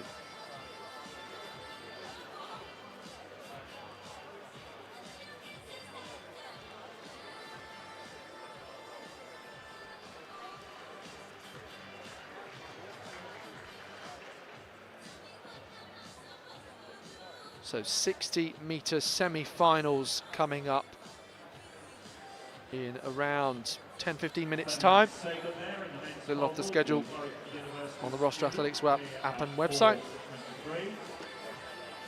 Last year's outdoor summer under 20 champion. Ella Fryer looked like the challenge was on there, but recovered very well to be inside the all-important top 2 in this particular case.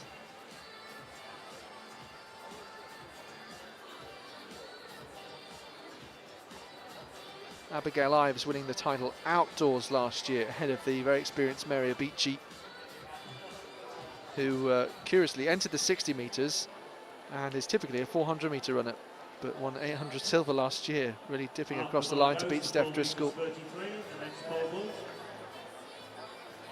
it meant that Molly Hudson, who was the indoor champion last year for Leeds Beckett, was out of the medals.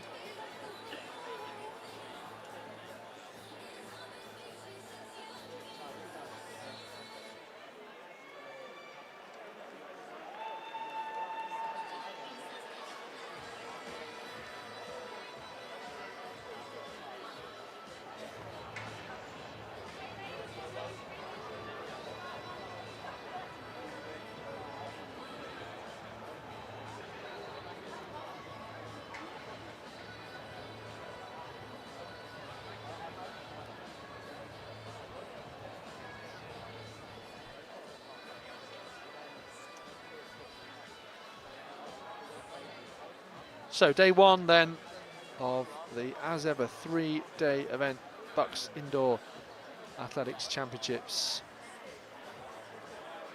And yeah, a case of setting up the tails for when medals will be decided. First of all, later on today, but particularly Saturday and even more so Sunday.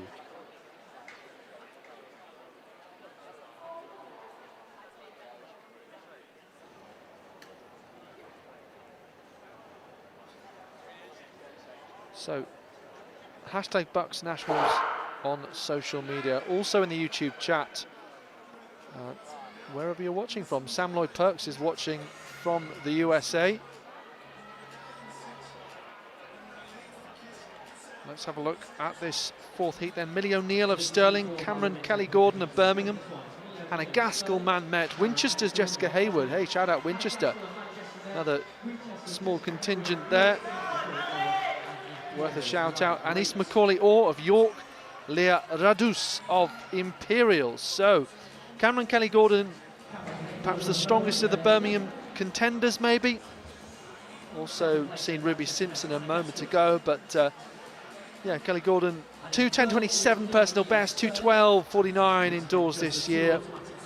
England under 2800 metre, fifth, of course, that championships a little earlier on this month when the under 15, under 17, under 20s all held national titles in this arena in the same weekend, and some fantastic talent really coming through those championships as always.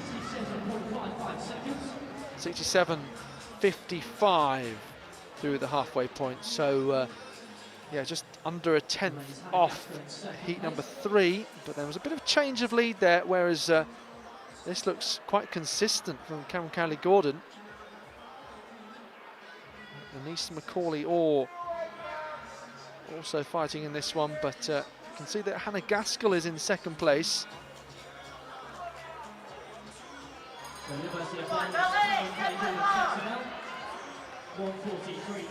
1:43.23 now at the bell, so I think that only really 2 athletes are likely to qualify from this heat once again. We'll see how things unfold. And Cameron Kelly-Gordon just can afford to ease up here, doing so quite a bit. And it's giving some impetus for Hannah Gaskell to come and overtake if she can.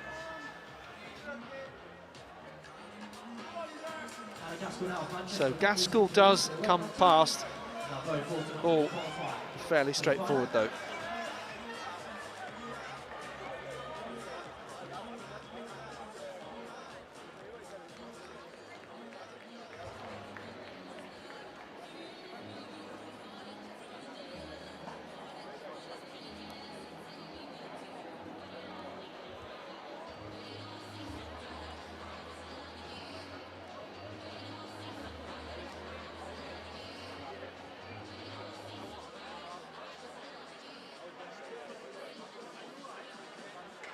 If the owners of the cars with the following registration are in the stadium, with a movement at once, please. And one that definitely has athletic equipment in it. MJ 57ZYG. And the other vehicle, the registration, LT18F.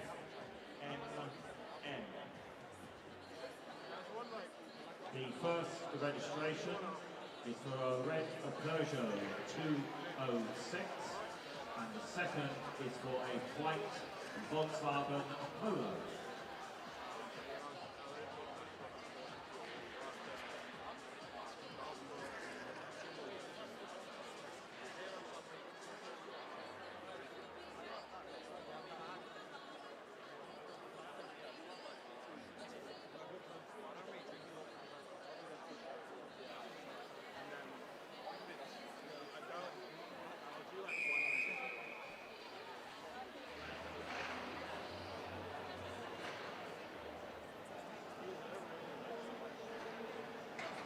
On your mark.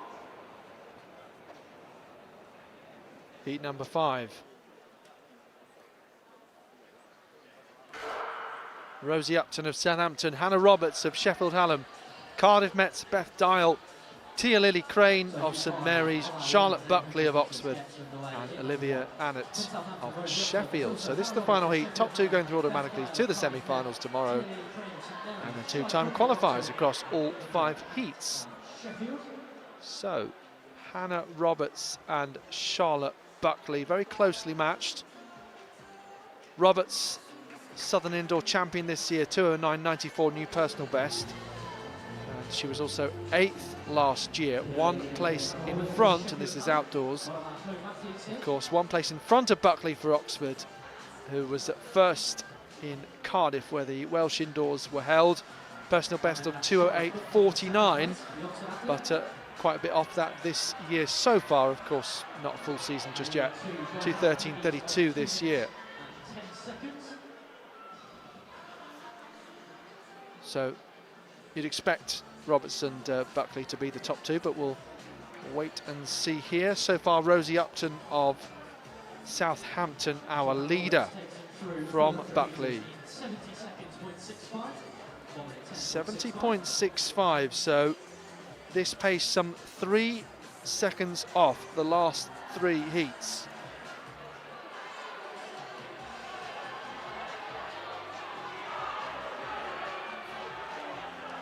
Rosie Upton putting herself in an excellent position.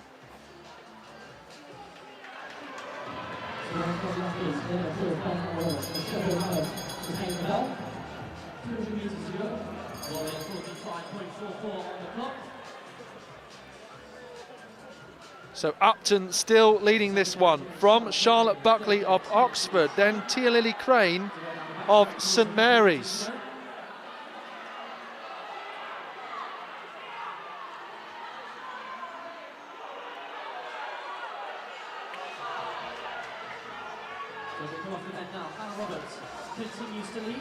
So coming into the finish now in 2:18.70, Hannah Roberts from Charlotte Buckley.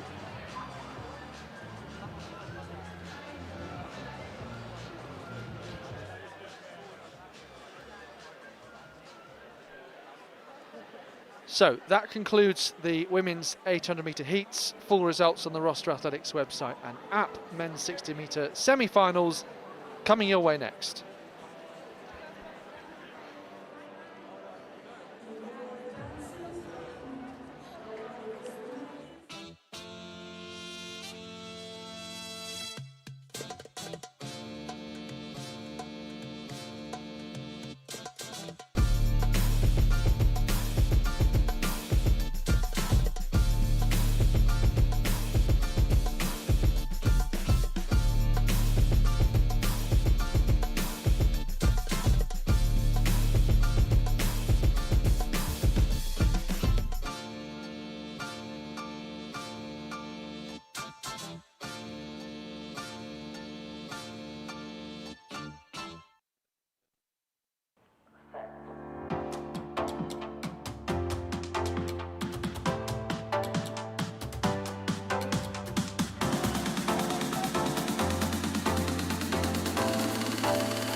If you're doing BUCS, you should be at AmeriCamp next summer.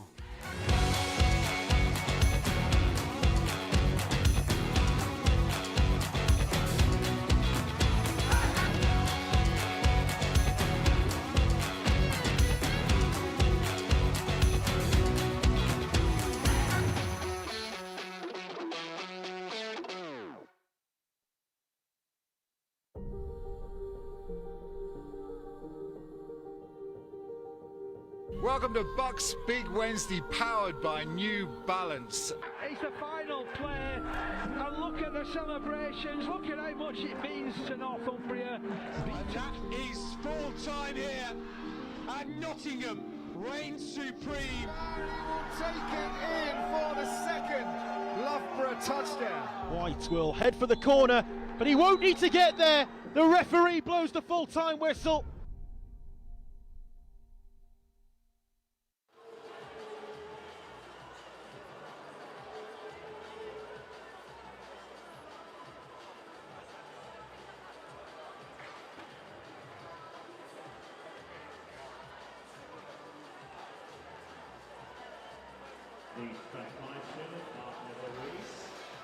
So you're watching the BUCS Indoor Athletics Championship, and we're here in Sheffield at the English Institute of Sport. Delighted to say that Blake Brown of Cardiff Met has joined me here. So you're competing in the 200 this weekend, so a bit of time today just to relax, watch on and see the competition. Yeah, that's it. Today we just arrived this afternoon. The team bus came up earlier today just to watch a few of the guys who have got their heats and stuff for this morning. We had a small team just travelling up on the Thursday, just to give them a bit of time to relax and stuff. But yeah, myself, I just came up with the team. Just thought I'd cheer the guys on. I'm the president of the club this year, so I thought it's really important for me to be here and show my support for the guys. But yeah, so 200 metres for me this weekend. Looking forward to that. But yeah, today's just very much just on the chill side. Right. Well, I mean that's good stuff. I mean, the first thing I noticed was the change of vest this year. Yeah. Because it's been quite. Yeah. I mean, it's pretty much the same colours. But yeah, what do you think of that? Yeah. No, I really like it. It's basically a change of sponsor. It's gone from. I'm not too sure what it's gone from now, actually. So it's been a while. Rhino, that is. We've gone from Rhino to Macron. It's an entire sort of change throughout our like student union. A lot of the teams have changed their kits. We've had the logo change. Yeah, I really like the kit. A lot of the athletes are happy with it. I think it looks nice. Material's really good, so yeah, can't complain. Looks fresh and fresh for a good year of BUCS. Yeah, of course. So we're about to look at these men's 60 metres semi-finals, of course, having seen the heats earlier. Alex Azu, of course, the brother of Jeremiah, right? Yeah. So Jeremiah is the UK Indoor Champion, is off to the World Indoors in Glasgow. He's very much an established member of the British Sprints team. Tell me about Alex, because he's kind of trying to establish himself as well. Yeah, no, fantastic character. Alex has really, taken really well to the sport. Obviously, it's amazing that he's obviously got his brother there, doing so well. So he's got a lot of energy, just like his brother, but he's got his own style. He's really improving a lot. PB'd not too long ago with a 686. Definitely think there's more in him.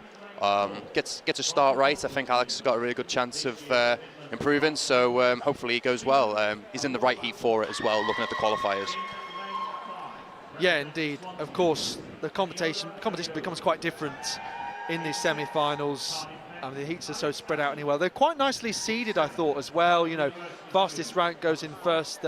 Heat makes it quite easy to follow, but this will be quite interesting. So Peter Clark of Edinburgh, Tyler Panton, who has a real habit of getting on the podium, 100 and 200, and definitely right up there. He will really want a title there. Of course, no David Morgan Harrison this year, so he's obviously dominated for a little bit. Oab Barrow of Loughborough, he was also very, very strong in his heat, as was Stephen Awubafor of De Montfort, and then Eniola Adedoton of Swansea, Alex Adu of Cardiff Met, Thomas White of Cardiff, and Dominic Bath of Portsmouth. So this is a really interesting semi-final. So just the winner going through, but then four-time qualifiers across four semi-finals isn't too bad in this case. So Tyler Panton certainly knows the drill. He'll be ready for this one. I feel like Oab Barrow, a little bit of a lesser known quantity, if you like. He was fourth actually indoors last year. Personal best 675 compared to Panton's 673. So it's all very close. And I'm sure it will be again here. So Clark, Panton, Barrow, Bafor, Adedoton, Azu, White and Bath. The first semi-final of the men's 60 metres. Ooh, a bit of a twitch there, I think, from Barrow in lane 3. A bit of a twitching going on there. We just need to control the nerves here, guys, because the final last year was a bit of chaos, wasn't it? With a few DQs going on. Everyone seems to be quite eager, but if I've been waiting a while, it's been a big gap this year from between the heats and the semis. So A lot of anxious legs out there maybe, so I think they're just going to get let off with a little warning for now. Oh. Yeah, a couple of them weren't quite settled, but yeah, just tells you that the semi-finals is a step up. You've just got to reset and refocus now. Barrow's quite interesting because he's a Qatari international. Actually, he's competed at the World Championships when they were there in Doha 2019. And Loughborough, last couple of years, had a bit of that sort of sprinkling of internationals from elsewhere. So once again, Clark, Panton, Barrow before Adedotan, Azu, White and Bath in this first semi. So really good start from Barrow, motoring his way through. Azu trying to challenge as well as before. A really, really strong win there from before of De Montfort, who don't get too many shouts and too many chances of medals here, but they could well have one through Stephen Awuor-Baffour, 6.74 there, Blake. Yeah, I think he just gave himself a bit to work for there. I think Barrow got out really well. Tyler Panton also going well, but Baffour looked really comfortable in those heats. He ran a similar time, 6.7, but definitely gave himself some work to do there. But no, he'll be encouraged by that. I think he does the same again, maybe a better start. He could improve on that performance and probably look to win this. Yeah, I mean, our unofficial time is 100th of his personal best as well. So that's really strong stuff. The final of the 100 metres in Manchester last year, Sifuru Onikwendo. In lane 4, alongside the Birmingham University student Suresh Black. In 5, representing Brunel, Sean Akoto.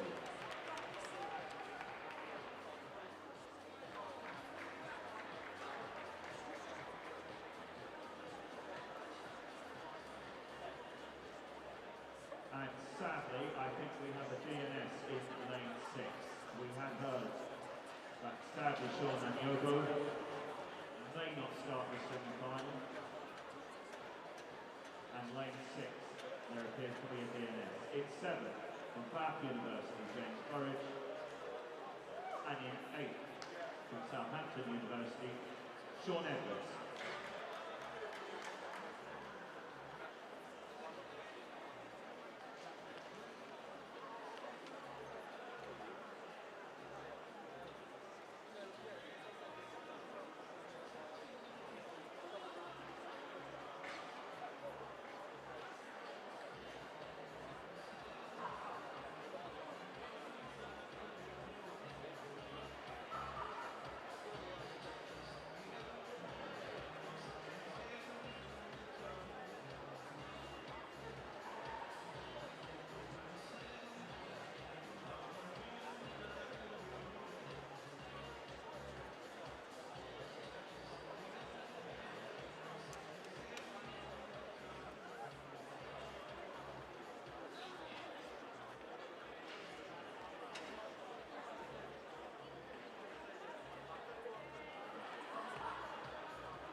So second semi-final of the men's 60 metres. Of course, you know, 3 rounds in one day, but Blake was saying there that really decent gap between heat and semi. I mean, we can talk in a moment whether that's the preferable way to have it.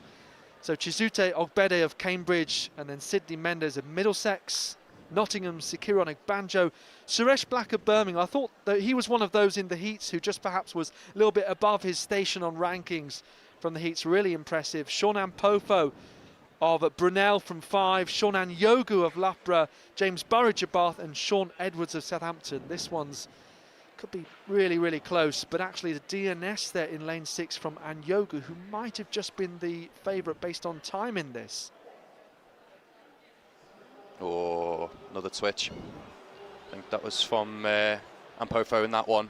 Yeah, I mean, what do you put that down to? Do you think that is partly nerves, partly they know the fact this is so tight? Yeah, 60 metres. it was seen quite a lot in the heats. There's a few twitching going on. There's a lot of leeway given from the officials. I think in the hurdles they started to be a bit more strict. So, you know, maybe these athletes, one's trying to test the look a bit, anticipate the gun, but it's important that these athletes should stay relaxed in these semi-finals and just sort of react and not really think too much about it. Yeah, that was interesting because I I was so confident at the time when I think that hurdle DQ was made.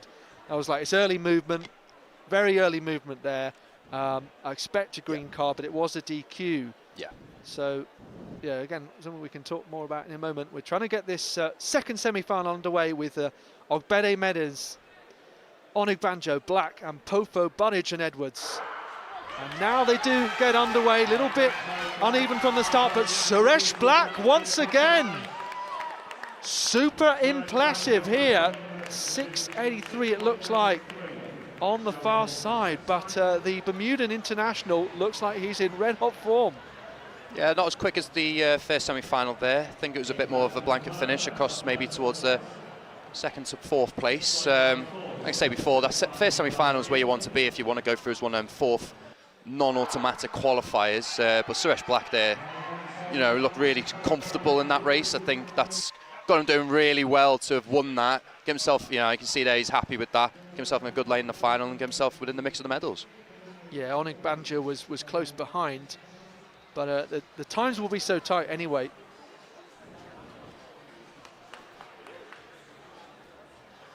Yeah, I think it always depends what time of where you need to get through to the next round. I think this year probably going to look around. You definitely want to be in the 6/8s to get to that final. We'll just have to see how these next two semi-finals go. But that first semi-final definitely, I'd say, was the strongest out of the four. So I'd expect to see most come from that heat. Yeah, as you say, it was a bit more of a blanket finish, because just looking at those times, because they remain relevant. Bafor was actually a personal best, officially 673. Panton 684, and then Azu 692, and the rest were outside 7 seconds from the first semi-final. Yeah, Alex Azu there, 692. Not a bad time, but it's going to be close. I think last year you needed at least 690 to make the final. Just say anything can happen. I think Panton's pretty much guaranteed himself in the final with a 684.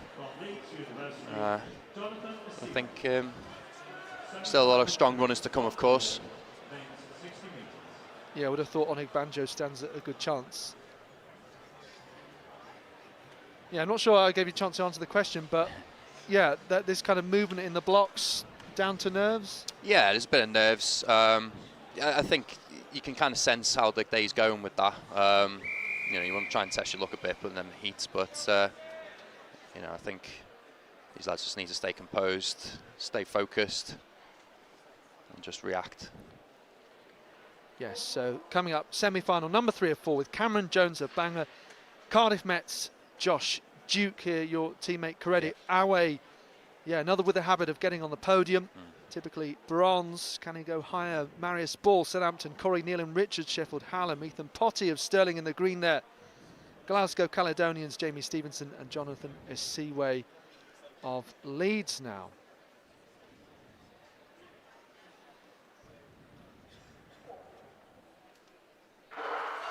So this one does get away very nicely. Korede Awe with a bit of work to do, but just edging in front with Neal and Richards, I think it is, battling with him. So time coming up 686. So third fastest of the three so far, but bit of an injury Potty, there, I think, looks in pain, which would be a real shame for him. Yeah, I don't think Corey or Corey Neal and Richards there would have been too happy with that run. I think they're definitely capable of more there. 686 for the win. I was very impressed with Josh Duke there on the one of the inside lanes. Thought he got out really well, but as I say, you want to try and get through these semi-finals without exerting as much energy as possible. But key for that is you want to try and stay smooth. Yeah, there's a bit of work to do for Korede Awe there. He just took the win there. It's very close between those two, but I think Neal and Richards. Probably more focus on the clock there. You can see his frustration there. And, hopefully Ethan Potty's okay there as well. Yeah, so at the moment we can see that Suresh Black's come through with his time from the second semi-final, personal best. Again, 682. I'll make that. And then Onigbanjo, 687. So he and Panton in a very good position I would have thought. And then you got Azu and Ampofo both on 692. So those would be the four-time qualifiers, but that's not yet factoring in the third semi-final. Yeah, so I mean, it's interesting though having the 63 rounds all in one day. Yeah, just to ask you about that kind of gap. Would you prefer to have a bigger gap between the semi-final and final, just to completely refocus on the biggest challenge? The 6 metres, you certainly want to have those rounds rather close to each other. I think the semi-final and final being close isn't the worst thing. A lot of the time in the indoors, you find with the scheduling, it's more of the survival of the fittest. It's who can repeat those sort of performances as best as possible rather than like try and run for the best time. So it just emphasised today, I think, with that big gap between the heat and the semi-final, of getting through that with as least energy exertion as possible. So it'll be very interesting to see how the final goes. Yeah, which pretty much everyone managed to do without any casualties through those heats. And let's see, we've got a DNS here in this final one. This is Emmanuel Fatimain of Kent, who was second in his heat. So, full lineup: University of the West of Scotland's Cameron Colville, Emmanuel Ajibode of East London, Darian Moore of Birmingham, Samad Ibrahim Bath, Ryan Mostyn Edge Hill, Sonny Campbell Glasgow, and then Tom Pritchard of Leeds. So I'd definitely say that this one isn't the strongest. It's difficult to say because a couple of people kind of maybe dropped out, and we had the DNS of Anyogo as well. But look out for Darian Moore from lane 3 here, going nicely so far, and charging through is Ryan Mostyn, the green of Edge Hill as well. But more from Mostyn, 6:82, so kind of matching that time of Black, in fact just off it. Yeah, it was an impressive run there from Darian Moore. He got out really well. I think it's a personal best for him. He'll be really happy with that. That's really good to go into a final with the lifetime best. He's excited. It's good. Yeah, definitely good to take that into the final. A bit of confidence. Yeah, he got it really well. Thought he sort of held his form really well there. A good run from Ryan Mostyn as well. He PB'd in the heats, but 6:91 in the heats, and it was 6:92, I believe, from Alex Azu. So he's the slowest of the non-automatic qualifiers. So it's going to be really tight to see who does make it through to that final. Could be tight. Yeah, that third semi-final result has just come through. So Awe 6:84. Obviously, we know that he was the winner and confirmed. Neelan Richards 6:85. And then the others were all outside 7 seconds. So that means at the moment that it's Panton 6:84, Neelan Richards 6:85, Onig Badjo 6:87. And then I think it goes down to 1,000th between Azu and Ampofo. So, but I think that might all change once the fourth one comes through. Yeah, when you see what Ryan Mostyn did there for Edge Hill. Yeah. 2 there on 6:92, like you say, it can come down to 1,000th of a second. It's important in the semi-final, even if you know you're not one of the fastest runners per se. You want to definitely use the faster heat and just keep running through that line, try and finish strong. And say you definitely wanted to be in that first semi-final like Alex was. Use the quality of those lads. You probably want to be on the podium, like Panton, Barrow and Bafor. And well, that's interesting you say that. I mean, because I'm not sure that everyone would think that way. Yeah, everyone's obviously got their own preference, but you know, for me as a sprinter, I'd look at that and go, you know, you want to be amongst the best people. You want to, especially if you're looking at a qualifier just like top one in the 4 fastest, you give yourself a bit of kudos being, well, if you've ran well against a strong runner in a strong semi-final, you want to be as close to them as possible. You want to try and perform as best as you can, run your own race, and let the time do itself. And you know, the main thing is in a championship, you want to get to that final. You know, you want to try and do it, obviously, you know, save as much energy as possible, but you want to give yourself, you know, everything you can really in that final to go well. Yeah, 100%. So just waiting for that fourth result to come up on the roster. Athletics.com. And well, you mentioned you're the president of the club this year, so what exactly does that involve? Yeah, just the head of the committee. We've had a lot of changes at Cardiff Met. It's been really good. We've introduced a lot of things. We've introduced a performance program, which has been fantastic for our athletes, just giving us a bit of sort of physio support, a lot of other kind of holistic support for athletes as well. I think it's amazing to see that our university is putting a lot of effort into our athletics team. I think it certainly deserves our recent history of success. You know, kind of shows that. I think with an extra bit of support for what is kind of a young team this year, a lot of freshers in our team, sort of support their years of development throughout university. I think really positive to have. I'm very lucky as my last year to sort of see the introduction of that. So yeah, no, it's really good times at the Cardiff Met at the moment. Yeah, so we're just watching here now the pole vault A final. Looks like the bar's at 4:53. Bar finished at 4:63 in the B final. Mark Mellor there. So Ryan Mostyn, do you want to tell us what you've just seen? Yeah, I've just seen the results come off there on roster. Ryan Mostyn did just sneak through to that final, eliminating Alex Azu out of the final. It come down to 100 of a second in the end. Ryan Mostyn there, 6:91, equaling his PB in his performance in the heat. And 6:92 wasn't enough. I did say 6:90 was sort of the ballpark of where you wanted to try and run to get through to that final, but it just come down to something so tight like that. Fair play to Ryan Mostyn there to get PB and take that through. So we got a really good final on our hands, I think.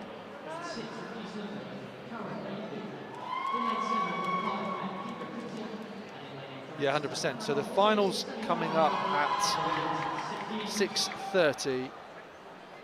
So yeah, what, just over 45 minutes, and then women's final at 6:35. We're going to stay for the women's semis as well? Yeah, of course. So yeah, we've got brilliant. a few Cardiff Met athletes going in this as well. Yeah, fantastic. Well, you could argue that Cardiff Met had tended to be a little bit stronger actually in the women's sprints than the men's, with Charlotte Wingfield, Amy Odenaya, Mika Moore. Yeah, no, we've had a really good legacy of athletes come through in the women's. But, you know, we've got a good sort of squad come through this year as well. Chance to develop and enjoy their first year at BUCS. Great stuff. So, in this semi-final number 1, Acacia Williams Hewitt Sheffield, Olivia Fowler of Edgehill, Alison Bell of Edinburgh, of course the European under-20 4x1 gold medalist, and also among the medals at BUCS last year for Edinburgh, Madeline Wattles of Birmingham, Navneet Kaur of Surrey, Karen Mayindu East London, Kinga Kudzia Cardiff Met, Hannah Bolt of Exeter. She's also in the hurdles as well, so she's having a busy old day. Alison Bell from Mayindu. Just the winner qualifies automatically from the final once again. Bell coming through there, 7.43 seconds, but Alison Bell has international quality, so not unexpected. That was a phenomenal performance there for the semi-final. I think should be pleased with that. Not too far off her lifetime best. And we've seen a lot of recent history with the women's final. A lot of the women's going really strong, getting personal bests, even at that international calibre like Alison Bell. So you know, she'll be excited and hopefully maybe see towards that PB. Yeah, Hannah Breyer, I think she had 3 titles in the end at 60, and at least one of them for Cardiff Met. And yeah, breaking the championship record, I think, as well. Yeah, Alicia Rees also, who's had international selections for GB, doing very well over the 60. But yeah, I mean, such a short event, if you make a mistake at the start, there's not any time to make up, really. Yeah, that's true. Again, you want to make that start count. You don't want to leave yourself too much to work with, because especially in the championship, you know, if you are sort of capable of making to finals pretty easily, you know, with the ability of like a 6-7 and run, especially in the men's, or something quicker than that, you want, if you want to try and win a championship, you want to be as efficient as possible through the rounds, and you know, in order to do that, you want to be as technically smooth as possible. You don't want to be forcing too much, because it can exert a lot of energy, even though it is just a 60-metre. You want to try and sort of just compose yourself as much as possible, and you know, it's such a high velocity event. You know, a lot of nerves can be involved in the 6 meters, a lot of hype around it. You know, it's all about channeling that energy and you know, sort of nailing it down on your start. But again, you know, if you leave yourself too much to do, you've got to, you know, really ramp up the gears, but stay patient as well. You know, even though it is a short event, patience is key in any sprint. You know, I've seen elements of that, I think, from the you know, the impressive performance from before in that first semi-final of the men's. You know, he didn't get out the best, but it gave himself a lot to do. But you know, he stayed, staying calm throughout that drive phase and picked up really well. And yeah, it's, you know, you don't want to give yourself too much to do, but like I say, that emphasised the block start. It's key. So because of that, is a 60 metres something that you know, find that there's quite a few challenges to get right, and you prefer the 200? Yeah, I think the 60 metre is very technical. You know, it does come down to so much of, you know, how you perform out the blocks, out your drive phase. You know, in my mindset, I use it as sort of like a, you know, training opportunity for the 100 metres. It's, you know, it's a fun event. You know, it certainly suits those who have great acceleration patterns and people who pick up really well throughout the early stages of the race. I enjoy every event. You know, 60 metres is a great chance to really practice your start, and, you know, during the winter, there's a lot of things you can take from it and towards, you know, sort of your warm weather training around March, April, heading towards the outdoor season. You know, I think it's a great platform for that, and I'm sure a lot of sprinters agree.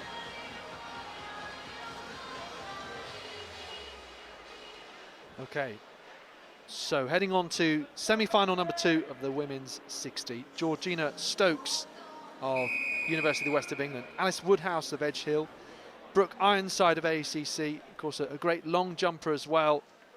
Ironside, personal best is 7:47, BUCS indoor long jump silver medalist last year and the Southern 200 indoor champion already this, so she thereby second ranked overall. No Joy Eze, who won the title last year, who's initially entered, so opportunity for others. Susan Fuller-Unsu, Northumbria, Lois Garland of UHI, Shona Vincent of Portsmouth, Nottingham's Princess Atanda, and Freya Cohen of Strathclyde.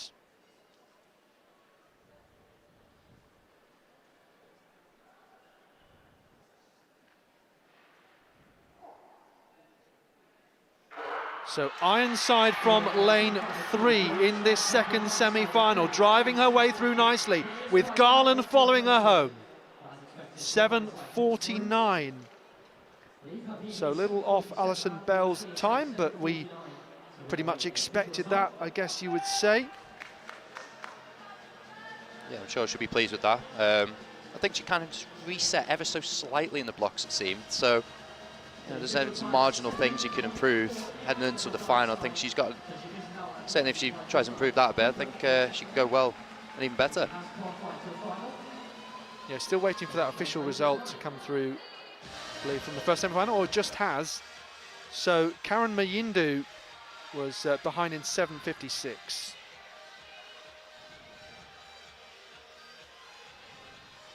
Well, as you said there, if you know you're not the fastest, you've got to battle for every single inch, and Lois Garland did that.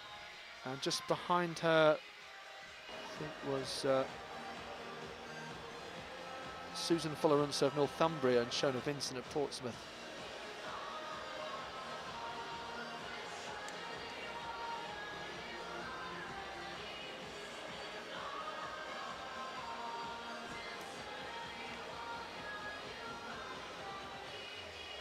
As you say, it can be really difficult with that just one automatic qualifier going through. It's really important that you feel like you are sort of in the mix of maybe second or third, even fourth. It's so important to not give up. You know, you might think that there's more events, there's more heats to come. You might not be one of the fastest, but, you know, it's proven it can come down to such fine margins, and I think for these athletes it's important as well. You use it for yourself as well. You know, focus on your own performance, get the most out of it, and just run straight through the line. I guess the thing we have to consider straight away, albeit slightly prematurely, is can anyone challenge Alison Bell? I just think at the moment she's, you know, so dominant in this event. I think, you know, just on that performance alone, you can see in that semi-final she's, you know, she's moving really well. She looks confident in how she's running and looks smooth whilst doing it. I think that sort of body language in a sprint is, you know, really evidence of more to come. So, you know, I'm expecting something really special from her in the final, to be honest. Yeah, and it was a good battle outdoors actually, with Leah Sibbons, who'd won the 2022 title, and Leonie Ashmead, and another not here this year, and Bell as well, and she was sandwiched in between the two of them. So on to this third semi-final with Liverpool John Moores, Kathy Hempton, Emily Reid, Sheffield, Jasmine Wilkins, Birmingham, Rachel Lorimer, Stirling, Serena Grace, East Anglia, who won her heat earlier, Mia Smith of Loughborough, Kirsty Tregolone, Cardiff Met, and Philippa Viazante of Leeds Beckett.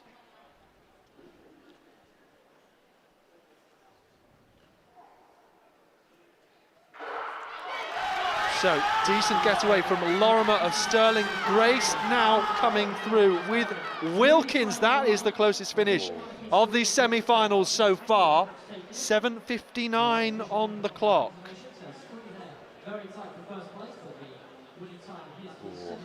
Just looking at the non-automatic qualifiers at the moment from the second semi-final. A couple of those girls sort of second to fourth place. I think these girls will be lucky to get through, and there's a non-automatic qualifier from this semi-final, as they're so close. So it was Serena Grace who just took it there at 7:59. So it was close though between first and second. Yeah, well, it looked that way, but sometimes the camera angle from this side is a bit blocking of the runner on the other side. But yeah, as you say, Mayindu, Garland, Vincent, and Fuller-Runso leading the way on four non-automatics just at the moment, without this third result. I think you want to guarantee yourself a place in the final. 7.5 is certainly a good time to establish yourself into that final, but just seeing in the men's, it can be close as well. So this might be the first champion crowned, indeed, although the 60 hurdles final not too far away. As we see, so Mark Mellor of Loughborough. Kate Rooney is here coaching as well. Former GB international herself. This is men's triple jump qualification, and second pool just getting underway. I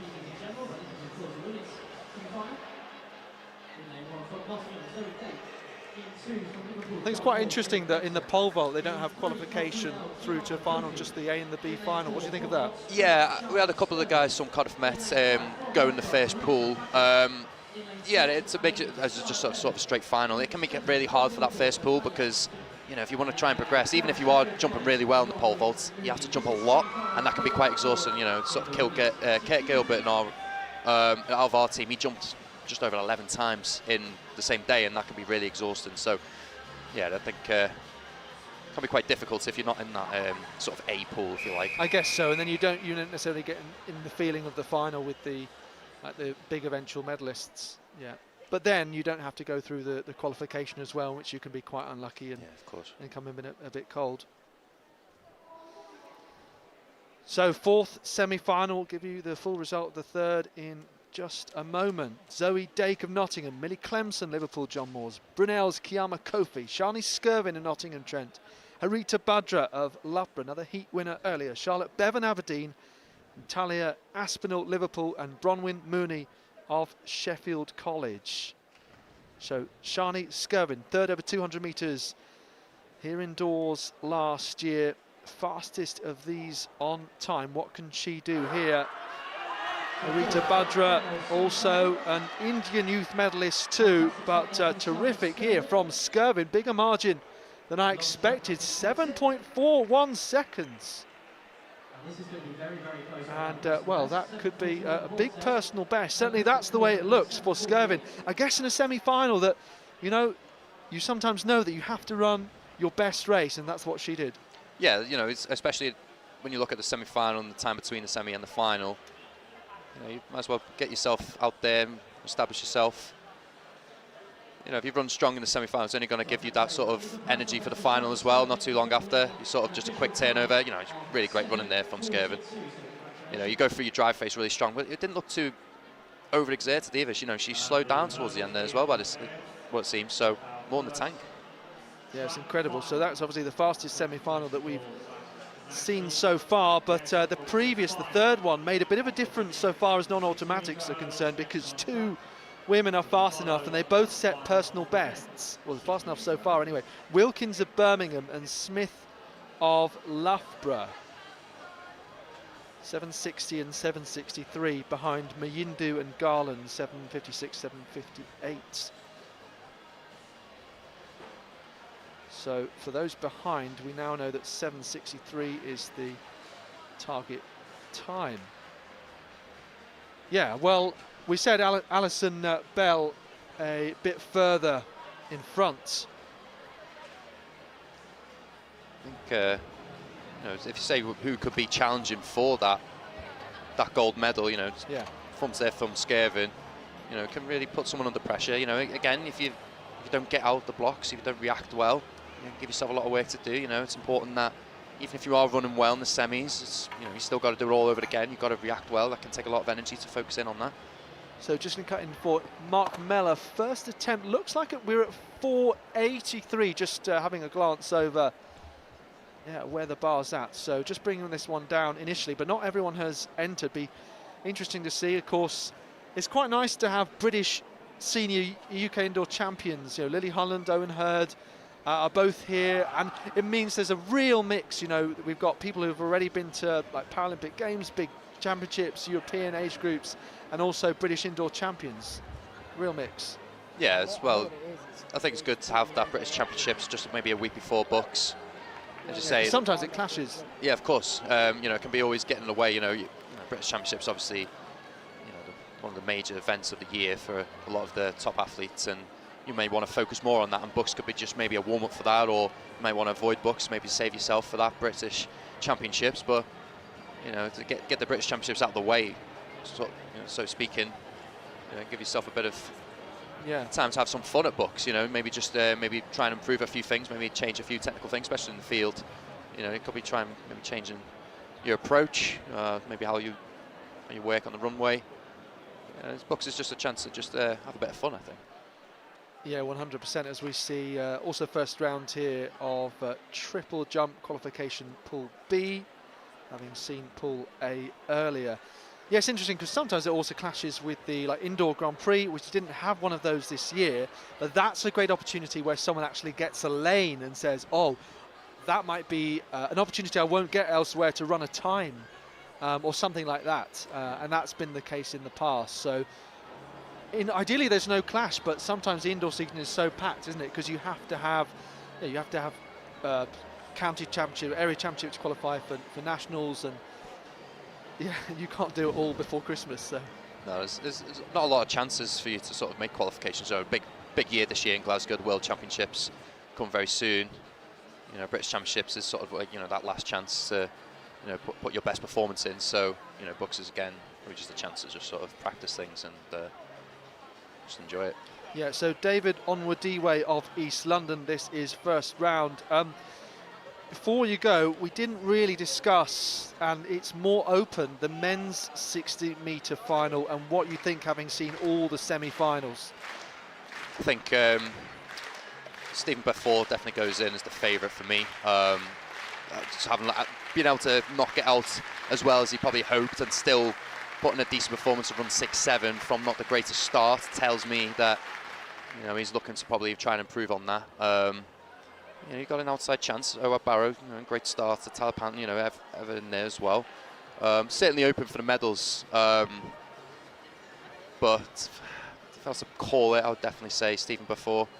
To fix a semi-final as well as he did, I think that's really impressive to do and still run a half-decent time.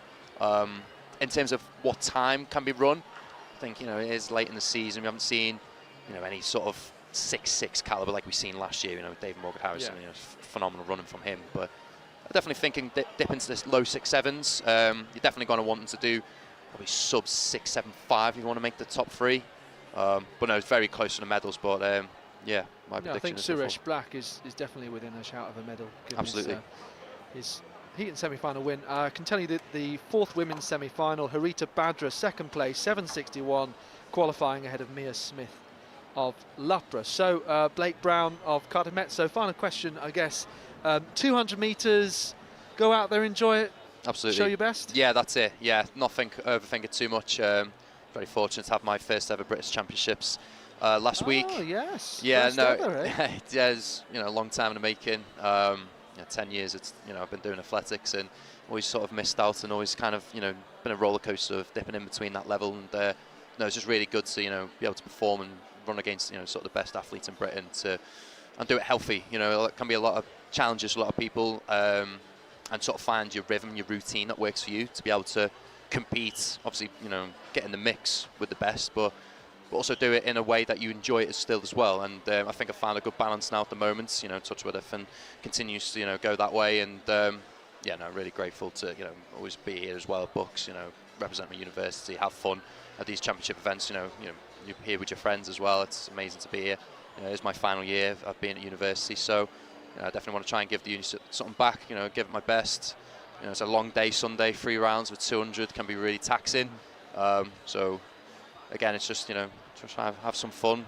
Mix it with some guys. There's some really good guys here this weekend. So yeah, I'm excited. I'm excited to see everyone bring their best. Hopefully we see a time that goes under 21 seconds. That'll be amazing to be part of that. I'd be really, really keen to see how I do in that environment and see how it goes. Yeah, no, well, congratulations, I should say then, on that achievement, because it's also something you have to qualify for effectively. We all think about qualifying for major internationals, but yeah, you have to run the standard, you get invited as well, similar sort of process effectively. And so how did that individually for you work out in terms of how you qualified? Yeah, basically, I have the PB of sort of 21.4, which is good enough on paper to make it to British champs, but you need to do it in the same season. For me, I had to come here in Sheffield a few weeks ago for the for one of the Grand Prix here. Had to run, basically got the ultimatum of saying, well, you need to run 21.80. That's the qualifying time for indoors, and yeah, I did that. Ran 21.6, very much like a time trial. Just put myself in lane 6 in one of the slower heats and just went for it. I think sometimes that's the key thing to do for the indoor 200 meters. Just commit to it. Stay, obviously stay relaxed, but give it your best at the same time. Well done on achieving that, and hopefully more to come, because I was talking to Emmanuel Sasanya, who's here, obviously a former athlete, and there's now team managing, so maybe that'll be you one day. But he was saying, you know what, in athletics, there's no such thing as Sunday league as there is in football. Everyone does it because they absolutely love it, but also requires a huge amount of commitment. You don't just sort of, turn up off the cuff after, I don't know, a few rounds down the pub and kick about. It requires that bit more. No disrespect for people who do that, but yeah, there's the kind of the long-term commitments that are required. You kind of really want it to produce fruits as a result, so that it keeps you incentivized to continue. Yeah, of course, and BUCS is a great platform for that. It's a good place to come to compete, to enjoy, and sort of remember why you enjoy athletics. I think that's a key thing for a lot of athletes here this weekend. It could be, depending on what age, what ability you are. You've some absolutely top performers here, and even they use this opportunity to, to enjoy their athletics, and I think that's felt, across the board really, and I'm certainly seeing myself in that. But also a chance to, improve your own performance as well, try and improve your time, and use it as a championship opportunity to sort of excel in the sport, I think. Brilliant. Well, yeah, well done once again. Good luck for the 200 Thank metres. you. Blake Brown from Cardiff Met. Thank you. Cheers. Thank you very much.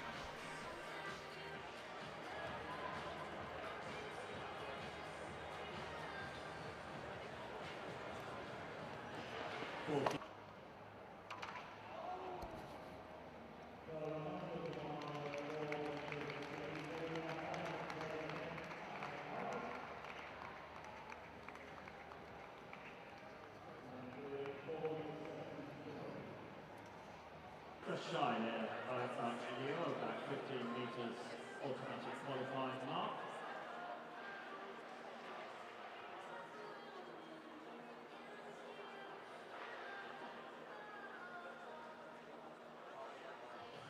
So I think, or I hope, that this men's triple jump final brings together.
So the bar now at 5 metres 03 in the men's oval, and into the competition, the reigning UK indoor champion, Owen Hurd.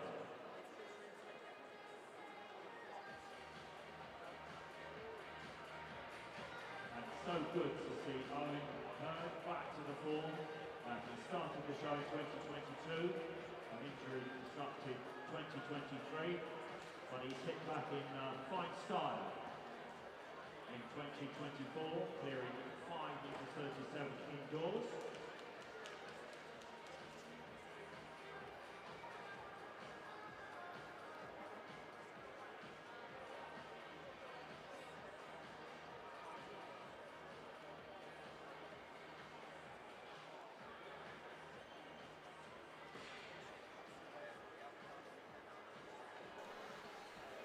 So, second pool qualification, men's triple jump. Let's have a look. So, first of all, the automatic distance to make it through to the final, which shouldn't be needed, is 15 metres. We've seen a few moments ago Josh Woods of Birmingham, always very, very strong competitor. But what about Archie Yeo as well? Should have mentioned him as another British indoor champion. There is Owen Hurd, who won the pole vault title last weekend. Commonwealth Games competitor, Birmingham 2022. So 5 metres and 3. Having a conversation with the officials. Don't know what's gone on there. Just coming in a little bit cold, obviously, but Hurd on the far side, making himself heard. That's terrible. It's really terrible. Pole vault to triple jump. So this is Ignatius Benjamin Aberbreze of East Anglia, another great name. In a 2 from Loughborough University, 4th at the Southern Championships in a PB of 856. Yasmin Awakwe.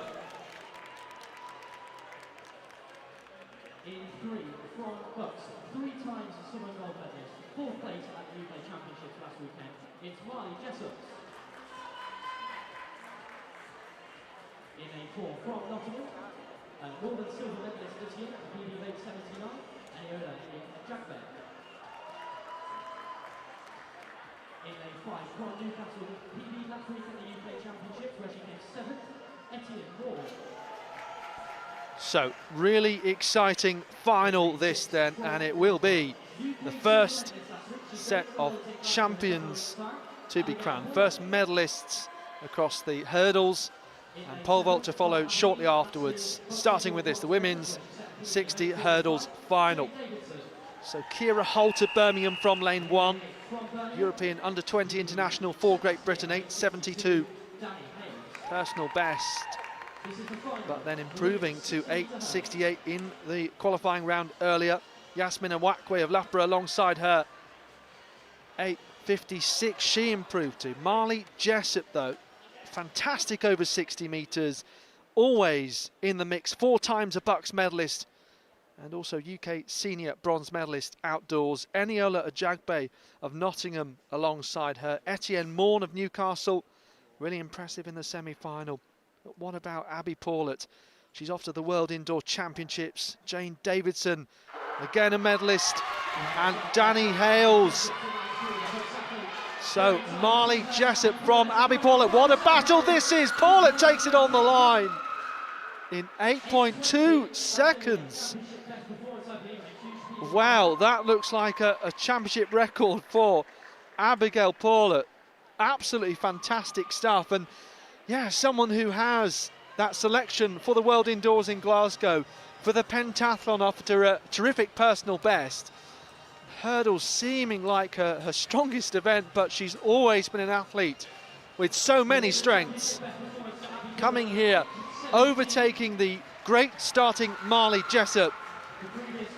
And now the BUCS 60-metre hurdles champion.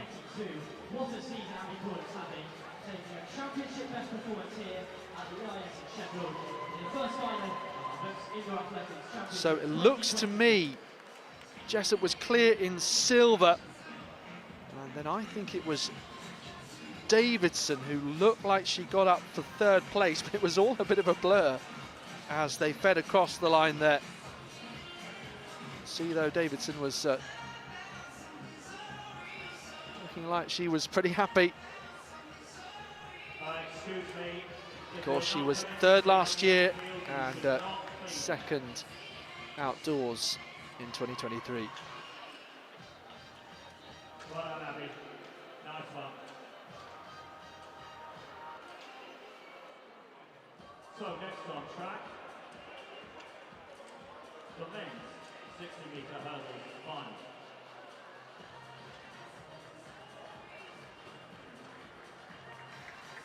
So, of course, the men's final will follow very shortly in a moment's time. Tom Wilcock, Joseph Agbodza. Of course, we know that they are capable of standing on the top step of the podium at BUCS. What about Daniel Goriola, though, coming in as the fastest athlete, or maybe just coming in as the slight favourite? European under-18 and under-20 international on his BUCS debut, looking in fantastic form. So, really making it very tough to call.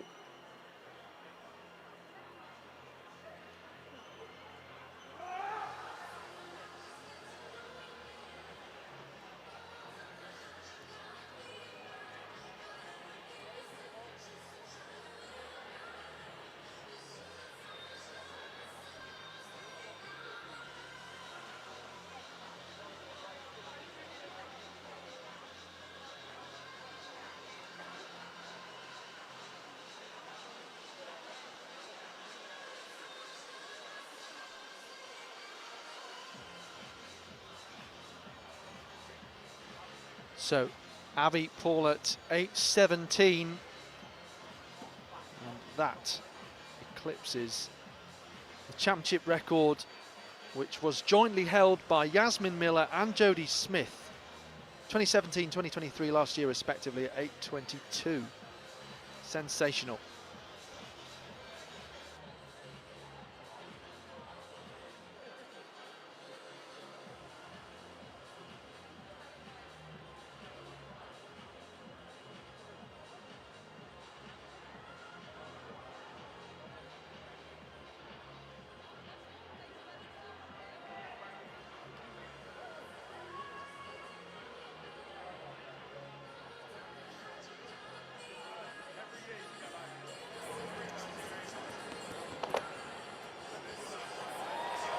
So clearance here at 5:03, second attempt for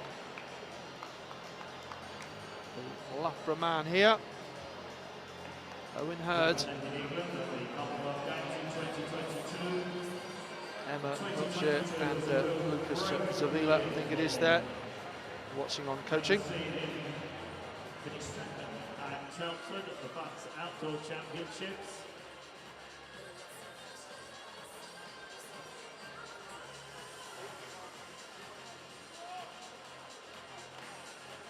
$5 meters, his then PB at Chelmsford in 2022. The week after that he cleared 5:27, then 5:30, then 5:36, and then his PB of 5:45. So 2022, a real breakthrough year for Owen Hurd, and it's tremendous to see him out there again in 2024, just 8 centimetres shy at 5:37 on that lifetime race.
So our next track final, the men's 60-metre hurdles, due at 25 minutes past.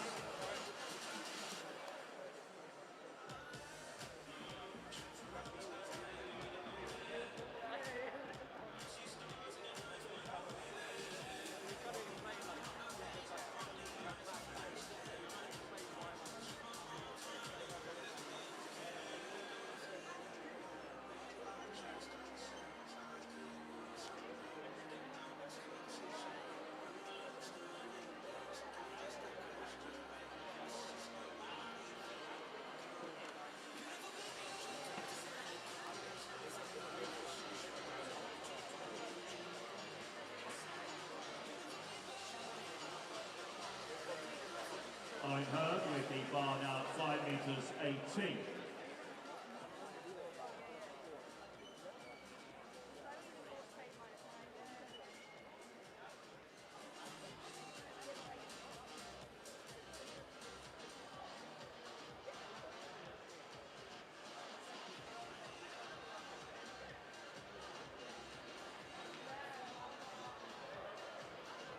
So out come the men for this 60-metre hurdles final. Once they have completed their final preparations and are behind their blocks, we will introduce each of them to you and some final in prospect.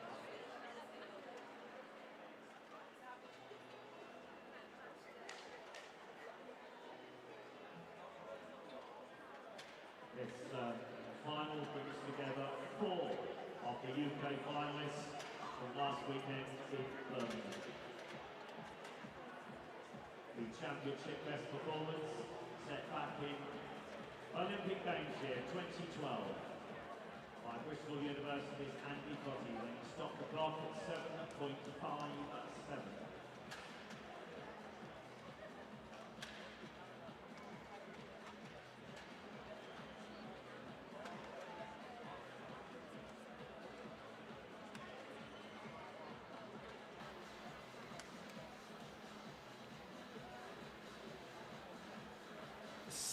So men's triple jump, second pool of qualification, not quite able to execute there, unfortunately. So we're looking here at the Sheffield vest of Oliver Salmon.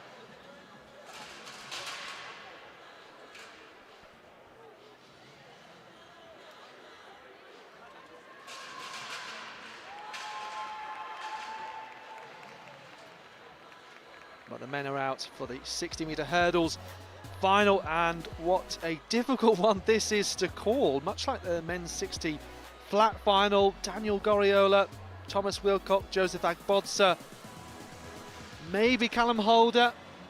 It's really difficult, and obviously others contending for medals. Adam Hoole already with a very strong showing in the pole vault earlier as well. The hurdles being reset, and almost all of our 8 finalists are behind their blocks. Introducing to you the finalists in the men's 60-metre hurdles. In lane number 1, representing Leeds University, a finalist here last year, the Sun bronze medalist this year, Rico Koppel. In lane 2, from Derby AC, Jonathan Mann. In lane 3, from Cardiff Met, twice the Welsh champion, the 2022 BUCS silver medalist, Callum Holder. In lane 4, representing Loughborough, the bronze medalist here last year, 4th at the UK Championships last weekend, Tom Wilcock. In lane 5, from Nottingham Trent. So men's 60-metre hurdles final coming up. Rico Cottle of Leeds, Jonathan Mann of Derby, Cardiff Met's Callum Holder, Thomas Wilcock of Loughborough, Joseph Agbodza of Trent, Daniel Goriola of Nottingham, Ruben Hedman of St Mary's, Adam Hoole of Heriot-Watt. The championship record held by Andy Pozzi since 2012, 7:57. So here we go. We've just seen a championship record in the women's event just a moment ago. I think the men's one is a bit safer, but here we go. This should be really exciting, this final. Abby Paulett breaking the women's championship record, and breaking the championship record held by Yasmin Miller, who joins me here in the commentary box. What a moment for you to be here. Yeah, I know. I mean, it's sad to see the record go, but it was a really good race, and it was great to see all the girls PB in the race as well. Yeah, so Jonathan Mann, I think, representing Derby. Derby, your club? Yep, it was. Yep. I asked you to come and commentate. You thought I was maybe asking you to race. Maybe we could get you to try and win back your championship record. Anyway, just to come and join on this on the live stream, let's watch this men's 60 hurdles final. Cottle, Mann, Holder, Wilcock, Agbodza, Goriola, Hedman and Houle. The final of the men's 60-metre hurdles.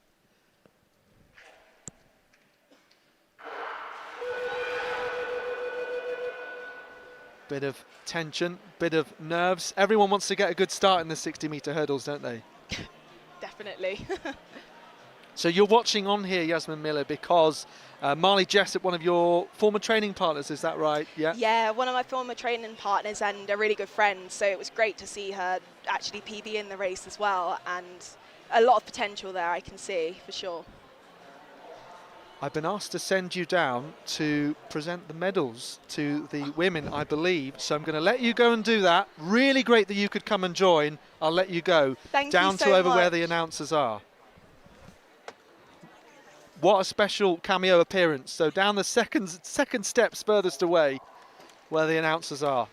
What a cameo appearance from Yasmin Miller, who used to hold the championship record until about 2 minutes ago.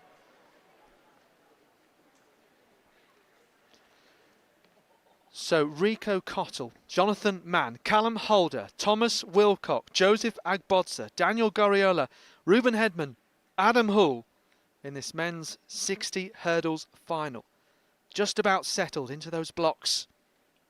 Here we go. And now they spring away, even at the start. Wilcock and Agbodza, both previous champions, but it's Goriola, surely.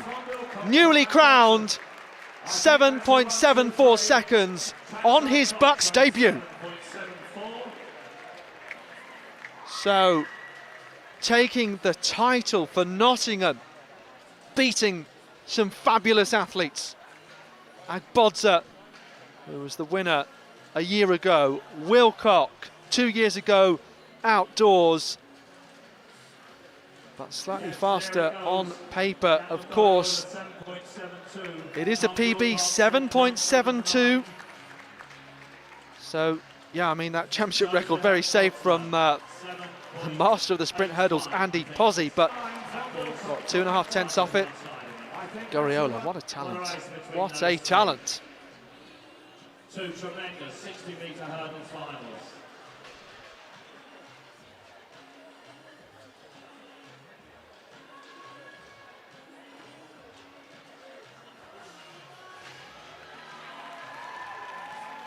And that is another personal best for Daniel Goriola. 7.81 at the UK Championships, 7.72 here at the BUCS Championships. In his first season as a senior athlete, still under 20. Owen Hurd, second attempt at 5.18, goes over.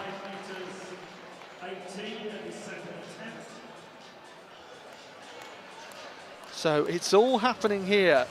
You know, we go through all those heats and, you know, let's be honest, heats aren't the same as a final, right? We're seeing medalists crowned, as we're seeing preliminary runs. It's all part of the story. It all needs to be done, the qualification. But, yeah, to see champions crowned, to see big names in action as well, to see championship records, to see what are now senior international athletes doing their thing, being proud to compete for their universities. That's what it's about.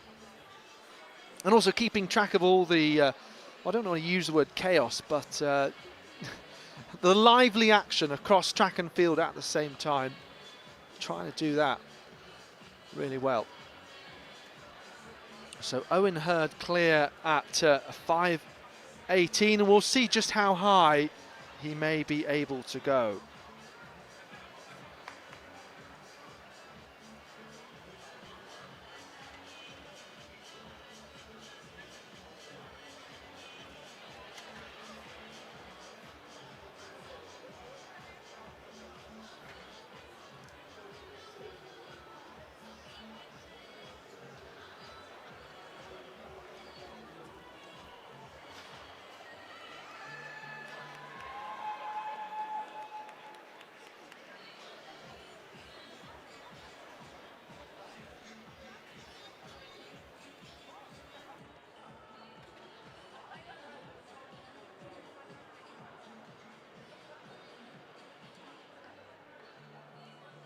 Will the three medalists from the women's 60-metre hurdles please go to presentation?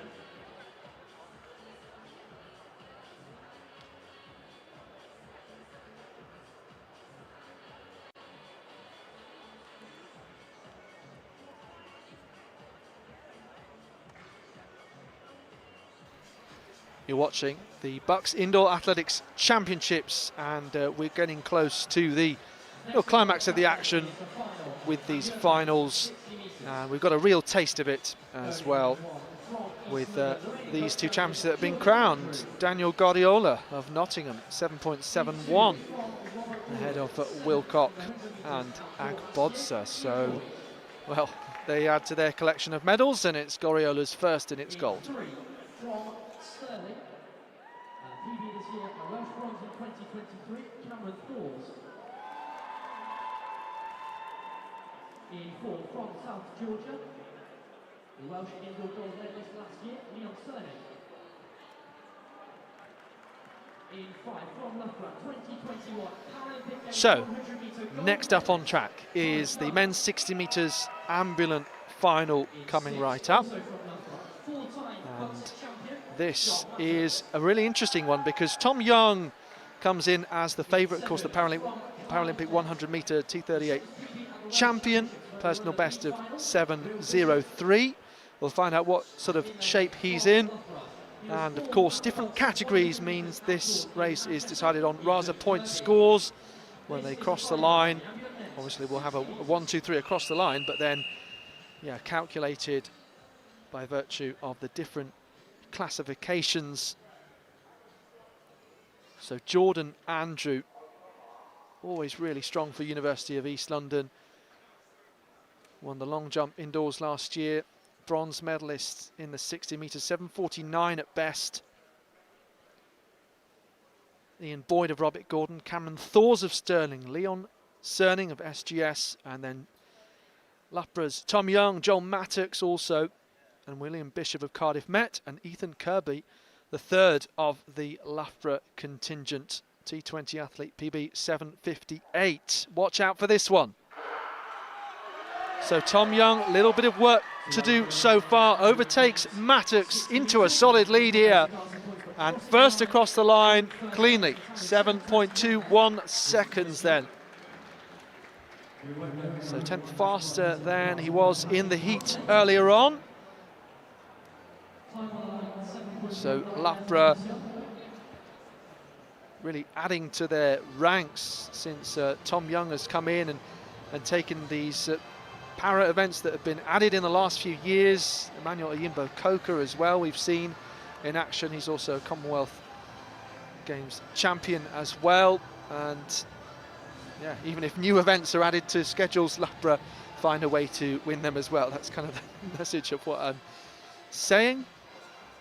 We have the women's 60 final as well, and two Loughborough athletes in that, Freya Howgate and India Oates. Again, if you've been watching these BUCS stream, you'll be accustomed to seeing them too. And Didi Oko had a fantastic season last year. So yeah, Tom Young here. It was Mattox who got a better of the two starts between those neighbouring athletes, but Young winning across the line there.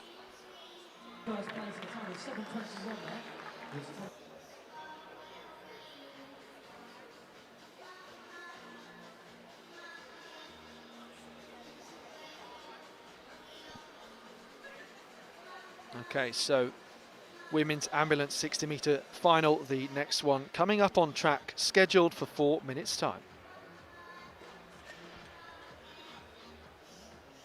Do keep your messages coming in on the YouTube chat. Let's have a look. Haven't checked it in a while. Daniel was saying DG for gold. Daniel Guardiola, that's what happened indeed. Support for Corredia Awe. Robert Colwell supporting Loughborough.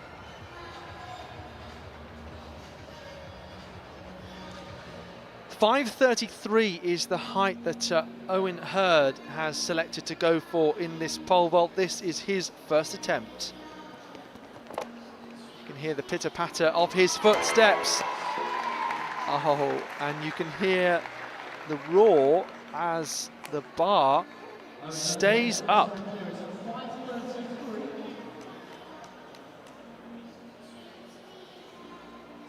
So 5:37 so far this year, getting close to his season's best.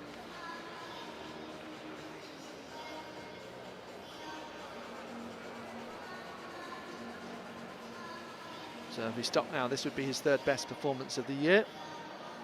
Two best actually came in France, so it's his best domestic performance. The UK indoor champion. 5:26 was needed to clear last weekend.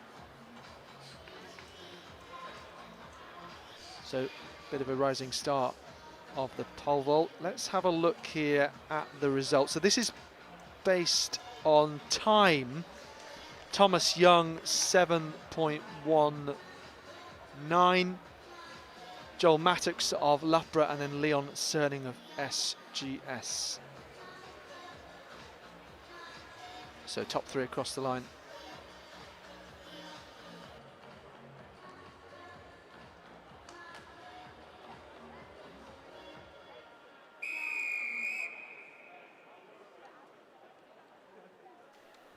Okay, so 4 athletes in this. As mentioned, Freya Hogate of Loughborough,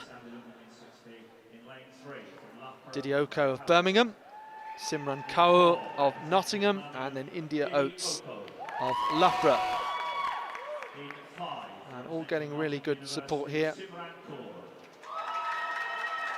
Always fighting to see who can be the loudest to be cheered for.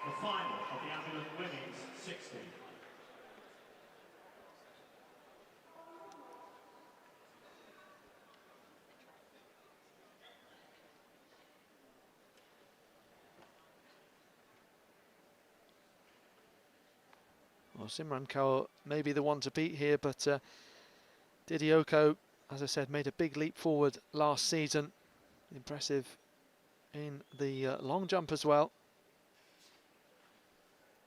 Hargate, Oko, Kaur and Oates. So women's 60 ambulant final underway, and this is some battle. Kaur in the green, Oko in the red. Oh, I think Oko gets it. First across the line for her, 9.14 seconds.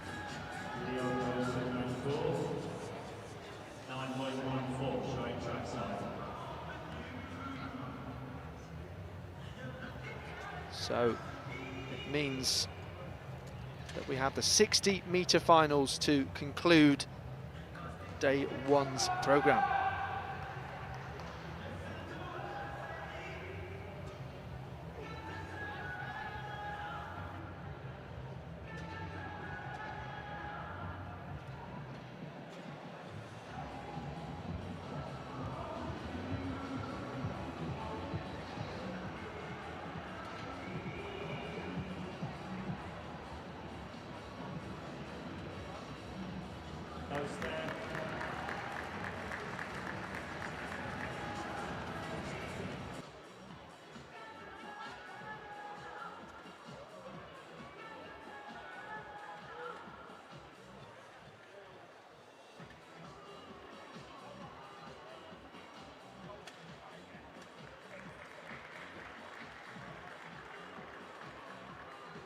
So once again, we'll wait till the men have completed their preparations, and then we'll take you through the lineup for this men's 60-metre final.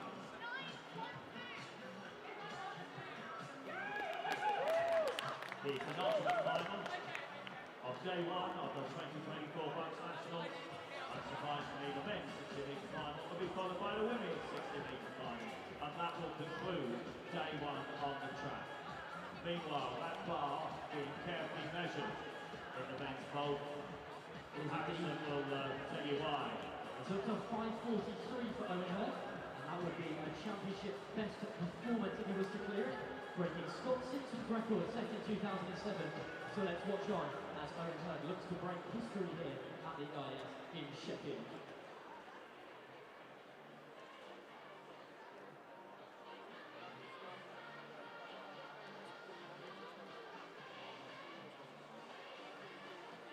And so, here we go, the lineup for the men's 60-metre final. So as I say, just the 60-metre finals coming your way next. Let's take a look at this lineup now. With Sikiru Onigbanjo of Nottingham, of course, he will have seen Daniel Guardiola win the 60 hurdles final a moment ago. He was at 5th at the Midlands Indoor Championships earlier this year, coming in with a 6:86 lifetime best. Corey Nealon-Richards, second in his semi-final, Northern silver medalist over both 60 and 200. Alongside him, Suresh Black, impressive so far. I reckon really strong chance of a medal for Suresh Black, because a couple of personal bests that he has managed so far. 6:82 now he's improved to, even if it might need a 6.7 to win gold here. Could that be done by Stephen Awuah-Bafor? Really big margin for the de Montfort man in his semi-final victory. The Midlands outdoor 100 and 200 silver medalist. What about Darian Moore? He won that last semi-final, 6:81. Also a personal best, and another Midlands man, this time a 200-metre bronze medalist last year, so obviously behind Awuah-Bafor. So some of these guys know each other well. Korede Awe certainly knows BUCS indoors well. 5 times a top 5 finisher, 2 times a medalist. Bronze outdoors last year and indoors 2 years ago. Tyler Panton, though, he's the one who always gets on the podium. Bronze last year, and then outdoors following that up. 100 and 200 silver behind David Morgan Harrison. We'll be watching on this weekend. And then Owa Barrow of Loughborough, as he said, slightly unknown quantity, the Qatari international. He's competed at the World Athletics Championships. What a final. Onigbanjo, Nealon-Richards, Black, Bafor, Moore, Awe, Panton and Barrow. So great start then from Barrow, nearest the camera. Panton coming through. Now, finally, Bafor streaks away. 6.69 seconds showing trackside. Well, he was just oh so marginally the favourite coming in. Had to work really hard there. There's quite a few leaders during that race, but how often do you say it that de Montfort have someone who stand on the top step of the podium? He was, in relative terms, left behind in the blocks. Panton starts to come through, and there you can see it. In the centre, Stephen Awuah-Bafor. Fantastic performance, and looks to be a personal best as well.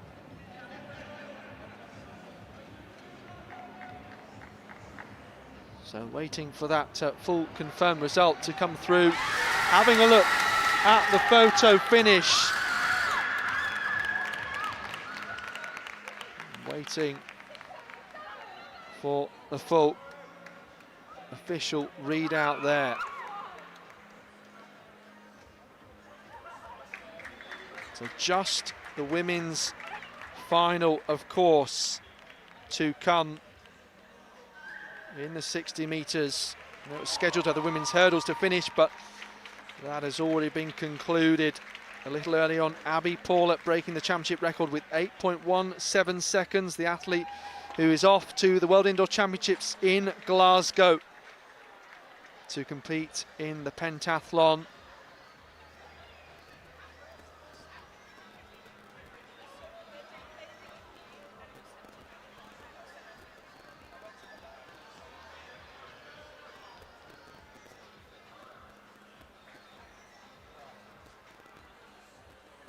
So Stephen Aoua before, confirmed 6:68.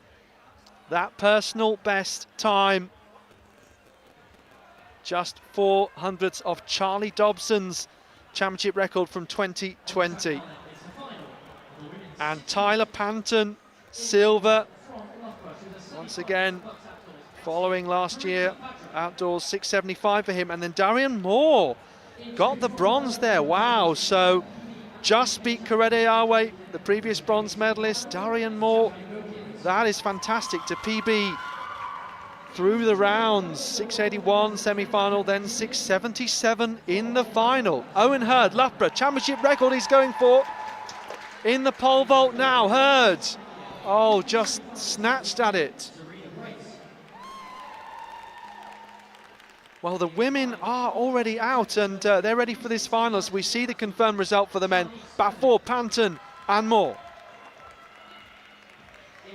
On to this women's final we go. Well, we commented when Blake Brown was here summarising, the Cardiff Met president who'll go in the 200 on Sunday, that Alison Bell was more of a clear favourite compared to anyone in the men's race, but you could say anything could happen. You should say that, certainly.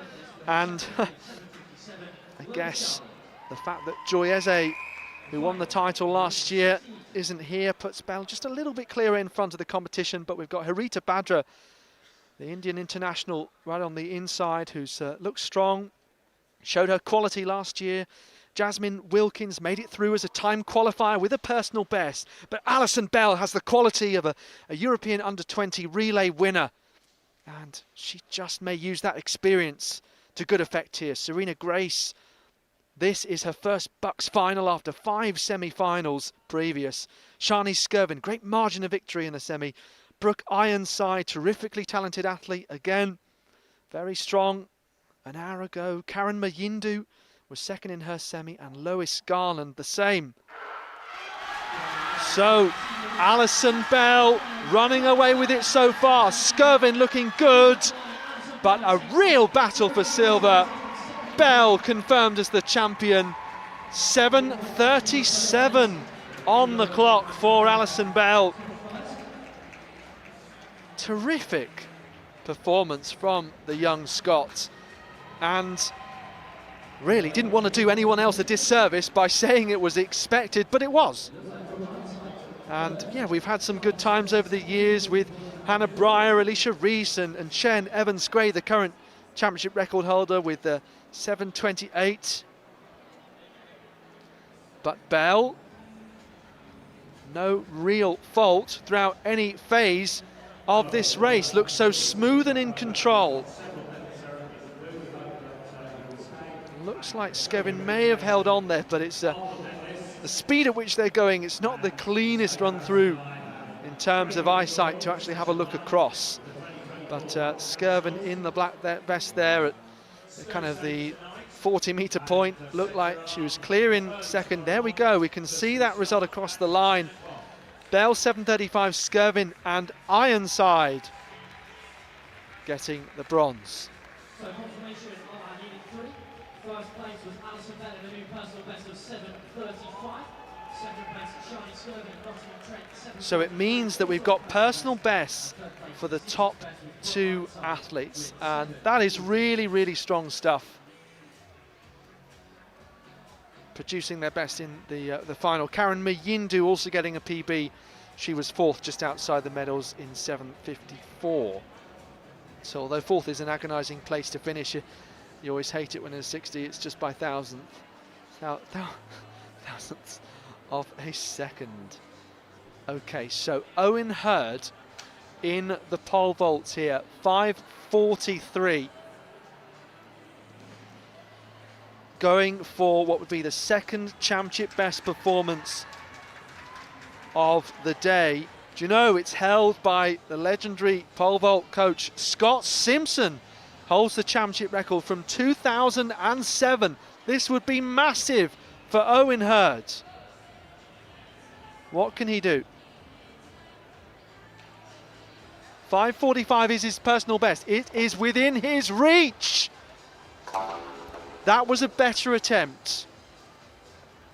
The bar does come springing off, unleashed.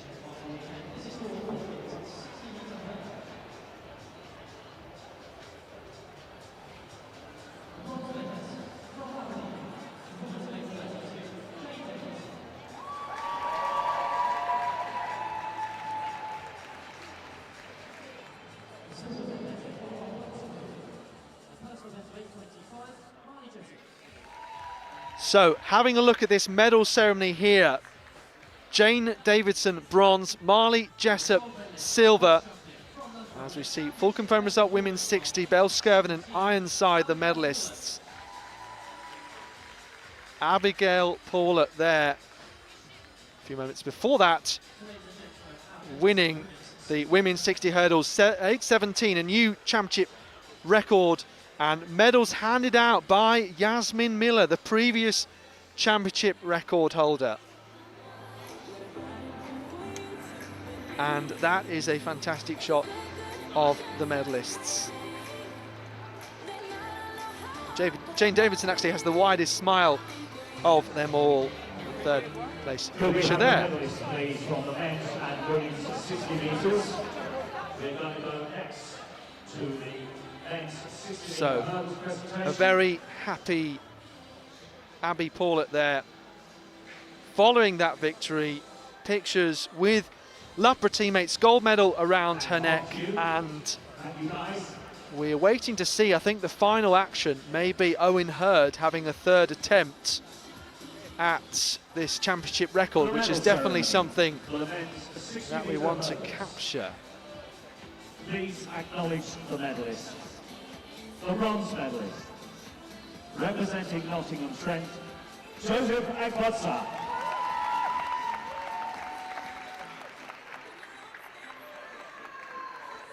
So a nice close-up of the men's 60 hurdles medalist. Joseph Agbotsa with the bronze. 24 BUCS 60-metre hurdles champion, the gold medalist, representing Nottingham University, Daniel Goriola. So Tom Wilcock, silver. Daniel Goriola taking the title on his BUCS debut. And all of them recording personal bests in that final. 7.72 Daniel Goriola, Tom Wilcock 7.79, Joseph Agbotsa 7.81. Congratulations, guys.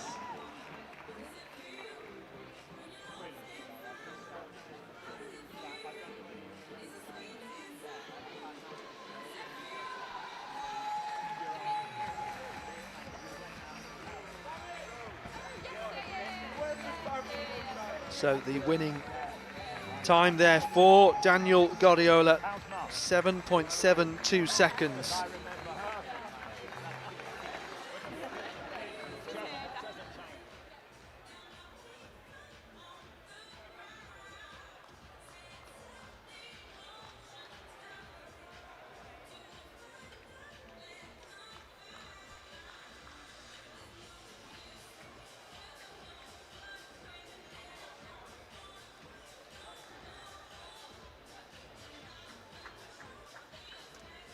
So please give me that now for the presentation. Brooke Ironside, Shine Skirvin, and some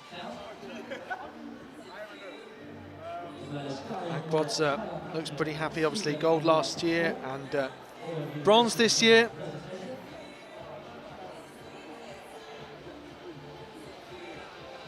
But still comes a multiple medalist, very respectable.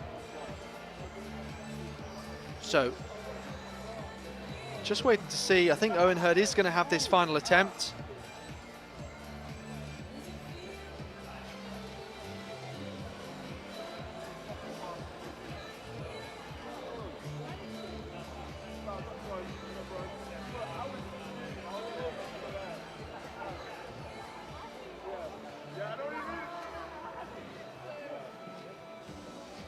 So on the runway now in the pole vault, attempting the new championship best performance, third and final attempt for Owen Hurd.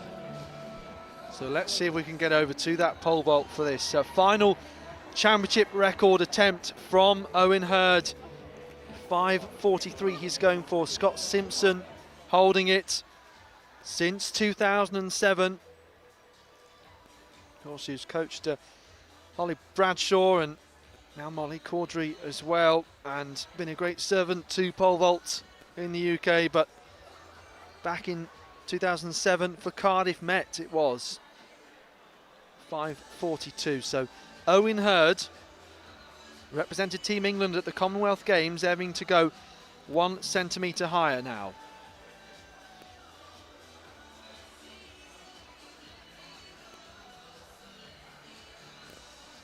So quite a way back on this runway. Here we go. Owen Hurd building up speed. The Loughborough man is going to plant this pole, climb up to 12 o'clock, and he's going to bring the bar down, unfortunately. But really, really strong effort. And to be attempting that, to be that close 3 times to a championship record by a great like Scott Simpson, something to be very proud of for, as I say, a bit of a rising star.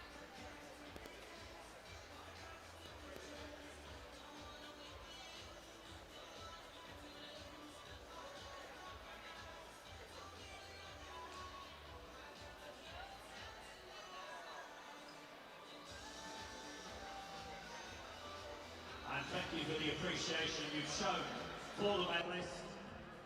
So warm your hands, stamp your feet, and show your appreciation once again. The medal ceremony for the men's 60 metres. The bronze medalist, representing Birmingham University, Darian Moore.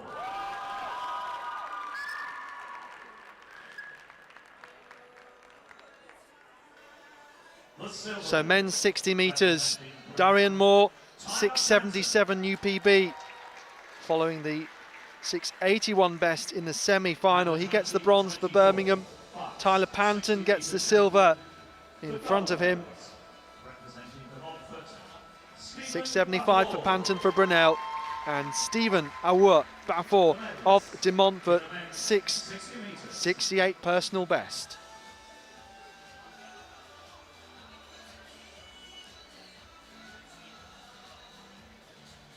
So out in the background, the music playing King by Years and Years, and Stephen Awood before, as far as the 60 metres is concerned, has been crowned today gold medalist.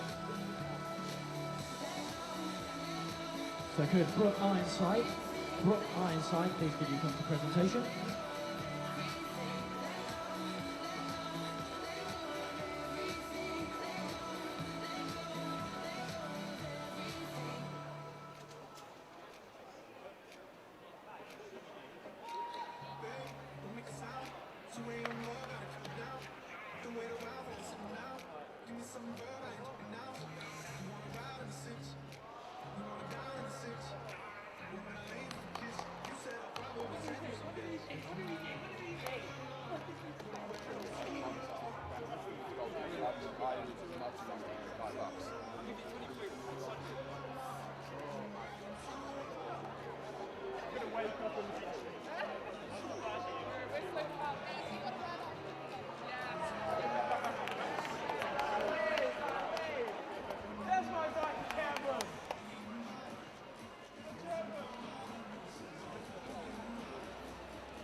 So all the results and the timetable available on the Roster Athletics app and website.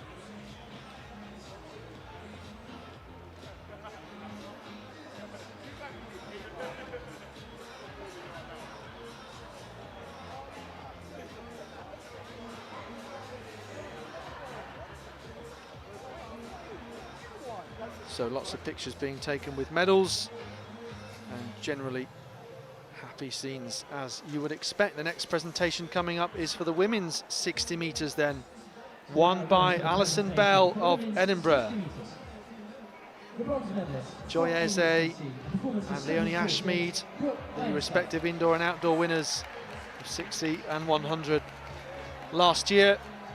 So Bell, who was on those podiums, gets a chance on the top step. Brooke Ironside getting the bronze. Shani Skirvin the silver. And the gold medalist and BUCS champion, and again a personal best of 7:35, Alison Bell. But Alison Bell, was it ever in doubt? Great Scottish sprinting prowess. Congratulations to our medalists in the women's 60 metres.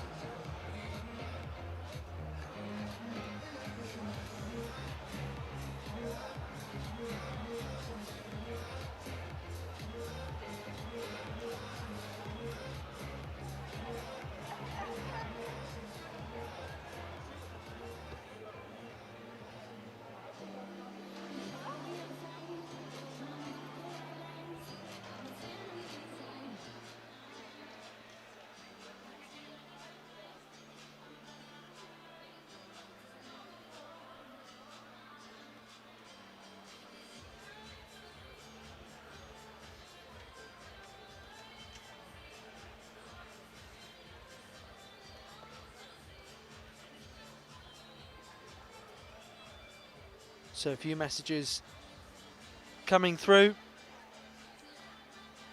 Lots of support for Tyler Panton. Got that silver medal there.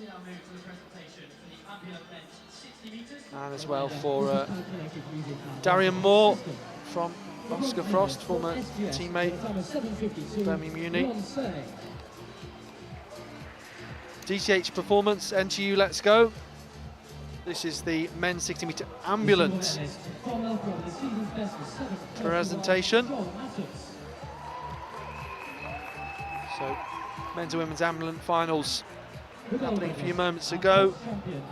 So Leon Cerning of SGS taking the bronze. And then Joel Mattox, silver. Tom Young, gold. As it was when he crossed the line. The medalist from ambulance men's 60 metres.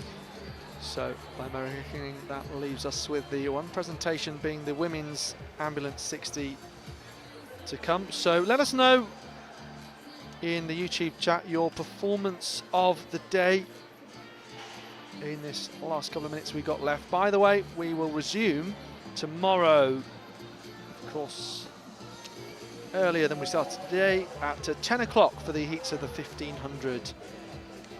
So roster athletics website and app for you asking where to find.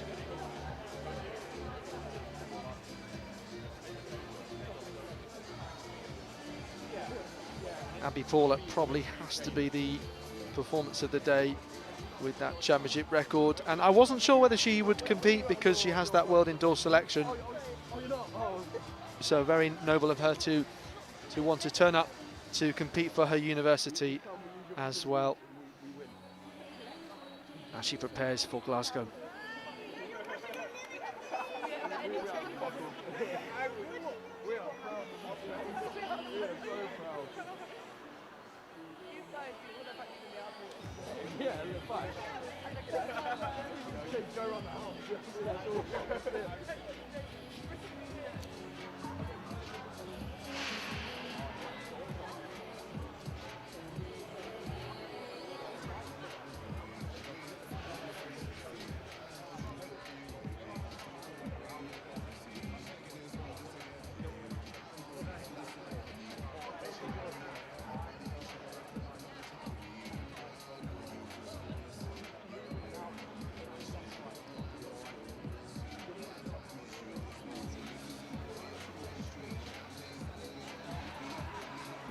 So Alison Bell being interviewed on the podium after her victory there, and yeah, really interesting to see what the future holds for her, because there are places available in the Olympic and also in the European, particularly relay squads, and those rising up from under 23 level include her and Aaliyah Sibbons.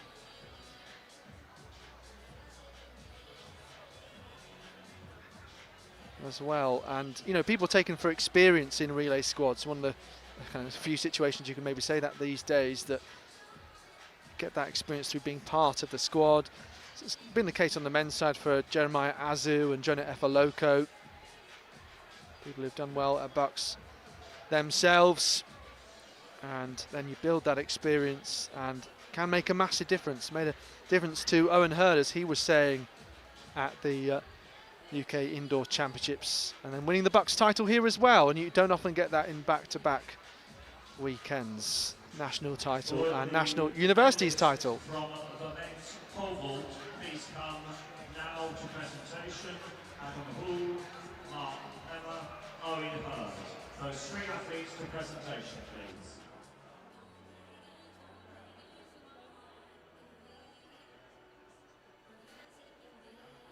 So things starting to wrap up here with the action having concluded.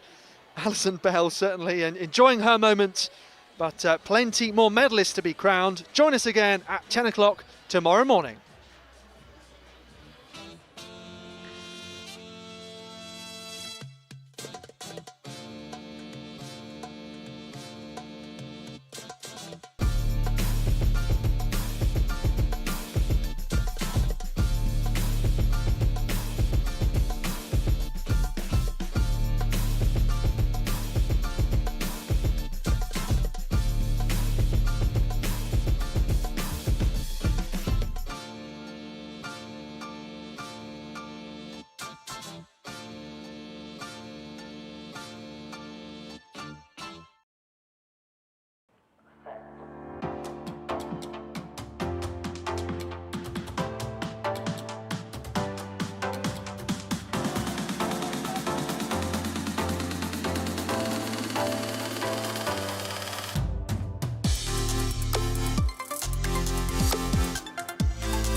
If you're doing BUCS, you should be at AmeriCamp next summer.